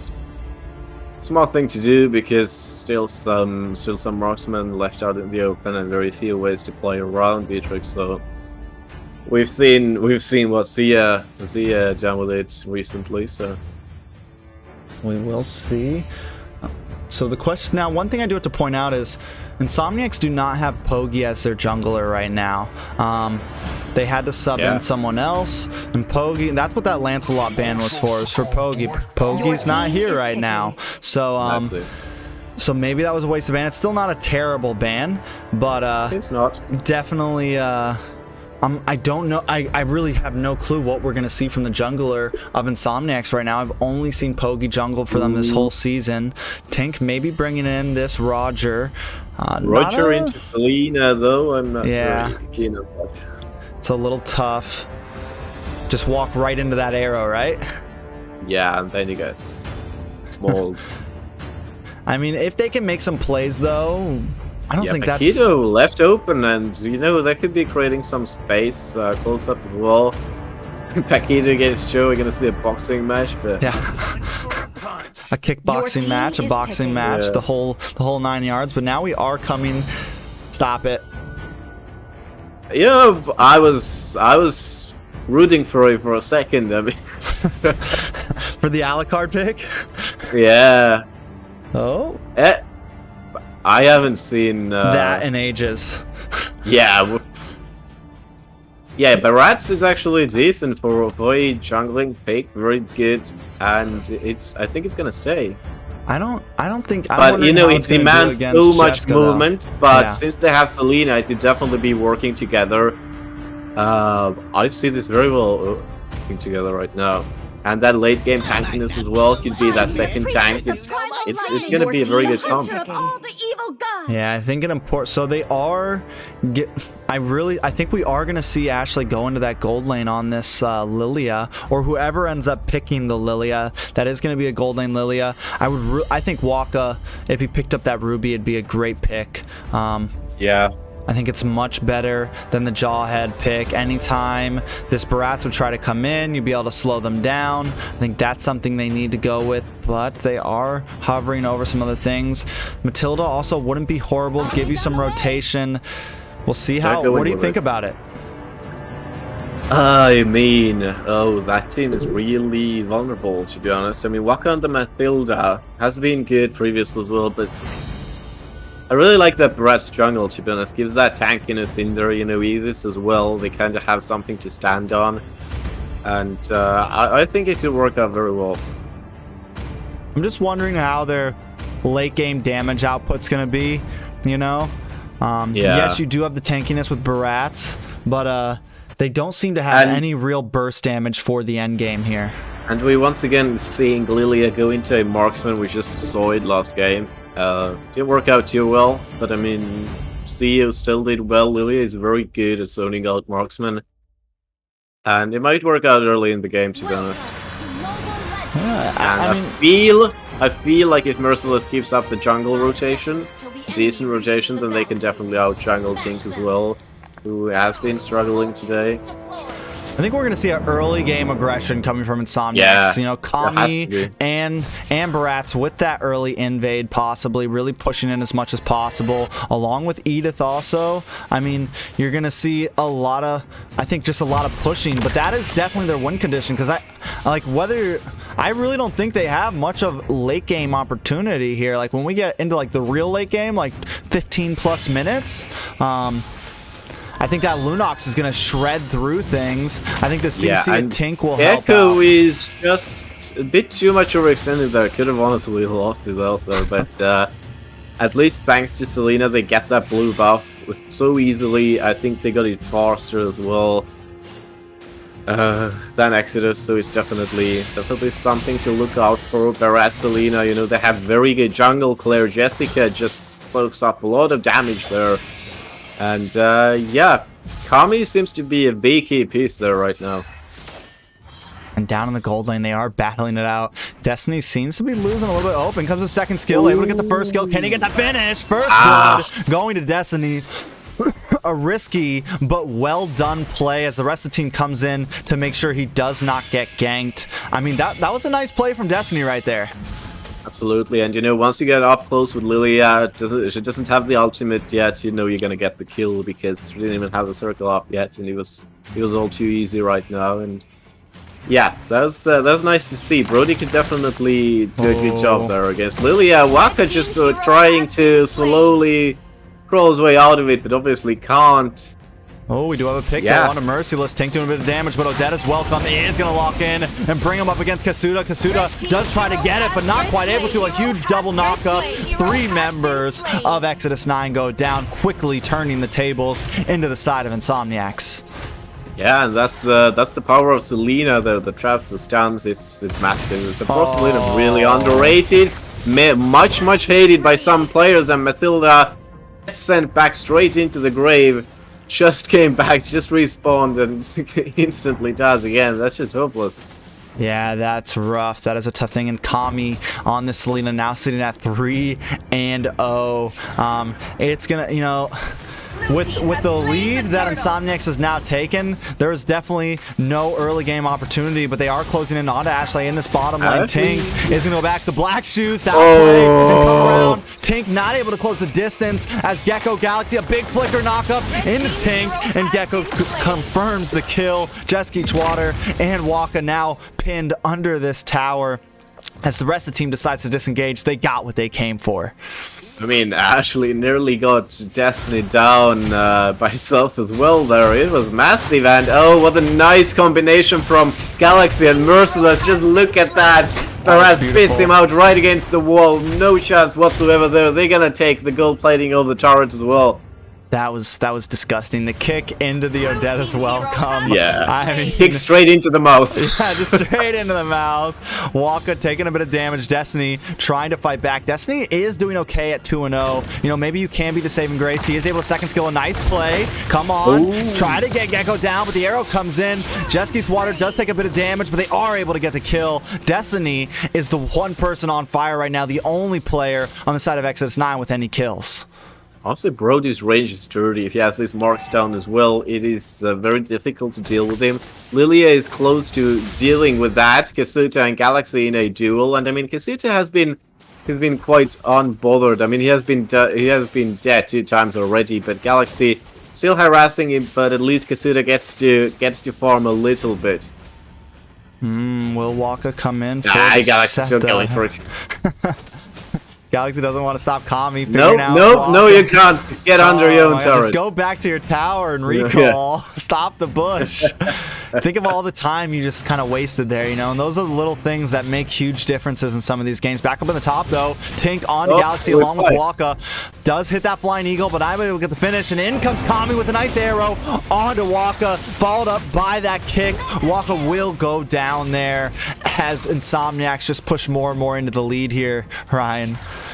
Yeah, Galaxy always has the last say in things. I mean, he was close to dying there himself, but once again turned around nicely. Merciless to the rescue. They're gonna get another turtle, and that goal lead is stretching. Merciless is definitely out triangling things, like I said. I mean, just looking at it, already 2 levels above as well. Kasuta just manages to escape. Kami sets the trap down, but Kasuta has to avoid it. Can't even get into the Black Dragon form, but gets out of it. Gets Selena. I think that was a bit of a fluke there, but Kami was damaged already by others. And there comes Galaxy once again together with Merciless. Is it going to be a cleanup? Tink is trying to get away. At least they get Jessica down. And so Waka falls as well. Why did they push that, man? I feel like you get the kill on Kami, you back off. You know you're losing right now. You know you're behind a few thousand gold. You know you got a free kill on Kami. They're running away. Don't push it. Don't engage. Exodus 9 definitely overextends there, and Kasuda was at the front line of it. Yeah, you can see Merciless just no regrets, just pushing everywhere so easily, spitting them out as well. Gets the buffs. He's consistently keeping these stacks up as well to keep himself max size, and it's really nice to see. Now they're gonna harass Destiny as well, and he's gonna go down unless he manages to somehow escape through the turrets. And well, he does actually. He's playing a good game right now. Yeah. You know, with the second Actually skill. was forced to ult. They want to keep pushing, though. He has to dodge that arrow. Not able to recall just yet. The rest of the team is here to try to help out. But I mean, XS9 is definitely in a bad position. I think they need to stop pushing forward, stop trying to take fights, and just kind of prolong this game as long as possible, staunch the bleeding as much as possible, and hope for an end game with this Brody as the headliner of it. Yeah, I mean, it's kind of difficult. I mean, it's a pretty classic comp. The only thing they lack is a proper tank. But Waka is going with the shield, so at least there's something of it. But you know, Kasuta as well, really missing the mark. He's gonna get stunned and locked out completely. Is he gonna run away with the Black Dragon form? Yes, he's gonna make it. He's gonna make it. He's traveling all the way around them, but there's gonna be the blink, and will the escapes with pretty much 1 HP at this point. I thought if that blink would have landed in and they would have got that kill, that would have been insanity. Yeah. Destiny in the bot lane though, pushing Actually, in. his auto attack even traveled in there, but it just couldn't keep up with it. Oh, Destiny gets away again. Does a good the job. turret's been falling, but still, I mean, 2 turret lead actually for. Yeah, 2 turret lead for the side of Insomniacs. Ashley now pushing in. Waka taking a bit of damage. Jeskeet's water does get a little bit of burst, but they just want to keep pushing forward. And this is, you know, we called it. We knew Insomniacs was going to be extremely aggressive in the early game. Destiny finally goes down. I missed it in the offside. Destiny gets taken out from Ghetto Gecko, and now they're just going to keep up this aggression with the main damage dealer out. They're going to push in on this tower and try to end this game as fast as possible at this point. Yeah, that's just speedrunning at this point. Waka, completely weird use of the ultimate right there, just throwing yourself into the enemy team there. Kasuta is trying something. Obviously, these short stuns and pushes are not doing anything. Galaxy is already in there, just disrupting the play as much as possible, but loses his life because Destiny was back up already, and Destiny is doing his best already. He has 4 kills already. He's really trying to carry them right now, but it's really isn't coming along right now. Oh, they do walk into Kami. They need to be careful. Watch out for those arrows. Waka is going to take a bit of damage. Hits that Flying Eagle. Lands on a Merciless, but again, just gets melted down. I really think this Matilda pick was not the best. I think they should have went with the Ruby or something, just a bit, something that could actually deal with Merciless, deal with Kami and anyone that tried to come in. Yeah, I feel like Matilda is that no-brain pick what you go for if you run out of ideas for supports, and most of your go-to supports are banned as well. I mean, hell, realistically, even a Jawhead would have done better here. Yeah. I mean, I don't know. I think it was every time he goes in, he's getting destroyed, he's getting annihilated. Stop messing with Ghetto Gecko. He is going to keep getting those flits, keep getting those knockups. They don't even know that Galaxy's sitting in this bush right now. Yeah, and if they don't get Waka, then Waka comes to them with the ultimate. Like, it's dead struggle. He's just the last thing you want to do is walk into Merciless on this Barats. Ashley gets that Doom and Gloom up there. Kasuta could be taking a lot of damage. Galaxy's harassing them a little bit as well. Kasuta bits sieged in there, but still manages to escape because they ease up the pressure a little bit, and that stun misses its mark. So Kami's still being a beaky piece, and look at Destiny. He's just on a solo mission on bot lane, gets another turret, and they are down to inhibitor there actually. Yeah, that's at least you're spending some time doing something well. You know, you are getting a nice split push at this point. Maybe move them up to the top lane and keep doing the same thing. Maybe you end up getting inhibitors all the way around. Kasuta taking a bit of damage here though. The Glooms chipping away as they keep pressure on this top lane. My guess is they take it and possibly an inhibitor here, Ryan. Yeah. I'm so sorry for Kasuta, man. He's being so much harassed on the top lane. Even early game, he couldn't really hold it much. Imagine you're playing a fighter that was completely broken at launch, and now it can't stand a few auto attacks from a mage. Now he throws himself in there, might get Kami down. That is massive, and that's a nice backline pick we want to see, but Galaxy obviously gets the cleanup, and that might very well be a good trade they were expecting for, because they still have Merciless standing, they still have Galaxy standing. This is all they need. Ashley in the backlines as well. Wakatoshi can't do anything there really. He can give that little bit of speed and little bit of shield, but that's about it. I mean, it's just that short recall back to him from the S2, but Is it gonna be enough? Oh, and more for Right Jessica. though. But yeah, just gets the ultimate in time. They are pushing Destiny with that torn apart memories, able to get some damage. Tink trying to re-engage, but the Odetta's welcome. But that's does a come in, turnaround. and it locks Gonna get in. Galaxy. Merciless may Oh. go down. Galaxy goes down also. They are going to defend this push and defend it quite well. We are starting to bide a bit more time for Exodus 9, and maybe they can take this time to put the game into their hands as we creep forward more and more past the mid game and into the late game, Ryan. Yeah, I mean, now you also have to negate the further pushers coming in. They haven't really cleared anything. And once again, Waka, what are you doing? You're using the S2 while you don't even have teammates nearby you. This is horrible. He can't do anything. He can't flicker away. He uses the ultimate prematurely every single time. Oh. You know, and here comes Kasuda though, coming to that. Oh, backline. it could Tink be a and Destiny backline are pick. falling Once out. again, they stunned Ashley and get her down, which is very important. Kami has to escape because they are on their trail. Yeah, I mean that, and I think that's so. As long as they team follow hero up with the Oh dear, but I Destiny missed gets that. deleted, so that's it. Bye bye. Bye-bye. Destiny is definitely their saving grace right now. Just Gates Yeah, but Water he's out only right has now. 2 deaths though, and she's not too far behind. I mean, compared to the other team, never mind. She's pretty far behind, but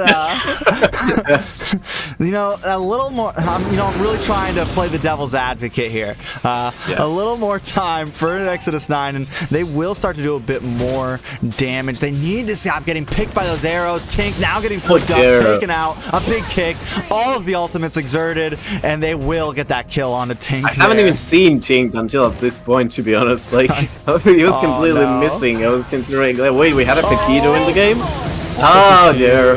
Another Oh, big but to kick. be honest, they could lose out that raid, but Destiny is running away. Galaxy got him. He has to save himself right now from Waka and Kasuda as well, but just these two can't make a lot on their own. Instead, they're still going for it, but once again, Waka left alone there, and this is going to be a game over because they're going to relentlessly hunt him down, and they're going to head straight over to the base.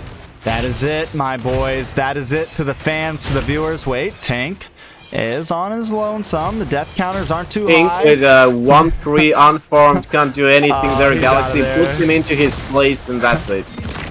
Yeah, gets that's back gonna out be as it. well. With Lord into his own crashing base. down, Destiny and Jessica Eats Water come in, but it's not going to be enough. The series will go to Insomniacs. That was just ugly. Yeah, that was rough. That was rough. Victory! Well, that is going to be it for Exodus 9 this season. Not a horrible, not the worst season. Maybe they don't come in last place this season. Maybe they come second to last. They did put up a valiant effort, and of course, not every team can win. They did. You know, they stuck around. We had a lot of teams that dropped. We had a lot of teams that couldn't even make their games. So I do appreciate Exodus 9 for entering and you know, keeping it going, and I hope to see them, you know, keep connecting the dots, get their roster together, you know, polish up just like some other teams need, and keep on competing, because this is what NA needs. There's no way we're ever going to get better teams if we don't keep encouraging some of the weaker teams to keep on competing. Yeah, I mean, obviously, always a valiant effort when you. I mean, some of these are obviously pro players we're seeing in this tournament, and then there are teams who are always mixed. You know, there's as well standings, and we aren't even seeing the huge level gap, to be honest. I mean, tonight's series have been very entertaining. Oh yeah, most definitely. I mean, it's definitely been some great. Tonight's series was honestly, even with all the games we saw tonight, one of the best nights I've seen in a while. Just one of the most exciting with some of the comebacks, some of the crazy back and forth. Let's get back to the caster's desk. Definitely an exciting night to watch. It is late though. Ryan has been up a very long time, so we are not gonna stretch this on too much. Thank you everyone who has watched tonight, everyone who has liked, subscribed, to all the new fans and the ones to come, and the people who have been coming back to watch again and again. I really appreciate it. We only have two more rounds left until the playoffs. Can't wait to see you guys. Any last words from you, Ryan? Nothing much from me. I hope everybody tunes in for Thursday's games, obviously, and I mean we don't have a lot of games left anyway. So thank you everybody for watching. Thank you everybody for standing my horrible camera quality, and Nah, it was good, man. You're good. yeah, Let him know. It was much better than no cam at all. So. obviously, yeah. No, we definitely had a lot of fun. I appreciate you, Ryan. Thank you, everybody. We're not going to drag this on. It's getting late for all of us. Make sure you guys tune in. If you haven't joined the Discord, we also have the other big tournament coming up, the North American Challengers Tournament. It's an official Moonton event that I'll be hosting and organizing. So if you guys have any questions about anything, feel free to jump into Discord and ask me. I'm quite the Discordian, so I'm on there a lot, except for Fridays and Saturdays and Sundays. But the rest of the week, I'm always available to answer questions. But that is going to be it. Thank you again. I cannot express it enough. We are out. I'll see you guys in the next draft.